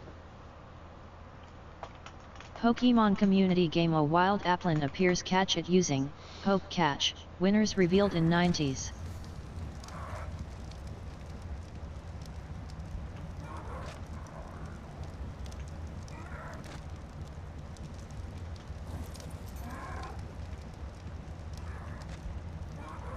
This motherfucker ain't over. Come on, let me repair it. Why aren't you repairing? Because it's got a 16-minute cooldown.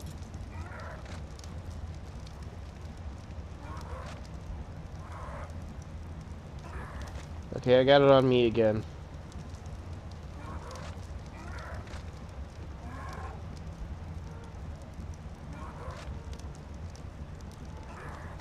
A Mega Raptor now. I need more that. You talking about a 16-minute cooldown? I've never seen that. Yeah, that's what this foundation here says.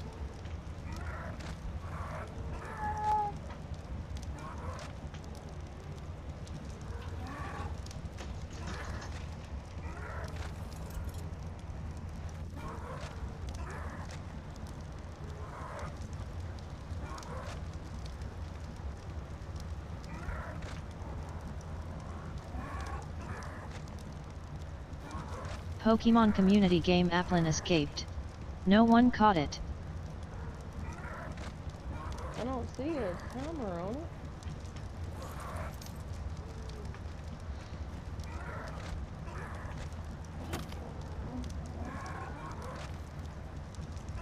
$16 minutes and 40 seconds.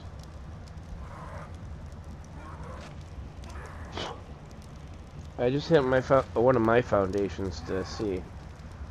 And yeah, with no repair within 16 minutes and 40 seconds.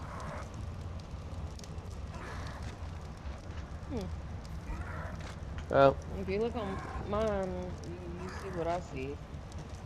Yeah, I held the action button on it to bring up the reticule. What is it? R? E for me. So hold the access button.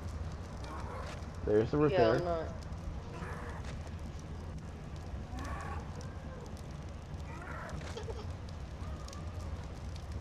Okay, well, go ahead and hit the click it. You know what I'm saying? Maybe it is the timer and it's not showing me. Yeah, it's a modded thing too.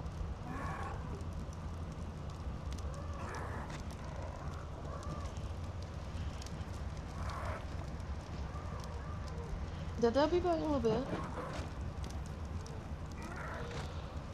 Did I go get his stick? Them peepers.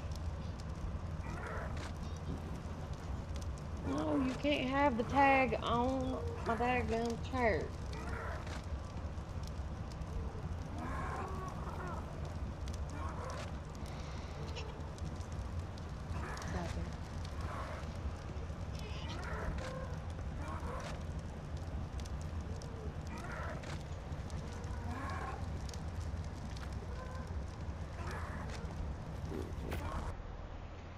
Alright, well, I'm just logging because there's just no way of that thing getting off.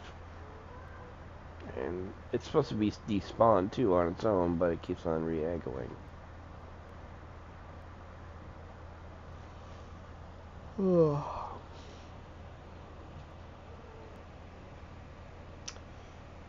Alright, well then. Kaito Destiny Mundler Shadow, welcome to my channel.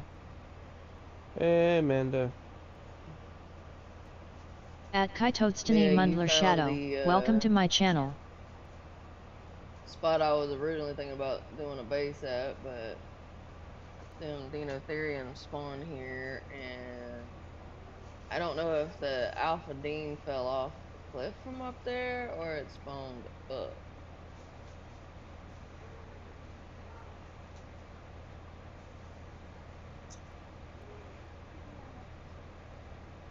How much health does that PT have? The corrupt one, 7,000. 7K.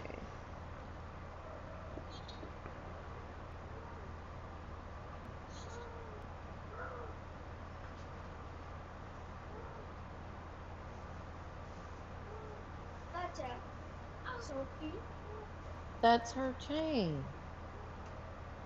What's up, little PT?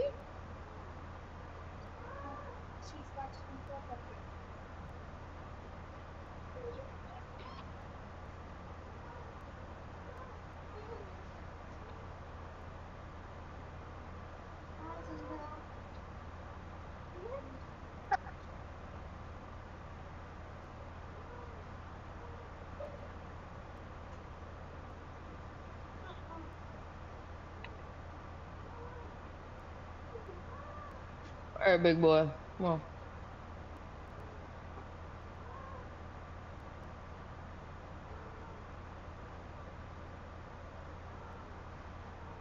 Think that.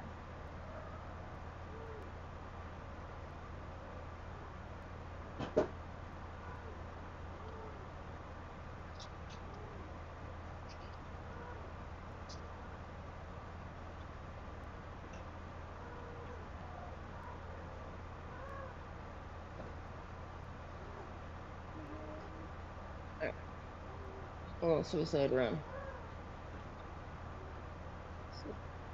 Where?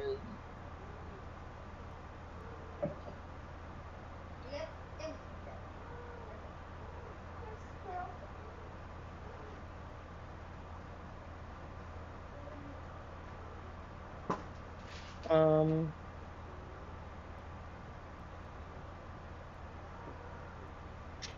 there you are. Hey, spot me, motherfucker.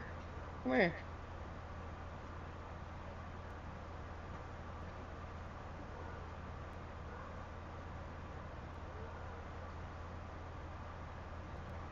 Alright, kiddo, he is up in the sky. Wait, here he comes. Come on.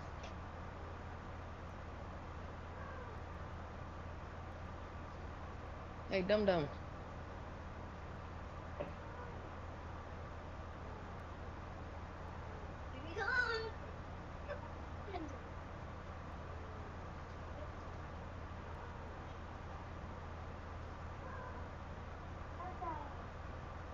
Come on, hit your ass. Come on.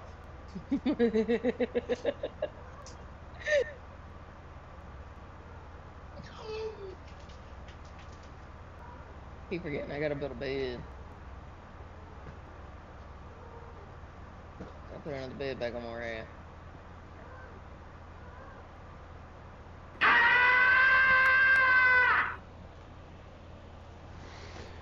Fuck's sake. Bet he's not on you though. He's focused on me.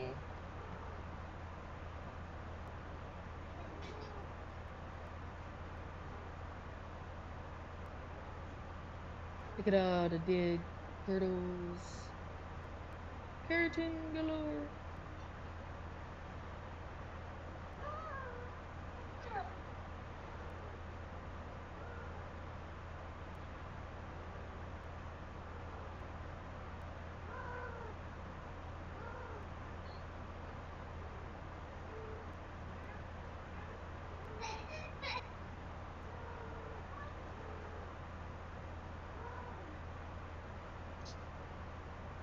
There he is.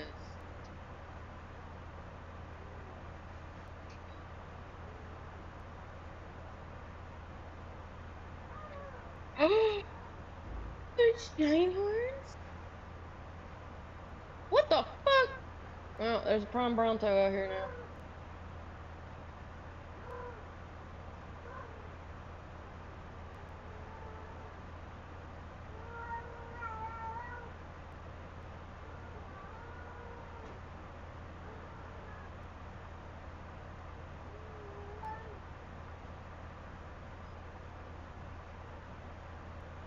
Damn, Bronto just did 3K damage on my butt.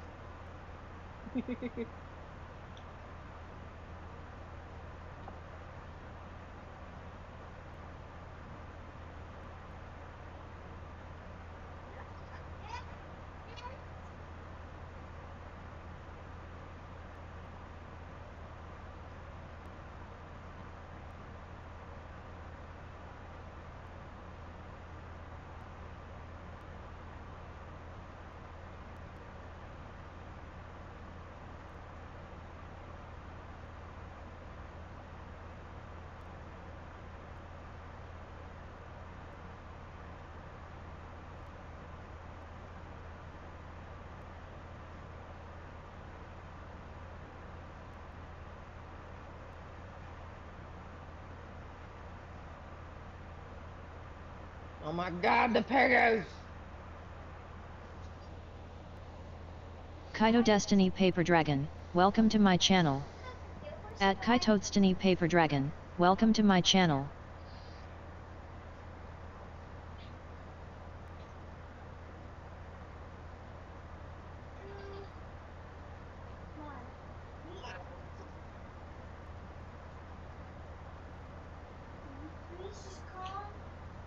So go get your butt changed, baby.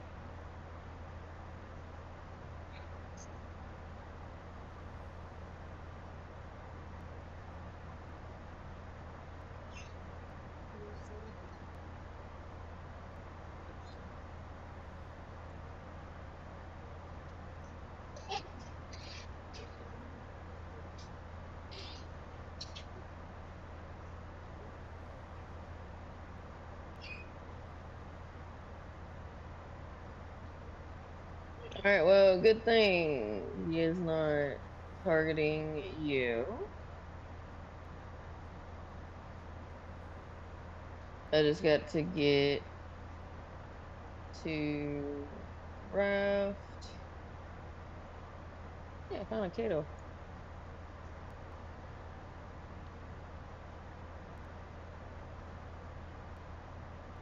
Oh, fuck.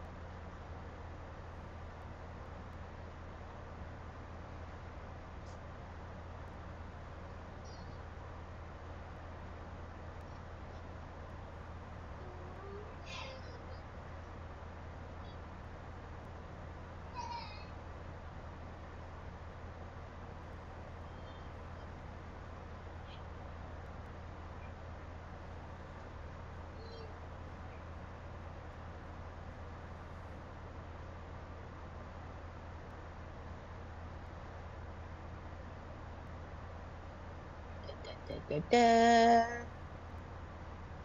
Is it still coming? It is not.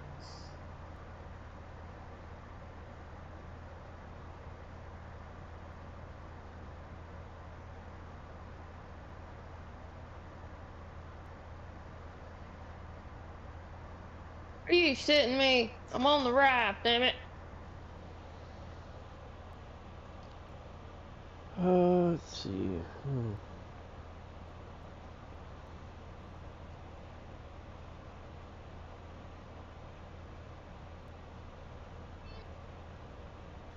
I'm about to lose everything in here.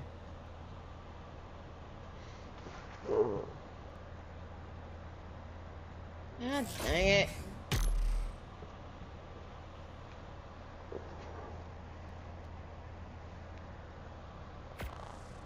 Is it the corrupted one? Yep. I just got away from the fucking Bronto that's in front of you.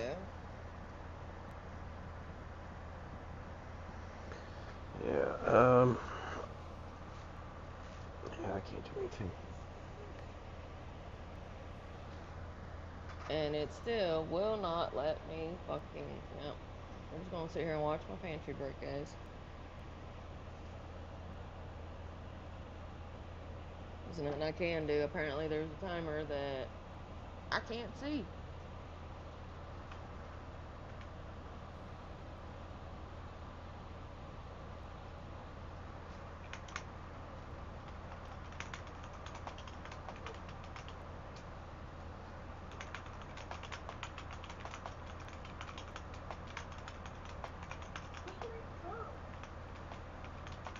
Yep.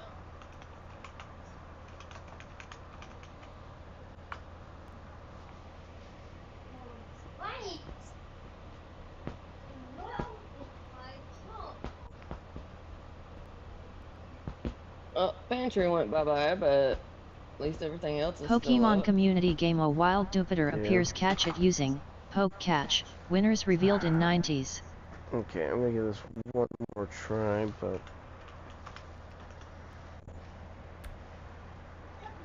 if the structures are not there, I don't know.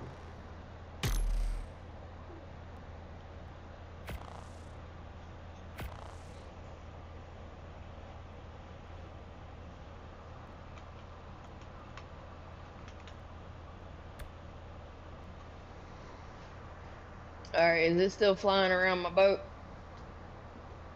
I'm loading in. I mean, hell, I even died at my boat and spawned somewhere else, and it's like 4 miles away. And somehow, oh look, the bitch is back. Yeah, it did, paper.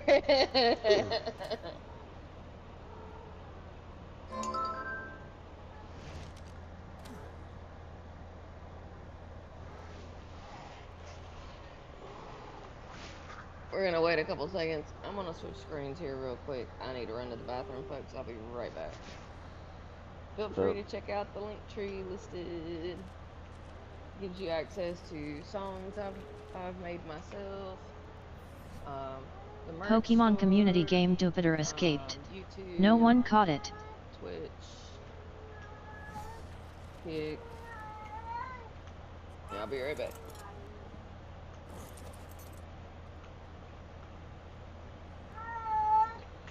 Oh my god! Cat, quit it! I'm getting so irritated now that even my cat's pissing me off.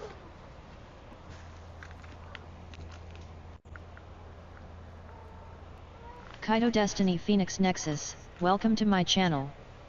At Kaito Destiny Phoenix Nexus, welcome to my channel.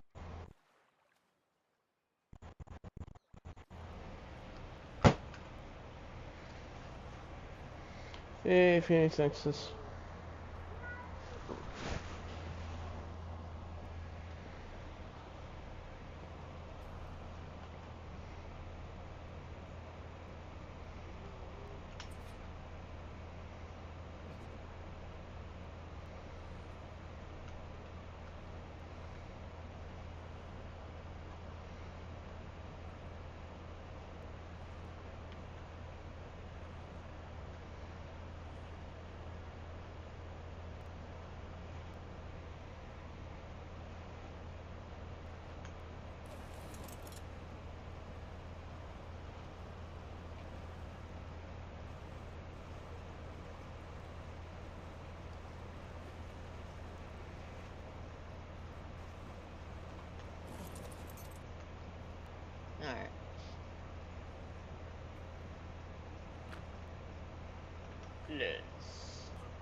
Alright. Dragon Mama?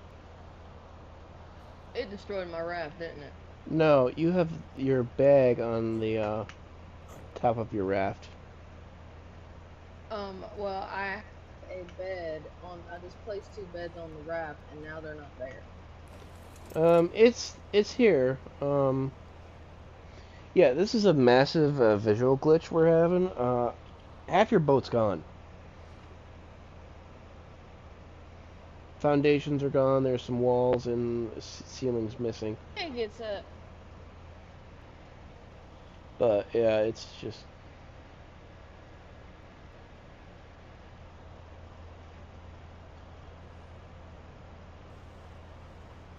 Kaito Destiny 0 Amelia _girl, welcome to my channel. At Kaito Destiny 0 Amelia _girl, welcome to my channel. And I went to go get her a drink. Oh, your bed's here and stuff. It's just.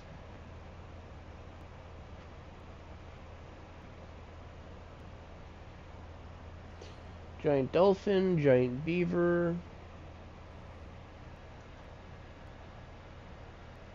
Oh, those around my raft? No, they're on the other side of the river.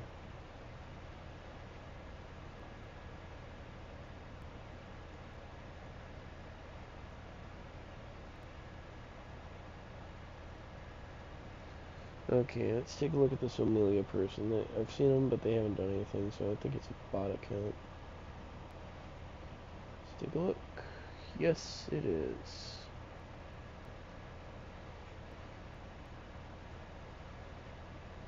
There's the Mega Prime Bronte.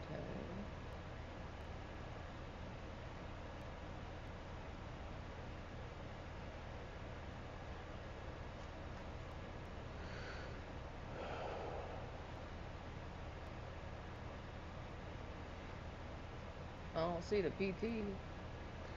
BT despawned.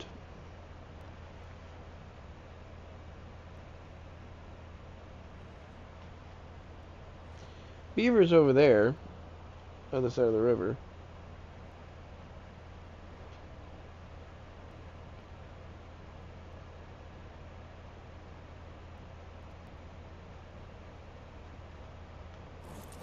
But yeah, I'm walking through my raft, and yeah.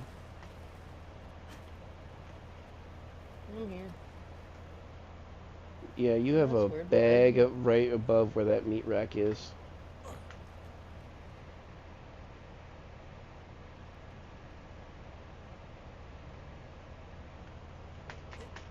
And I can't get to it. If you remove the ceiling, you can. Wait.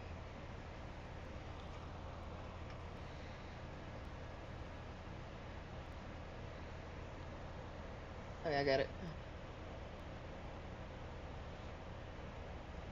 Okay.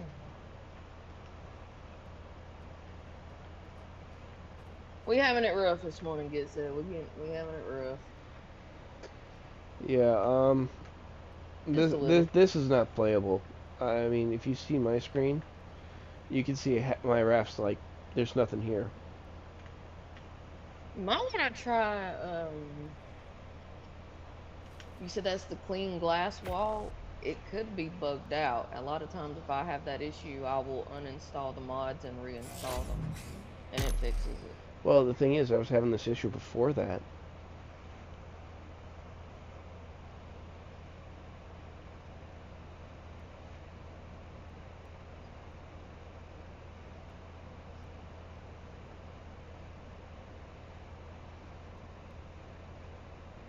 Alright, so let me need you.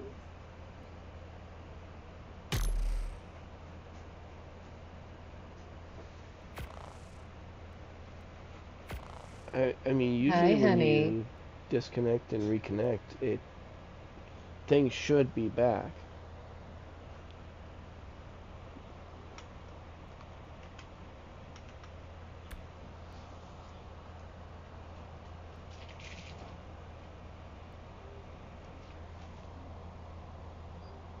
Don't you start.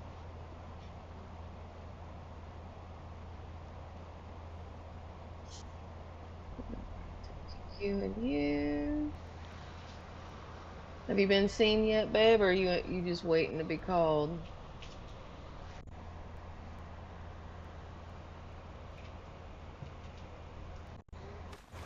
Oh, the hubby subscribe.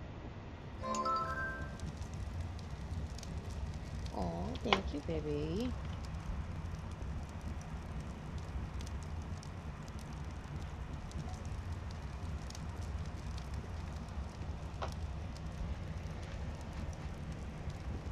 What are you missing? Still needing wood. Yeah. Okay. So I'm glitching in my boat. So yeah, the glass thing fixed after I removed it. So now I need to do the CS mod. Yeah, I know you did, baby. I know you're not a big fan of the dentist. I know, my darling.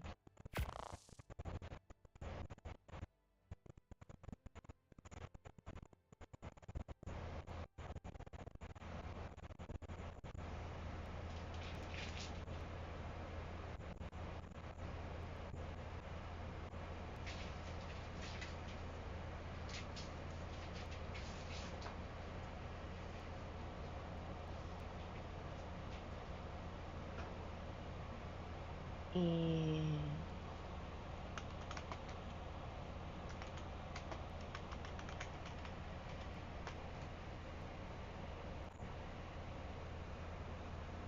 golden mega procroptodon. Oh, shite. Love you, babe. Have you been seen yet, or?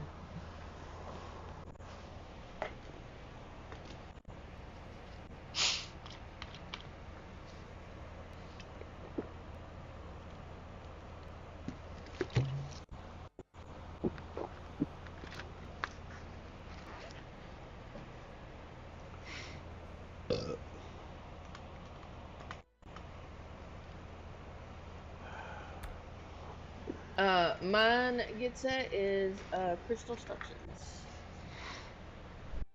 And that one's one you have to pay for, right? Yeah, it ain't much though. Real cheap, but I love it because it's got so many different options. Like,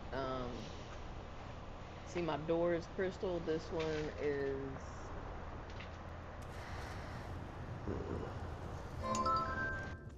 What is that one? Okay, effects crystal. It is portal glass. So you've got different ones. You can make it look like it's raining.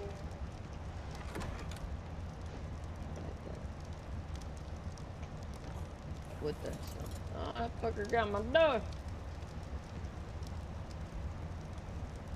Get your butt up.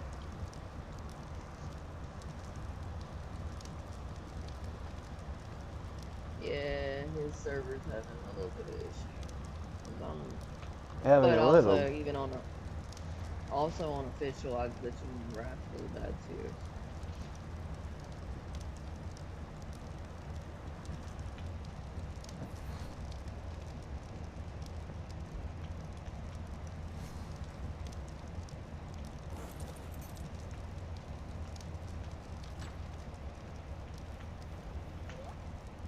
Alpha King Beaver. Okay, I'm gone.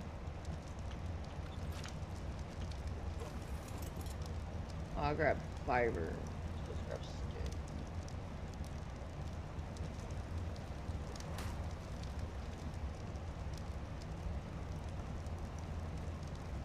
You can actually adjust the smoke on there, I think.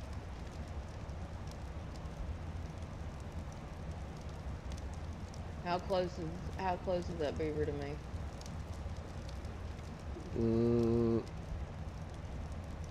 Should be nowhere near you. Oh, you were right over there. It was right by the ramp of that hill there. I let it away, and what took damage?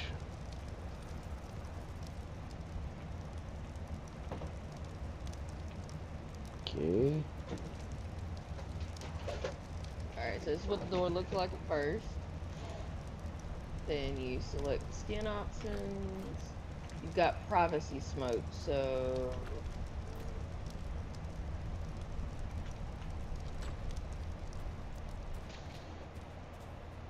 okay, that one. Oh, that's a prime Bronto.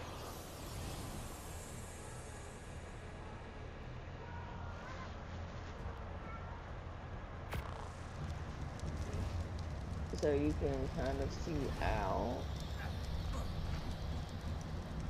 But you have modern, you've got all these for modern. You got 3D, and these will look like the boss arena: desert, forest, snow, Rockwell, centaur, manticore, dragon, monkey, spider. This one's real pretty, deep nebula.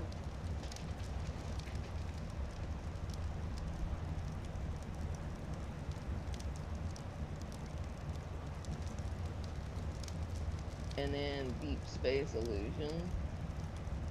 And it's really cool if you do multiple of these, because then you could just look around and it's literally like you're floating in space.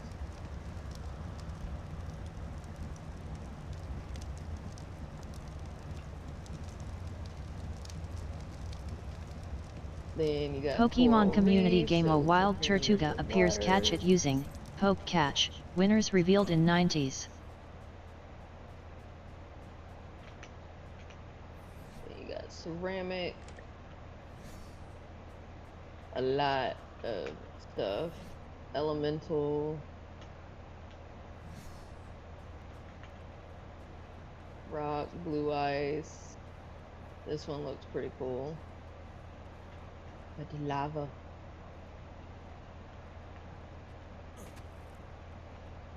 Hey, that Bronto that's in the water, that's a prime, by the way. Yeah. 140. Yep, that's the one that took Oh. me out. My cute. Mikey likes this one. It's lame. This looks really good on a railing.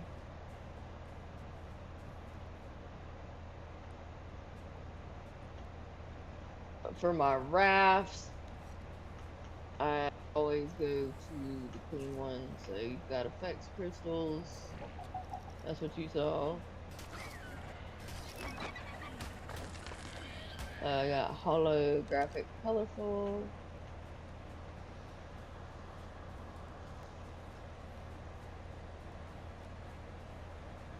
And there's the smoke screen on paper.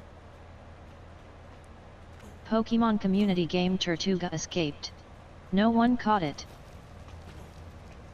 So you can actually increase and decrease the intensity of it.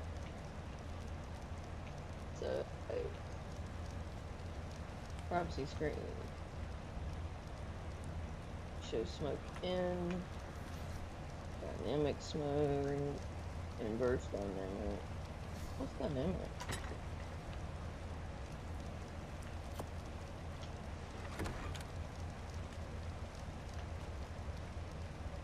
So yeah. So it's completely blacked out. But on the inside, it's clear as day. You know, I might leave that because it's nice and bright. No, I'm not gonna leave that. That's hurting my eyeballs.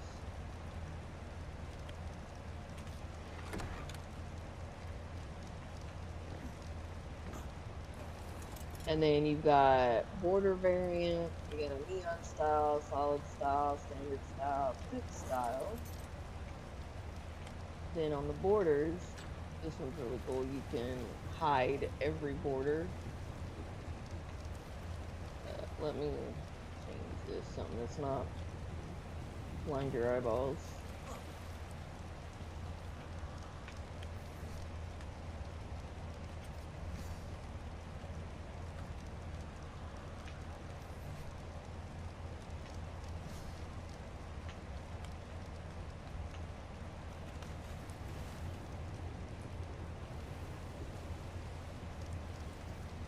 Okay, so a good example would be this right here.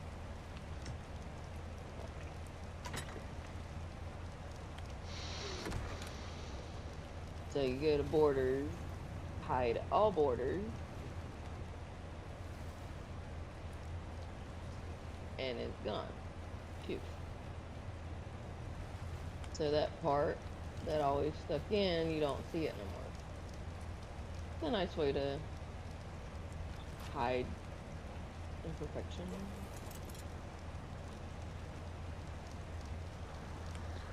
Well, I'm gonna travel back to where I put down the campfire and the mortar and pistol.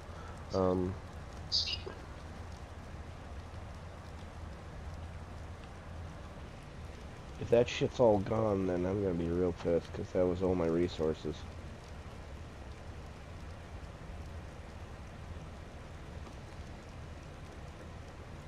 You might want to actually bring your walls up by one, just so you don't have to deal with dinos breaking your thing again. Yeah, I gotta...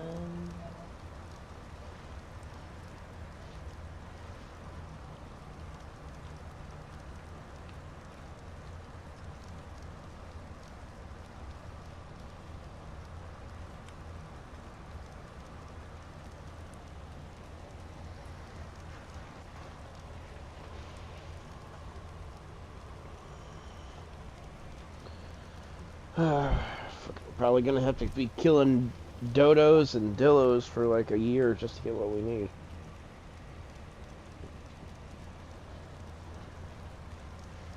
I'll get back at it.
Oh no.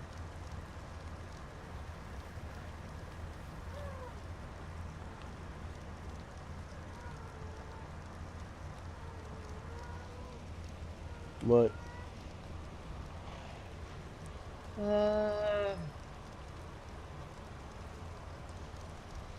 Grotto, Beaver, oh.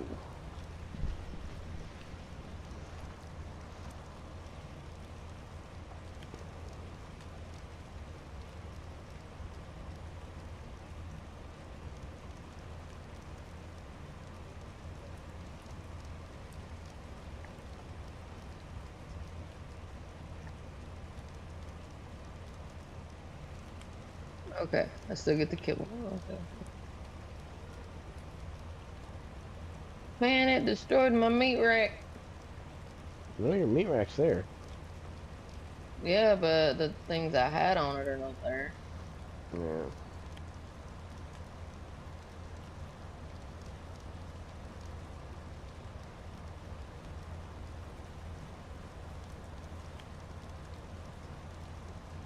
That's a ceiling rack, not the meat racks.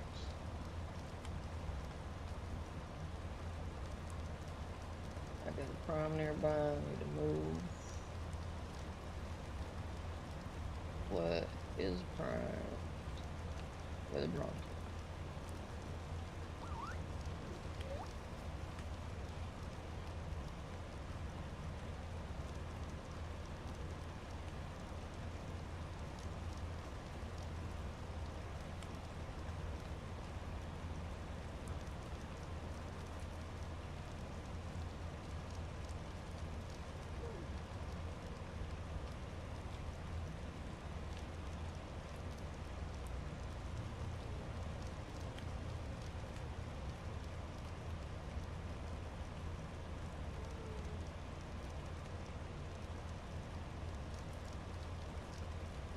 So,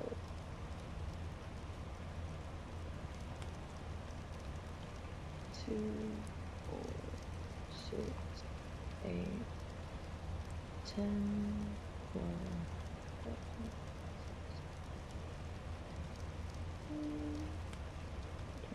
22, 26, 28. Okay, so I need 28 quarter balls and then I'm gonna do it by the quarter. Would be enough. Oh no, my meat rack should come up when I picked up everything. Okay, sweet.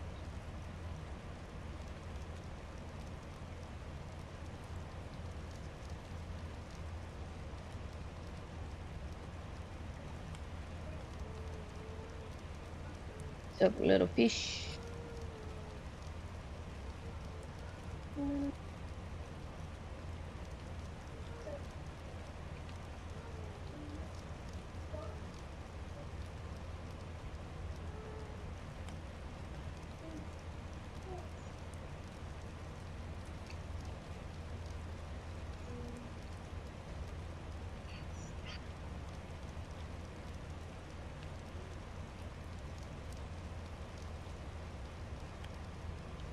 Wisebot 7 viewers, -1, alarm clock 9 hours 26 minutes and 37 seconds.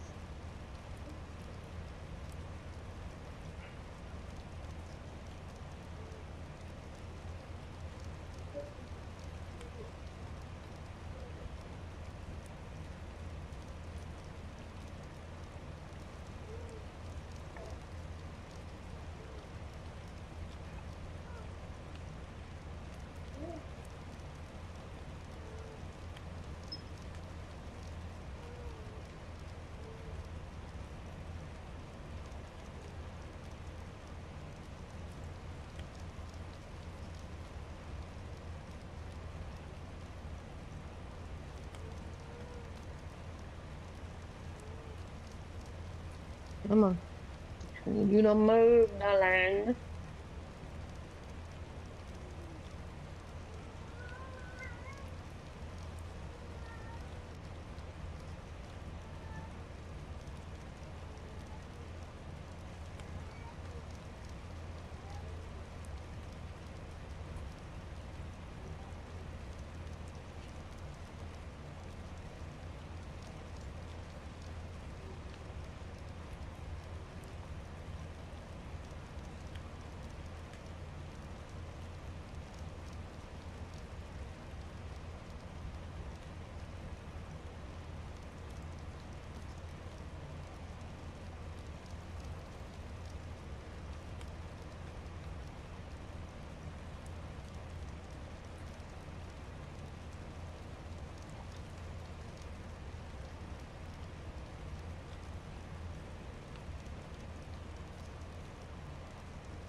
About 6 more.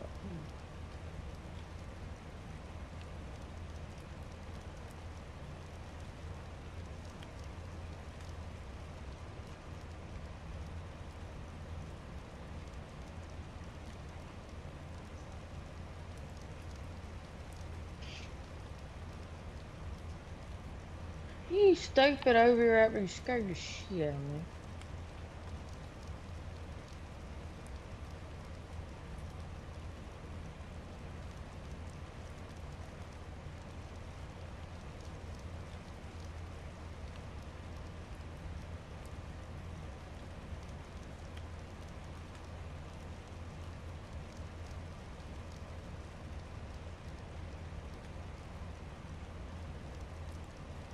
Oh, just get on the fucking raft, bitch.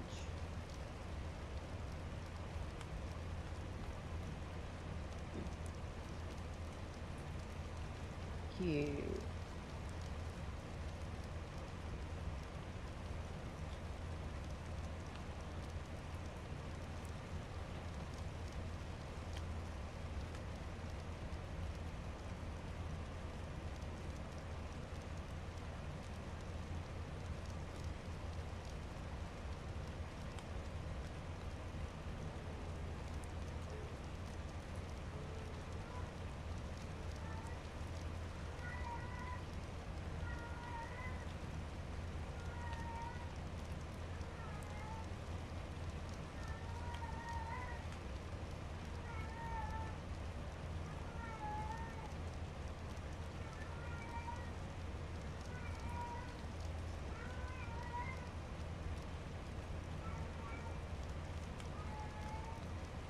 Yes, you were scared.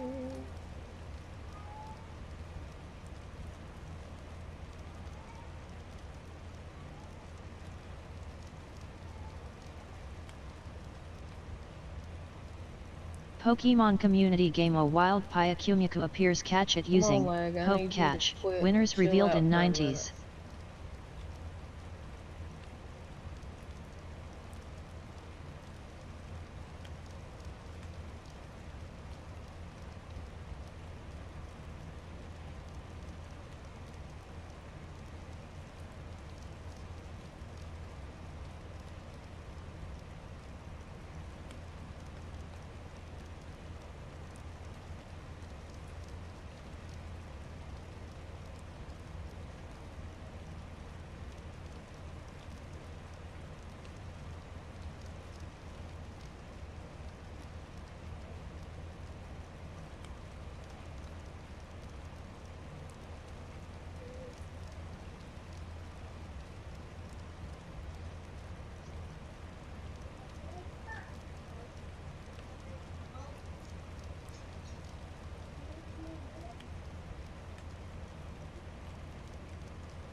Pokemon community game Pyakumiku escaped. No one caught it.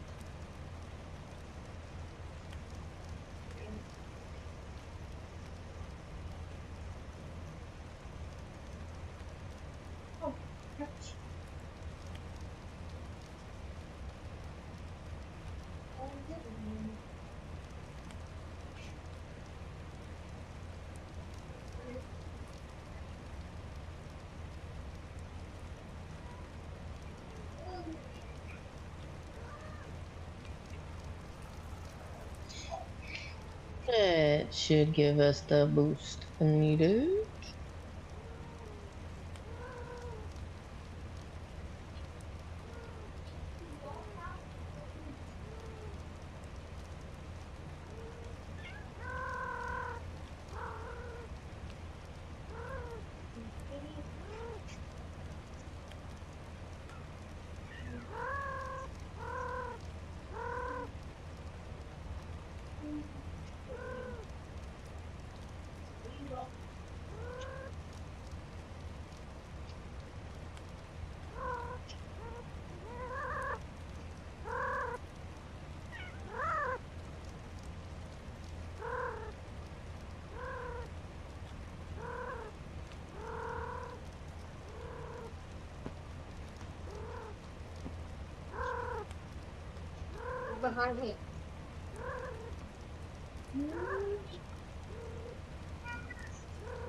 Oh.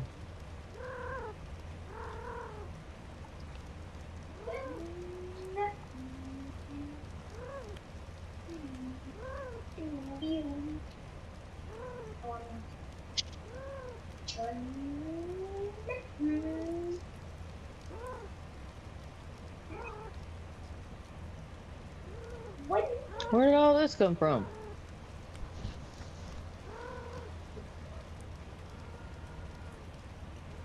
This was. What the fuck did just happen?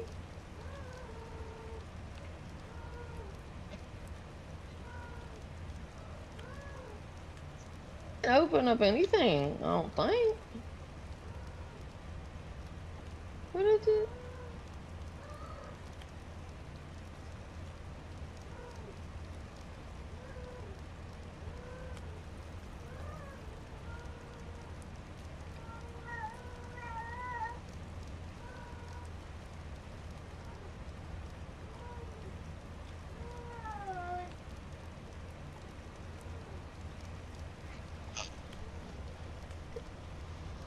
A ticket?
Torch intensive.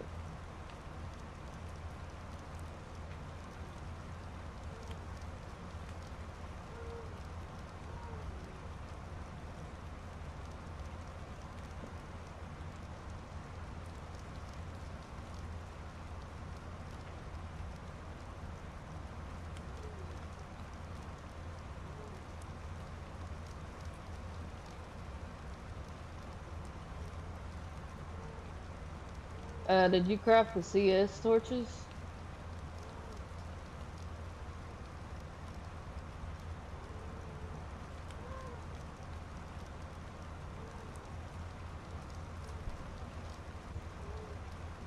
I think he might be muted.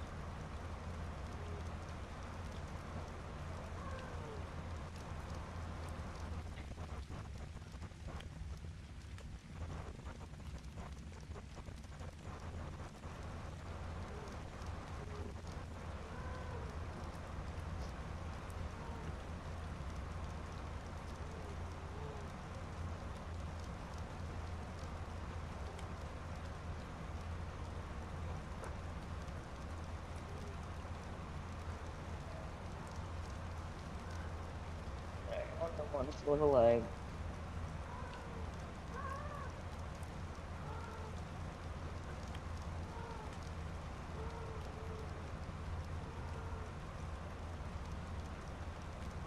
Kaito Destiny, a 190, welcome to my channel. At Kaito Destiny, a 190, welcome to my channel. Can I do anything?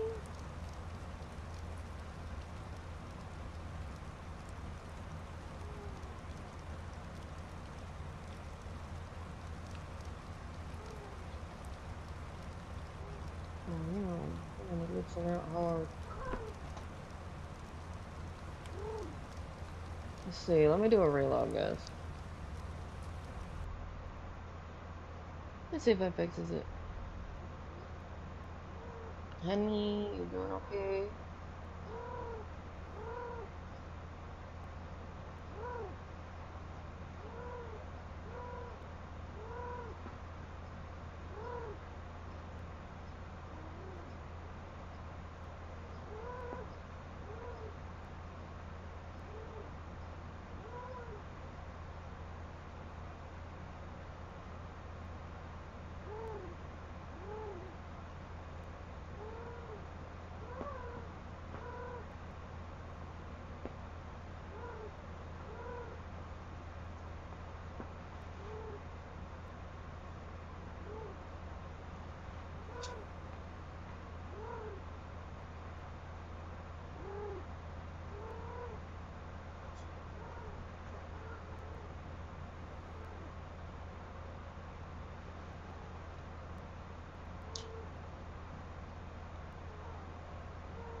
Okay. No, but y'all saw that, right? I done the CS torches, and it's just an aesthetic. Don't think it actually gives off light. We'll get back in. I'm gonna try to make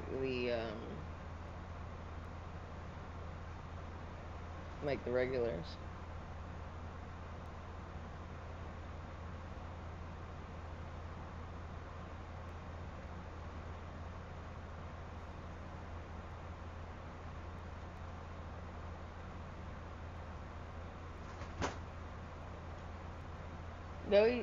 There's some rice up there in that pot if you want to scoop some out. Connection timeout.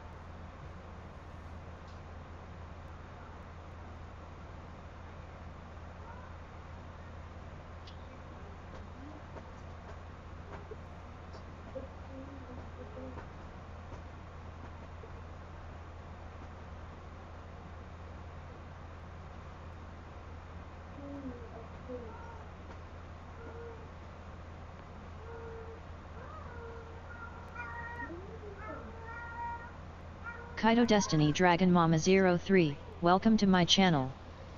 Kaito Destiny Paper Dragon, welcome to my channel. Server crashed. At Kaito Destiny Dragon Mama 03, welcome to my channel. At Kaito Destiny Paper Dragon, welcome to my channel.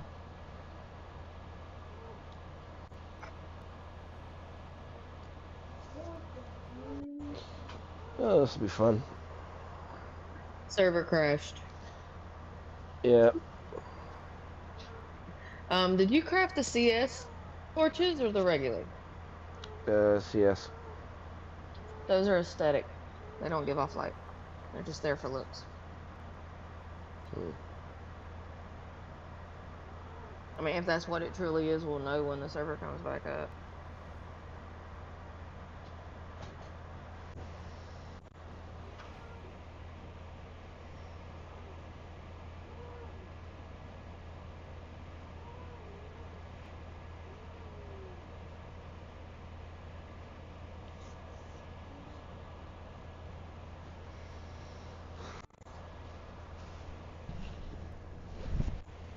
He actually took the server down.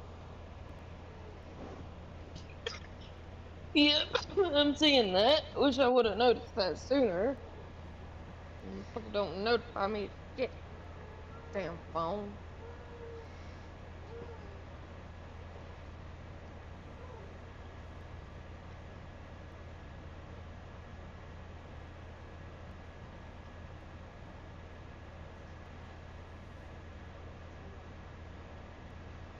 Now do your damn job and update me.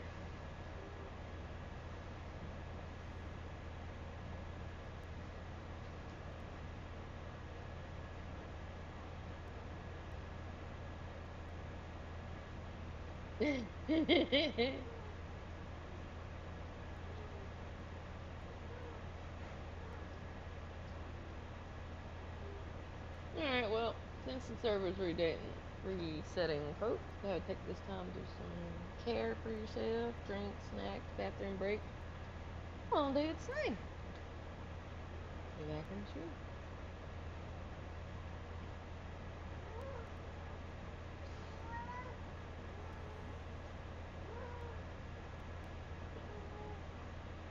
Alright, muted both sides. Boy, no.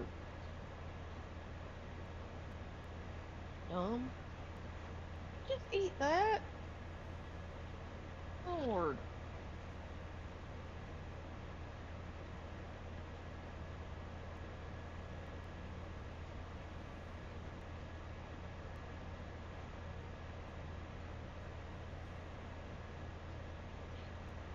Bathroom break for me. With some coffee. Academy. Give him a sugar time to come down.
Is it back in?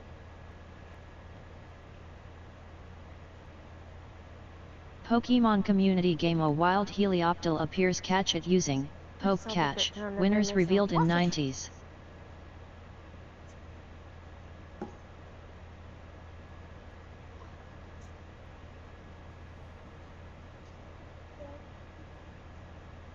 You're welcome, fun.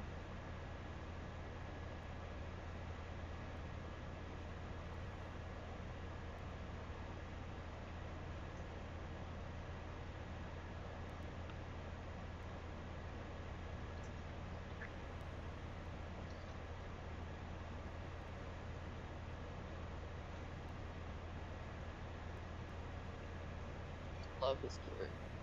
Best invention ever.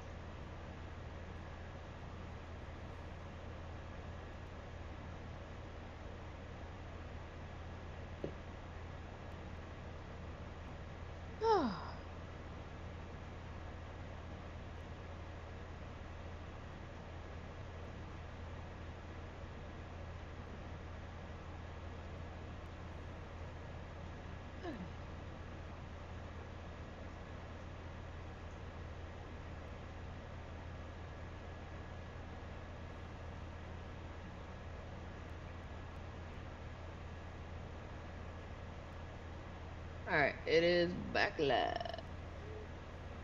Pokemon community game Helioptile escaped. No one caught it.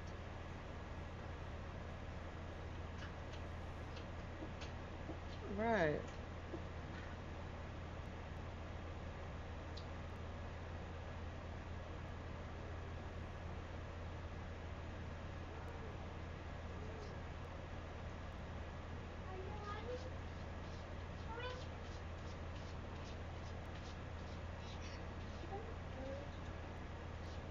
Hmm.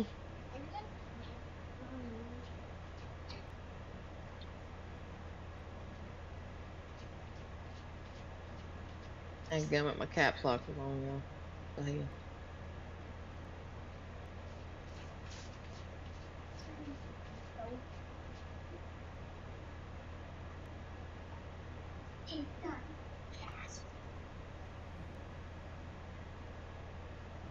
Caps lock off.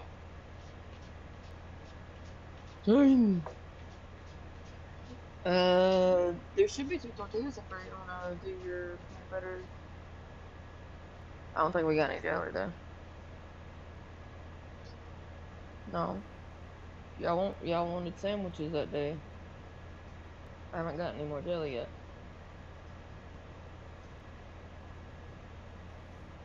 Go eat your food. No, your brother decided to take it off.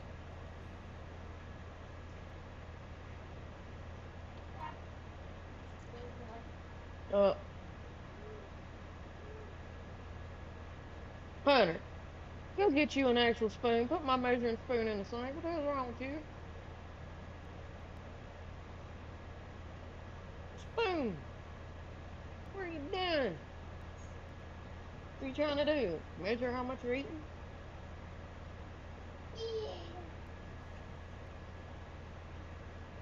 Everything looks a little weird.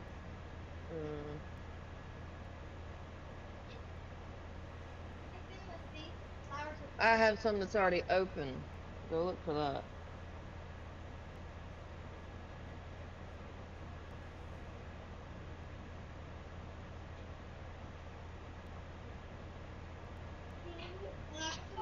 Oh, I didn't capitalize it. No! Get off of there.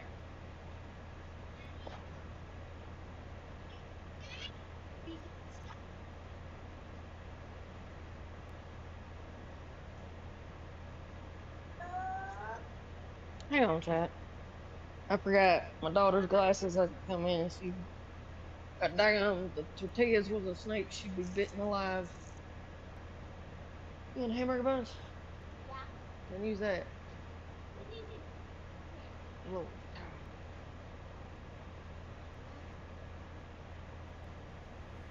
You can make you toasted peanut butter sandwiches, you weirdo.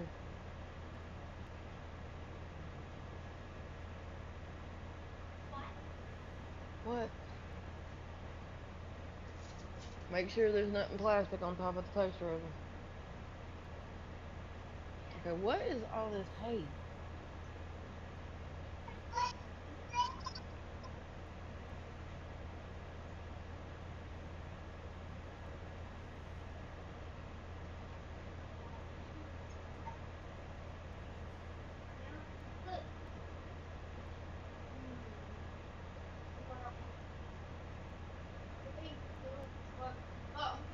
Okay. Anyway.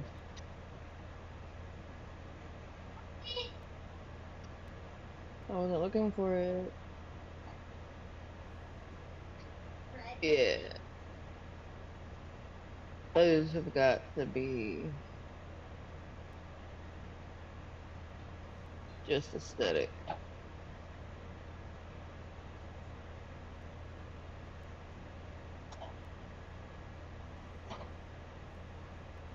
I hate when it does that.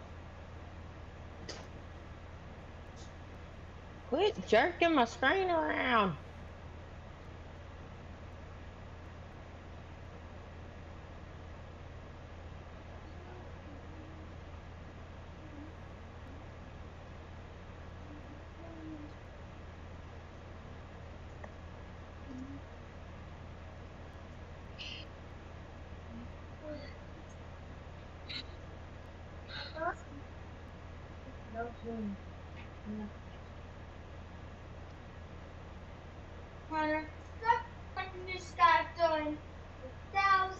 Melody, keep your voice down, please.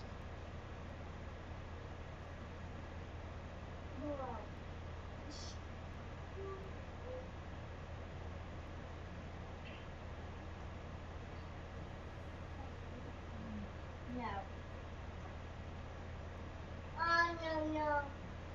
I'm going to take all the rice. Oh, no. Hunter, you've already got your food. Back off. Okay, maybe it's not just aesthetic. Maybe the portions are just screwed up.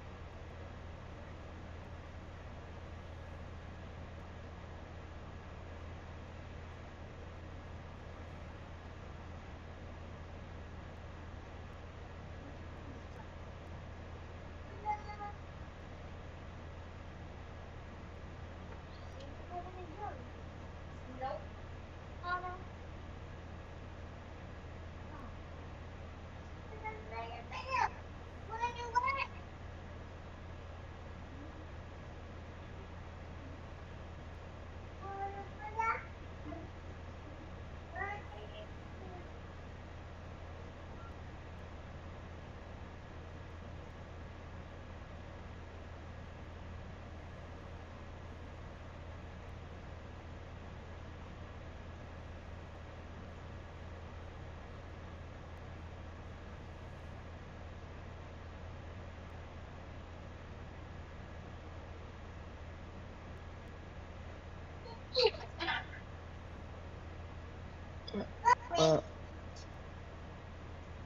You don't freaking work anyway.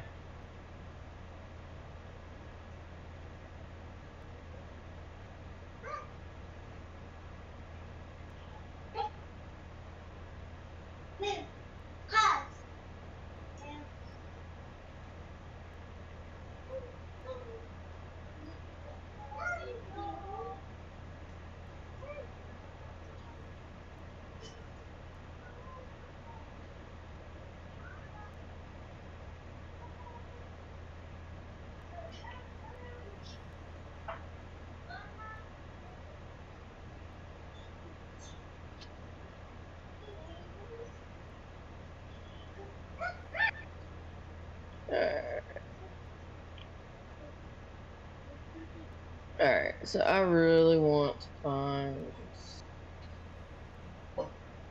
bait. So let's try.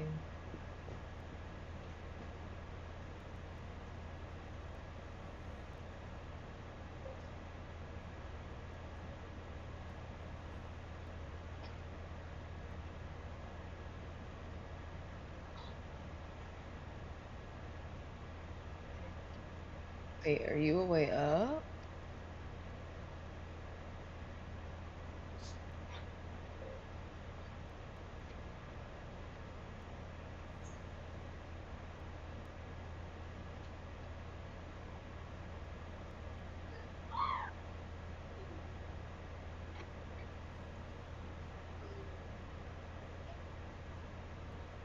I might.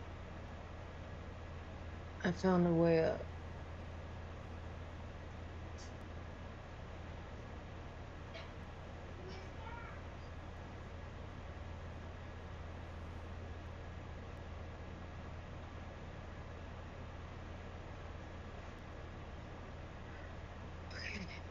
So.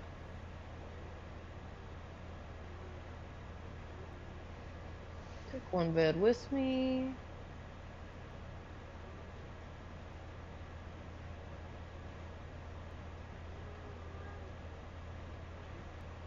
First we got to redo the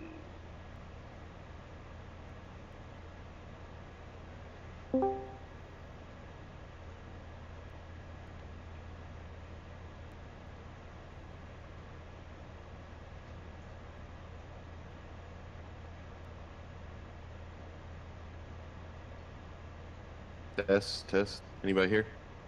Yep, I can hear you. Morning. Kato, you still here? I'm Okay. still here. I just lost connection. Lost connection? Yeah. Timed out. Lost connection. Sir, that's not good. We need to have a serious conversation about it.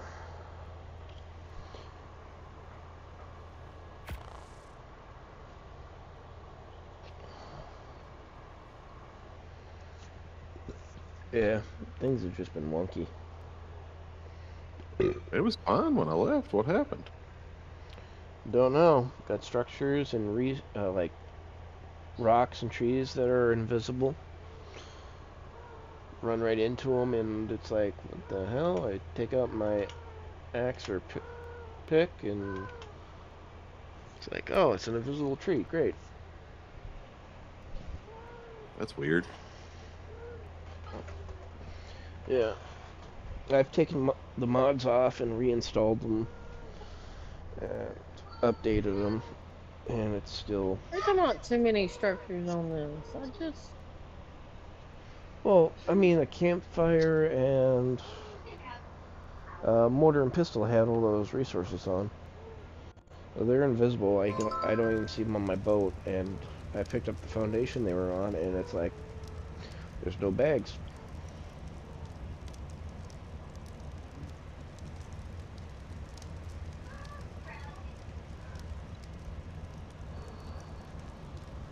Is the server down? No, I'm on. What the hell? Which server? Island? Or Death Valley? No. We're on Val.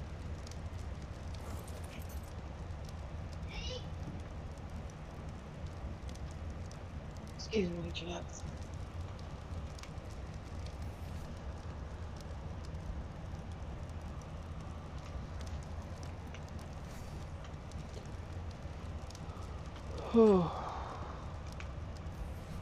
Oh, that's right. Rex is on the Lollipop server. I'm sorry, Oh.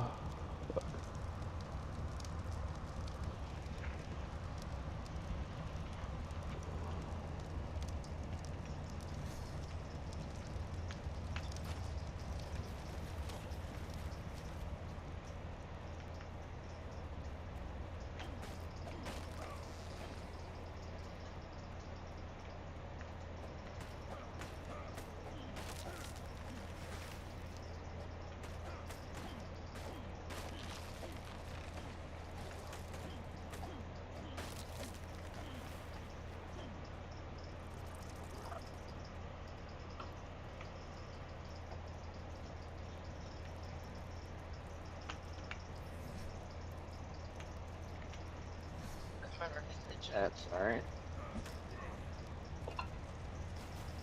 Pokemon community game A Wild Bramblin appears catch it using Poke Catch. Winners revealed in 90s. Kaito Kaito Destiny World Things. Welcome to my channel. You sound like you're from my neck of the At woods. Kaito Things, welcome to my channel. Born and raised in South Carolina. Well, born in Johnson City, Tennessee, but raised between Yeah, north and south. I thought so. I'm down here in Knoxville.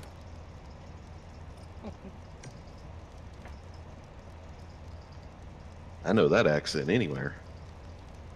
Well, what's crazy is my people ain't from there. But yet I was born with the accent.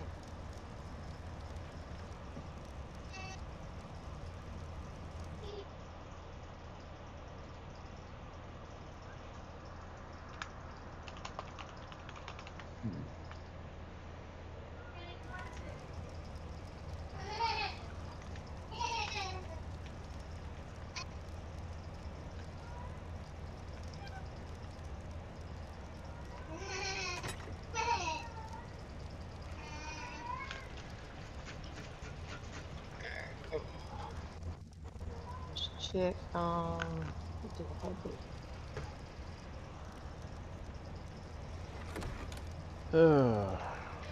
Pokemon community game Bramblin escaped. God damn it. No one caught it.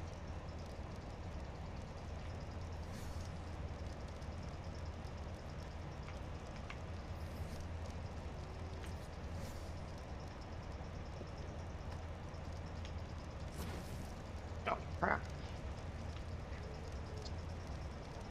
Let's see. He didn't answer me. He must have shut us quick out.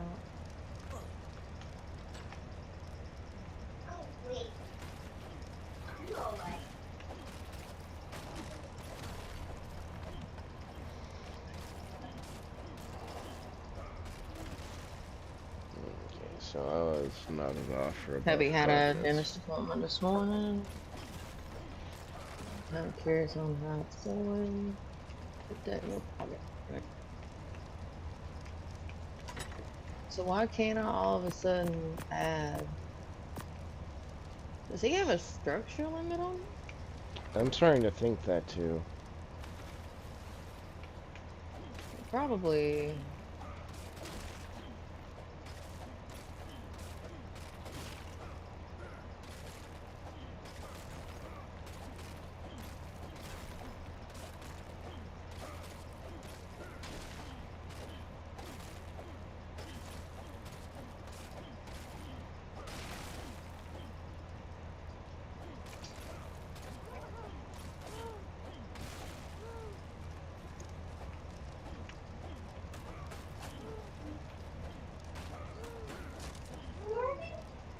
Hunter, you just had a big ass bowl of food. They get to eat.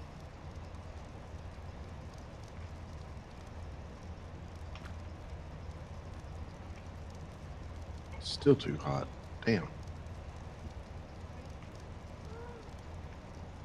Does that mean I can't put my... Are you messing with torches and stuff in the base?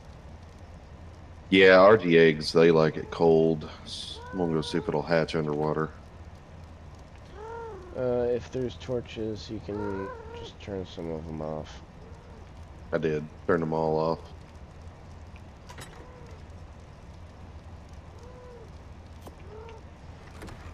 Nope. Alright. Have to make a generator and an AC. I don't think we have the pearls for that though, so just put the RG egg up.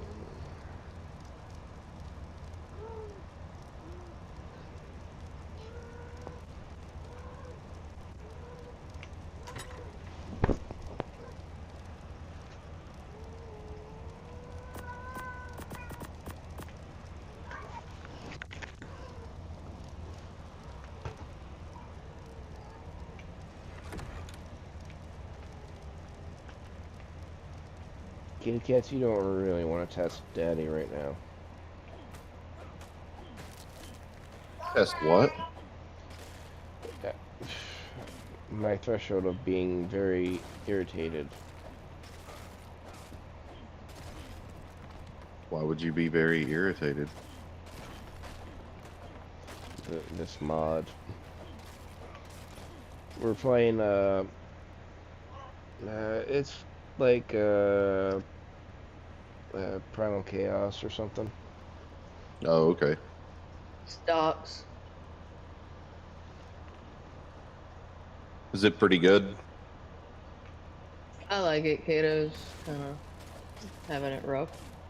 I played a lot of Anunnaki Genesis back in the day. Yeah, that's a good reference to this. I liked it, but it's a different version of. It's really a different, completely different playthrough to Ark. Yeah, and I love playing that.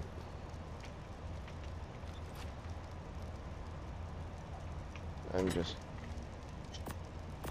just don't know why I'm having such a hard time trying to do something when structures are going invisible on me. There's like rocks and trees that are going invisible too. Even after doing like a restart or relog, I'm still seeing invisible shit. I mean, I don't even know where the fuck my campfire and my mortar and pistol went to.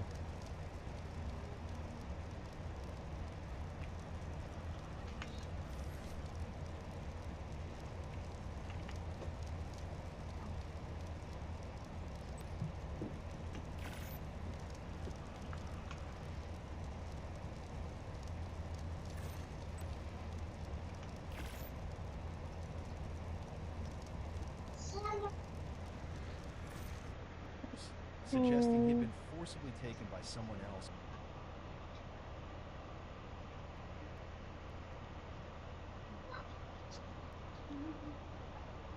Oh, good Lord.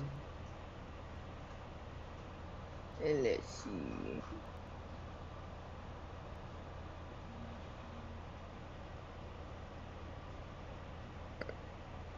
Go get some honey.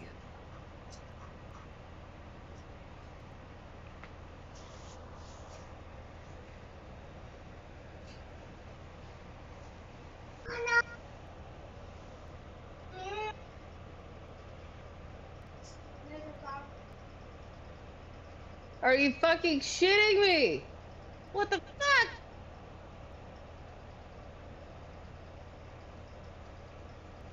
Damn mana on my ass now. What the hell? A weird mana too. You're in no area where a mana should be at.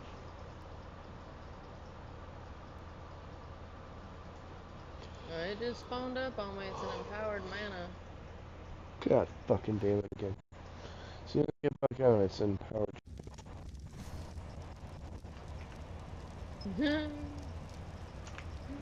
Oh, this mana. Oh my god. This is hilarious. Let me try to stable that. Did it...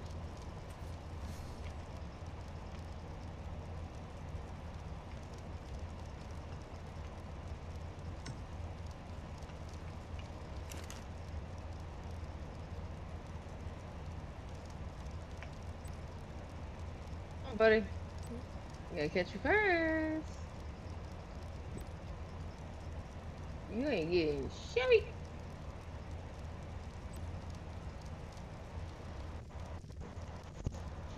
Yeah, none of my stuff is posted. Good luck.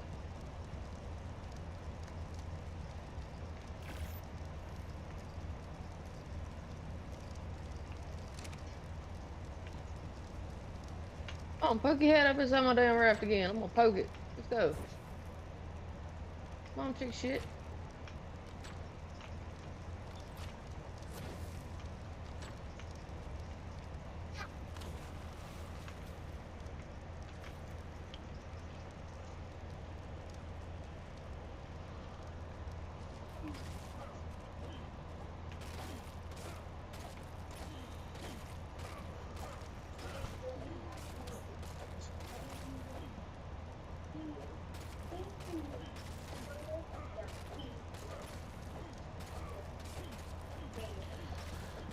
Island, if you want pearls that are like easy access, you can go to the snow biome just north of Red Abbey. And there's that little bay area that just starts turning into the snow. Yeah, right there where all those dinos kind of swarm each other. Yeah, right where they have like those little icebergs that are like right near the shore.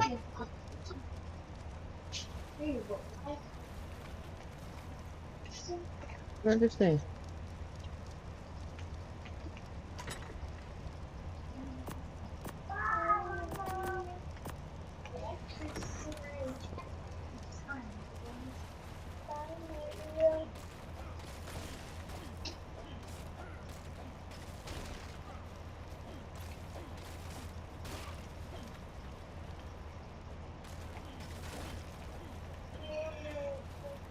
Actually, I'm gonna.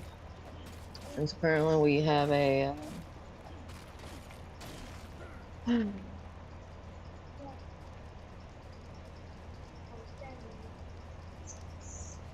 Structure limit.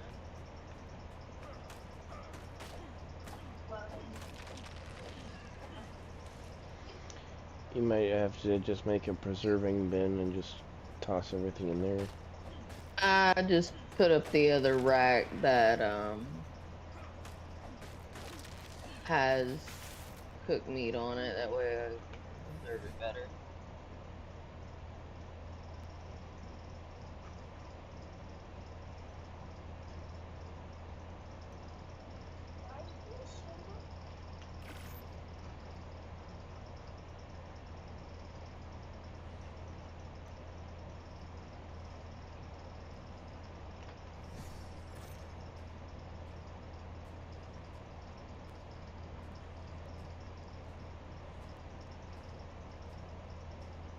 You ain't getting in here, you dumbass.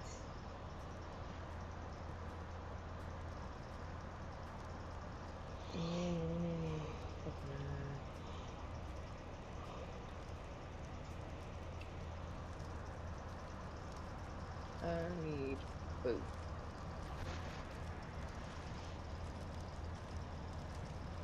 Hunter, leave it alone.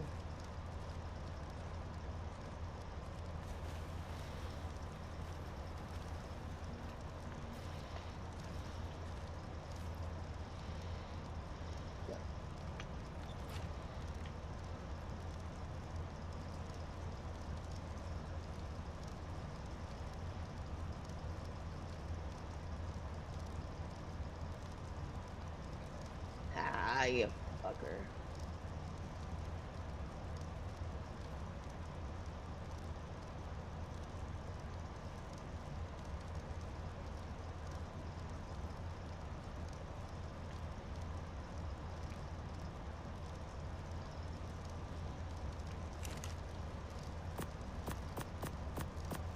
I never knew these were here. Motherfucker's glitching me in my raft. Now quit.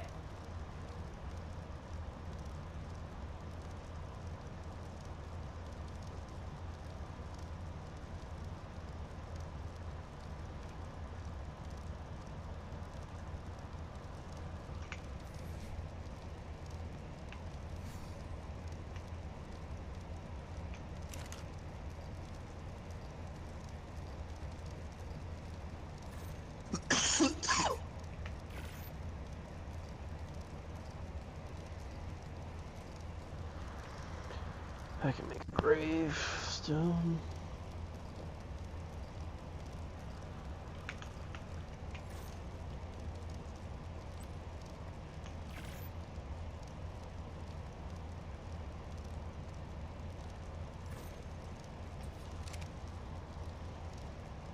Yeah, that's 1,000 pearls.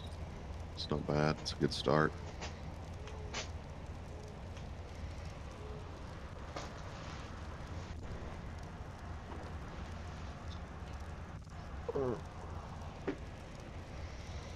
That's good. Bitch, I was stabbing the bed and not him.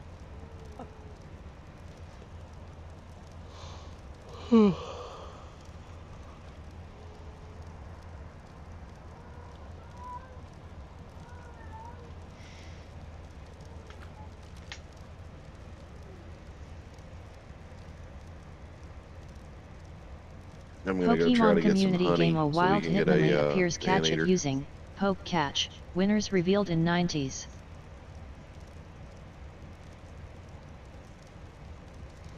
double check to see if they can take the algae.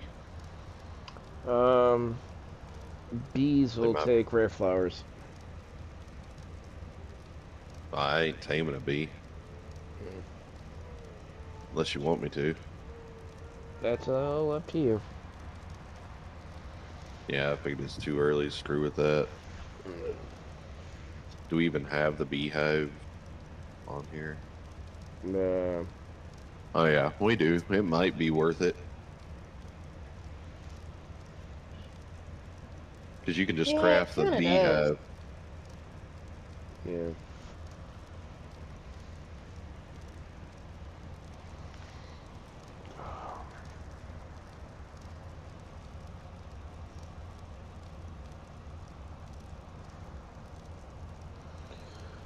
Oh, Check. Give me a second. Let me take this call. Yeah, I'm gonna be right back also, so. Alright, ladies and gentlemen, I'm going to end my stream here because, Pokemon community game Hitmonlee escaped. No one caught it. I'm currently at my limit on how I can stream right now, and I do need to go get some rest, because I still have to work today, since it's Tuesday, so yeah. Wisebot 8 viewers, +1. Alarm clock 10 hours 17 minutes and 51 seconds. But for everyone who's been here watching the stream and hanging out and all that, Sleep, fluffy blue dragon, drift away. Let your dreams begin to play.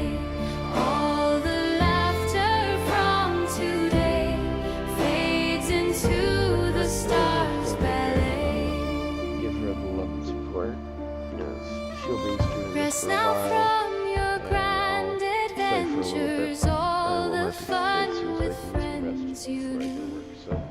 Every Wish everyone the smile a best. Please take care, stay treasured safe, stay happy, memory, healthy, hydrated, wrapped in and I will skies see of you all again next velvet time. blue. So, please take care, stay safe, stay happy. Sleep, fluffy blue dragon, snuggle tight, cuddle close through the night. Kitty cat kids by your side, warm and safe in dreamland light. Dream of places soft and bright, your happy paradise in view. Clouds of comfort, skies of light, waiting there to welcome you. Sleep, sleep, let the time drift by on a gentle lullaby. Close your eyes, don't say goodbye, just dream.